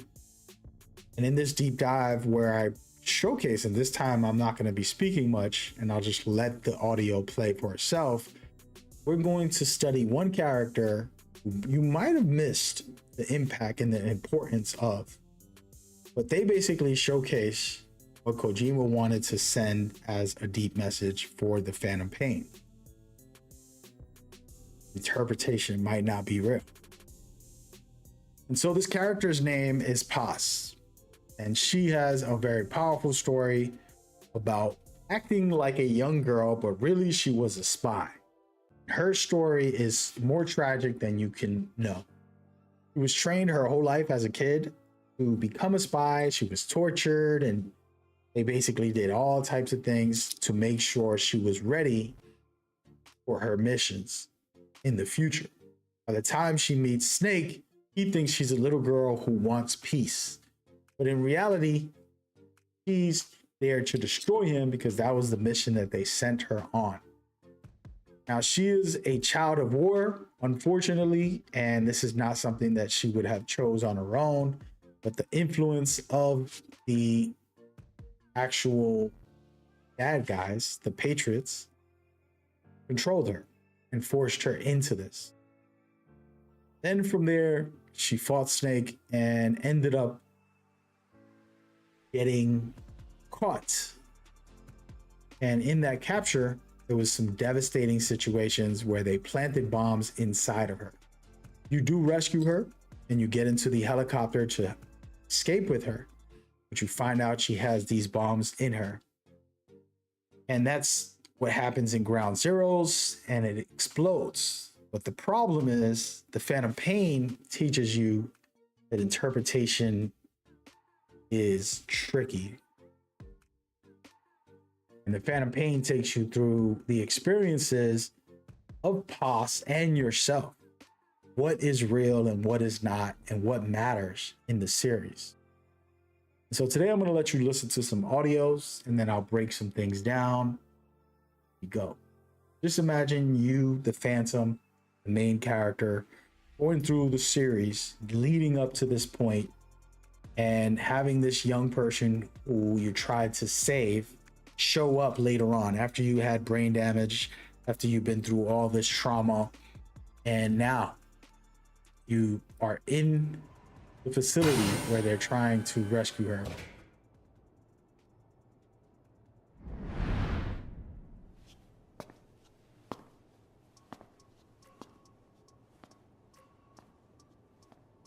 We're gonna watch some pieces of this.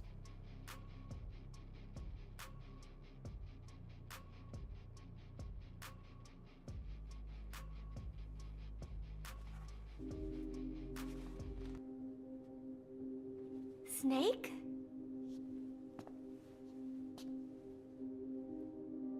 Paz. That's right. It's her. What about the bomb? We were able to remove the explosives. Both of them. Bomb!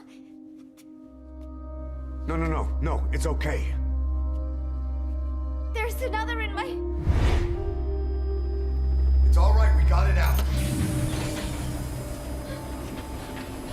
There's another in my... The guided tour will be wrapped up by the time you get home. Make me proud. By the time they leave, I'll have the IAEA praising us as the poster boys for world peace. Out. Something's not right. Check her again.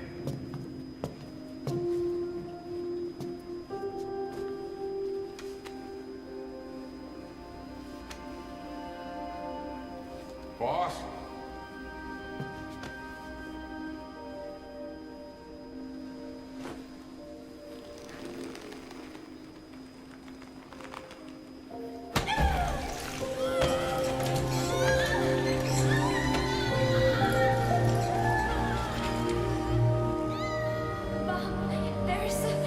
It's all right, we got it out.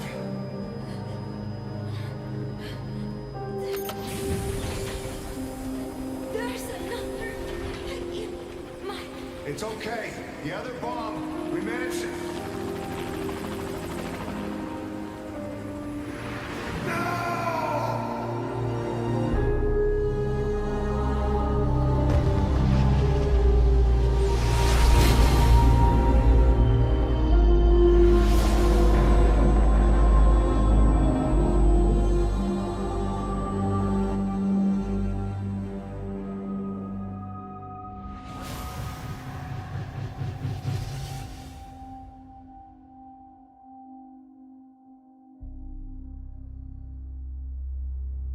She hit the water hard, but somehow she managed to survive. Anyway, the shock triggered some kind of amnesia. Snake? Where is Professor Galvez?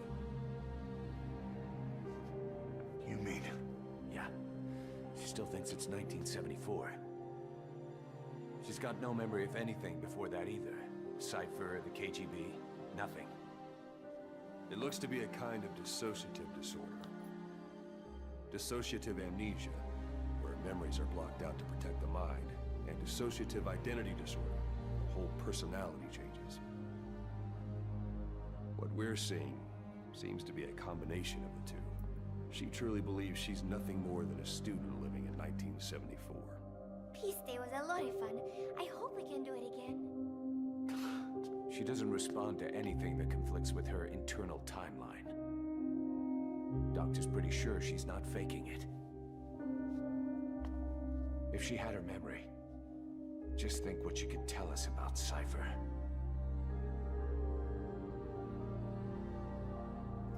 The photo is from that guy you brought back the other day. From the old crew. I thought it might jog her memory, but no luck. Anything else you can show her? Do you have something to show me, Snake?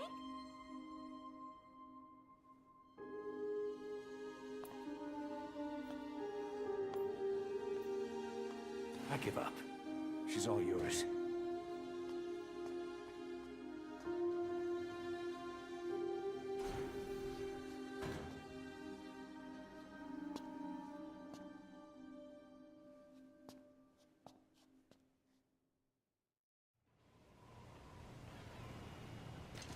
Got something to show me, Snake?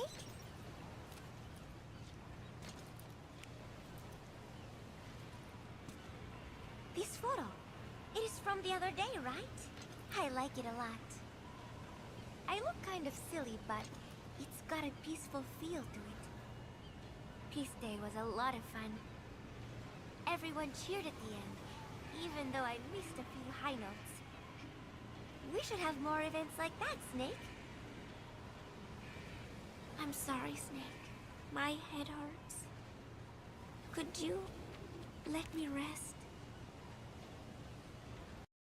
The psychological effects that war has on all of us mentally, emotionally, physically is very real.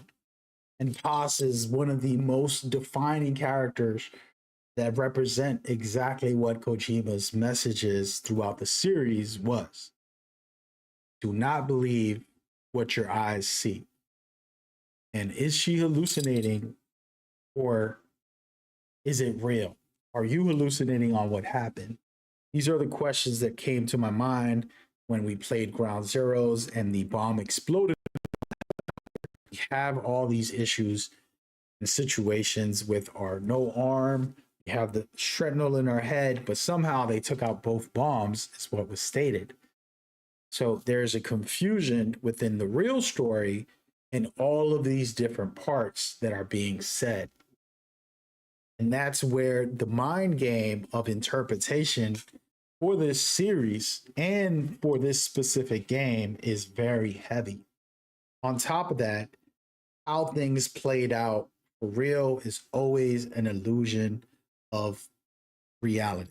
When it comes to Big Boss, Solid Snake, and Raiden, the supposed heroes, you go back into the history, they actually were the villains because they did terrible things. In Metal Gear Solid, Solid Snake was the one who went out there and assassinated all of so-called bad guys, but really he's killing the people who want to stop the bad guy, as well as he's the one who activated the Metal Gear Rex. Okay, so he has been playing the role, thinking he's a hero, but destroying everything. And then you go into part 2, where Raiden as well is working through his missions, but it's a simulation to be able to have better information on information control, psychological, and the actual information needed on how to simulate that. And in part 3, Big Boss ends up taking out the boss and doing all those things leading up to helping create the Patriots, basically. So every single game, you are pretty much playing a bad guy for the whole game. And what's odd is a lot of us don't even know that. Casual fans won't even see the true story about how war is bad, and you're only adding fuel to fire. And the effects of it are traumatizing to the point where, an example, Paz having dissociative memory and all of the other social psychological elements that's messing with her, where she can't even connect reality at all. And this example only gets even more enhanced with the next part, where Big Boss goes to visit her once again. And this is something you can miss in this game, but there's plenty of story that you can do to unlock every single cutscene and get this final ending. Let's watch together. Stay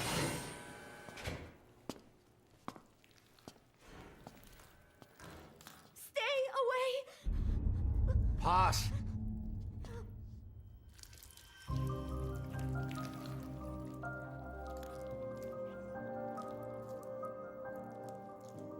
Bomb! There's another!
day never came. Every morning I wake up expecting it to come, but it is always 3 days away. That cannot be it. I have not woken up at all. It is just a dream. It is all a dream. I am in it, and you are in it too. I am the dreamer, but you are having my dream. Do you get it now? You do, don't you? Peace Day never came. With 3 days left, I followed my orders from Cypher and launched the operation. I hijacked Zeke. I fought Snake. I lost and was thrown into the ocean. I survived, but I was captured by Cypher. How happy I would have been if they had let me die then and there. But wishes do not come true. We just cling on to our dreams, our phantoms, mine and yours. But I think this one is coming to an end. After all, you have figured it out now. You can kill Skullface, murder Huey, slaughter Zero, burn the whole world down, and it still won't bring me back. Me, or any of the dead. And that was our business. War. We bought our daily bread with money paid to us for killing. Maybe us getting killed was just balancing the scales. You know, Mother Base was never the heaven we wanted it to be, but I was still happy to have lived with everyone there. It was such a short time, such a hypocritical peace.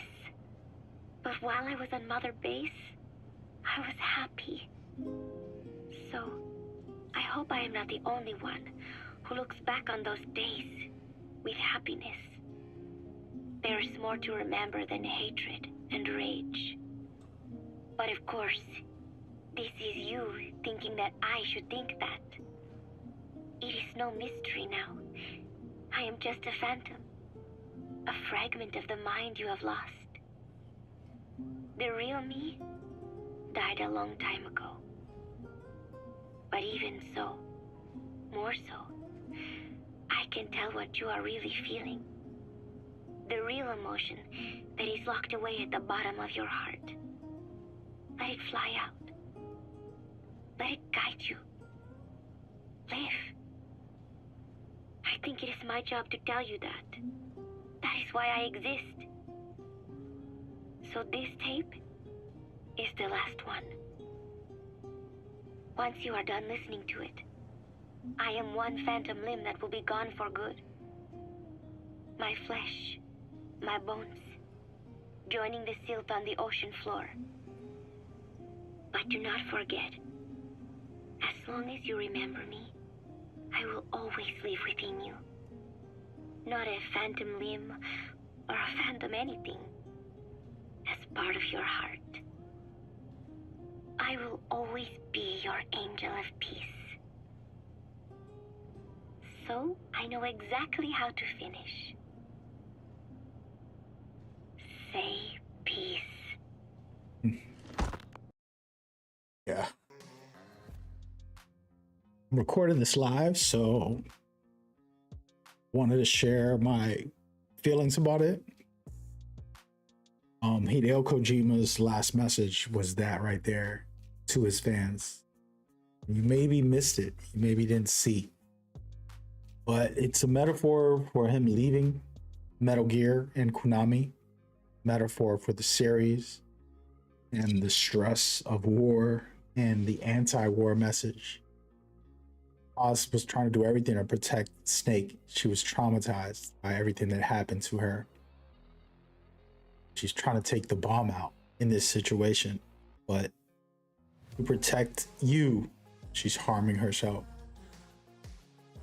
And that's what happens, you know, in the game as well. To protect the world, you end up doing all these crazy things. And the truth is, this is all an illusion because Snake is just imagining. It's not real. or at least not real to those who don't care about the series and haven't really put their heart and soul into it like I have. And so when you're listening to Big Boss read or listen to Paz's final message, and he's waking up to the butterfly and to realizing that that room that they were in and every interaction with Paz was his illusion and was not really happening.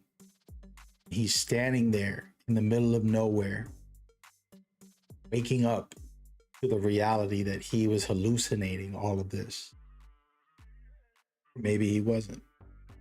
Question is yours to find the peace within that. And that's why it's such a beautiful farewell, because the butterfly went from a caterpillar to a butterfly and it ends up in your hands. And there's deeper messages in the actual script, as Paz explains about Peace Day wanting it to come, but it never came.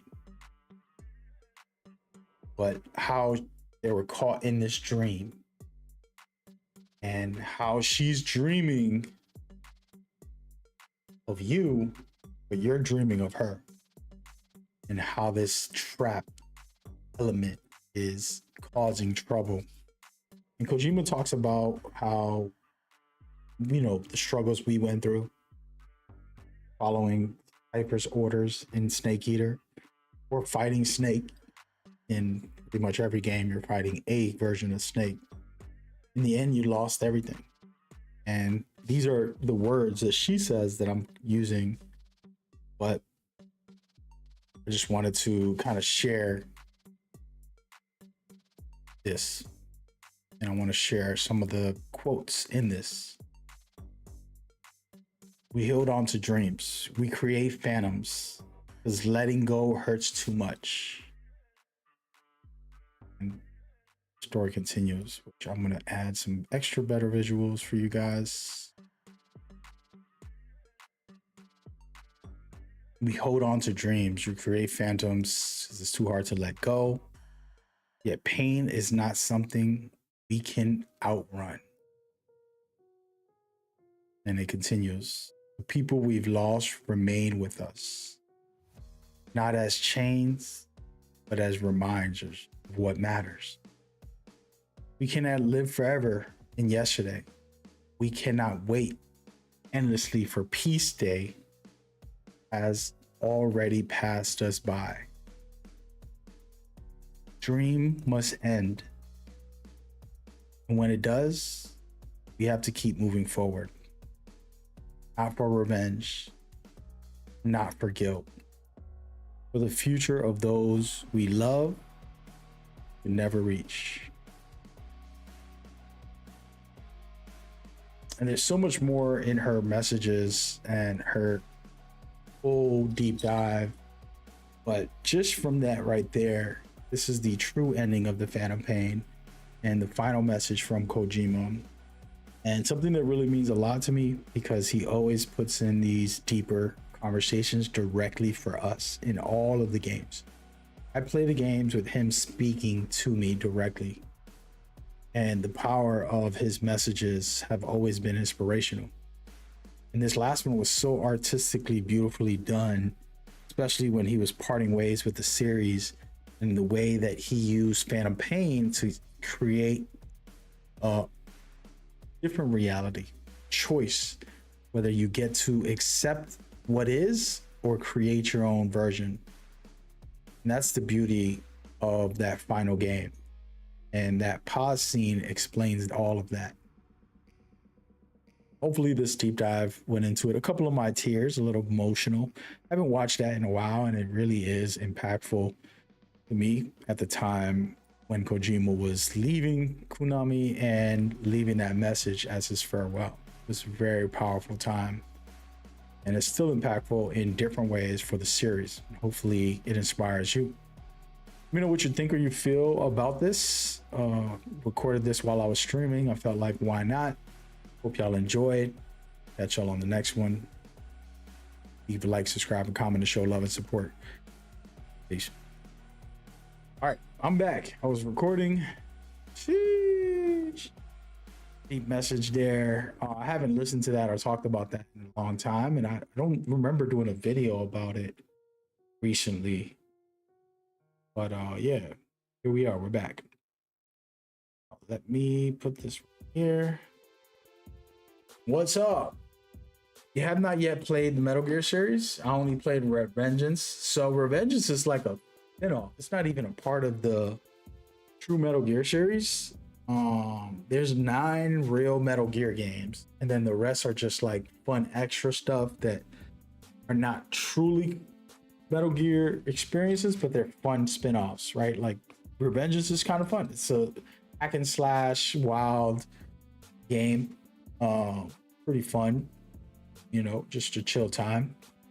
And yeah, it's cool. But yeah, the Metal Gear has a lot of deeper stuff, man. I didn't remember the pause thing until going through it right now, and I'm like, damn, Kojima was hitting. Even now, it still stings, that he knew everything that was gonna happen. He was on his way out. He had that message ready to go. It was beautiful. But your badass stealth games.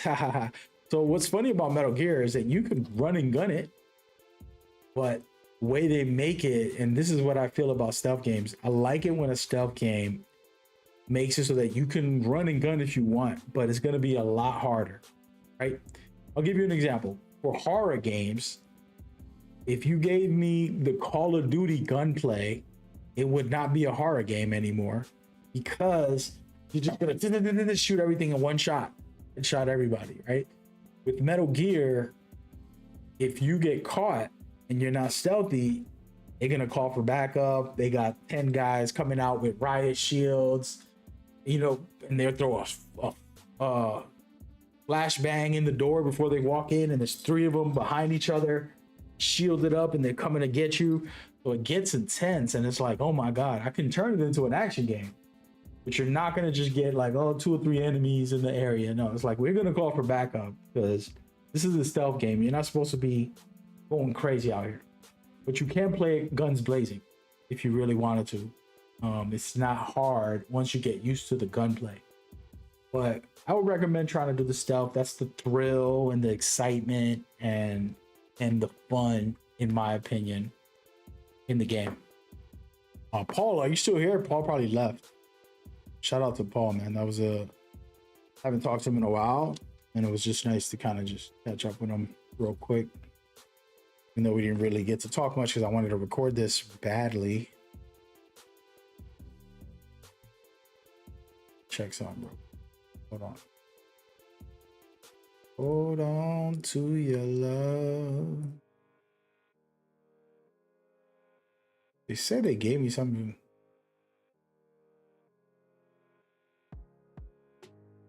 They gave me a locker code. How do I claim the locker code? How do I claim the NBA 2K26 locker codes from Twitch?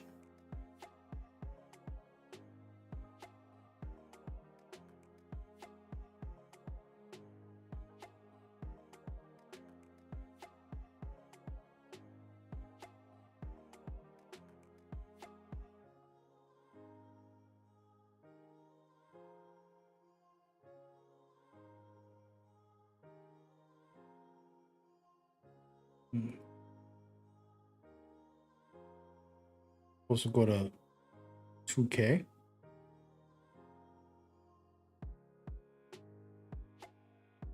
But I don't see the code. Come on, man.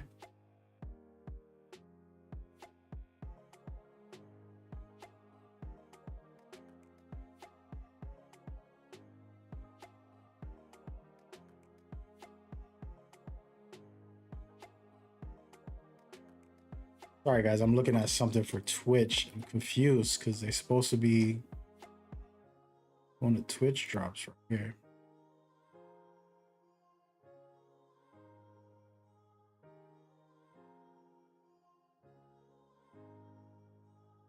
Damn, I got a lot of codes. The heck is this?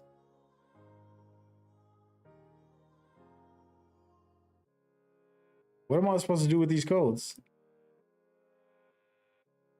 I don't even know right now.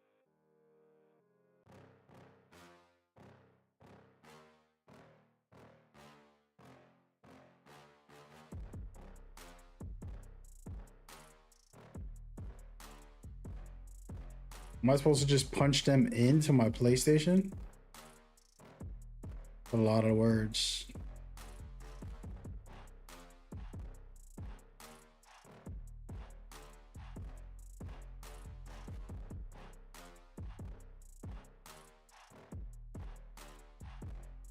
Oh yeah, so I do gotta punch in these codes. All right. So see, I've been getting all these codes. I never used any of them.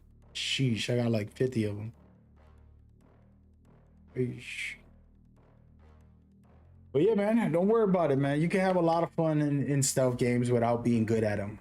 Here's the problem with you guys. Y'all be worried about who's the best. And it's like, if I'm not competing, it doesn't matter.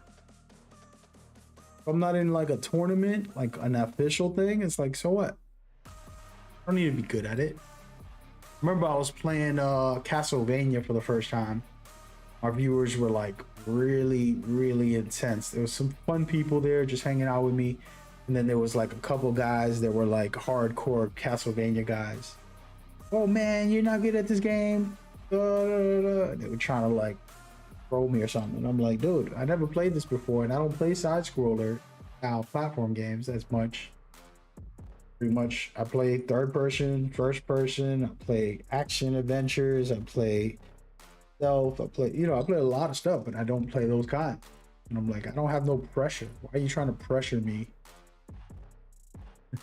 into trying to be good? Like, I'm working on it. You ain't gonna keep on goofing off, thinking that I'm gonna be bothered. You know, I explained it to him. He's like, oh, I get you. I'm like, yeah, get me, leave me alone. You get me. But yeah. Anyways, I need to go take care of some stuff. I don't think I'm gonna have a lot of time, and then I gotta make dinner after, and then I can relax for the night. So I might stream again later. All right. Hey man, it's been great. Thank you, Kozo. Thank you, Paul, and everybody that showed up on the different platforms. The start of this stream is the best part, the first hour. I'm gonna probably do more of those. More off.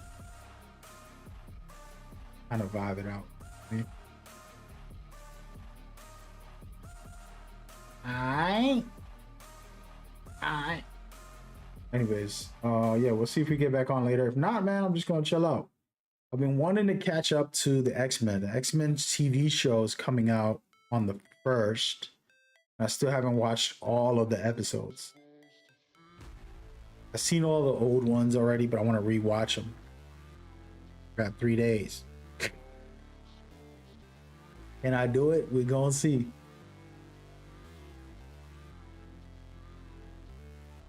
But other than that, we'll catch up.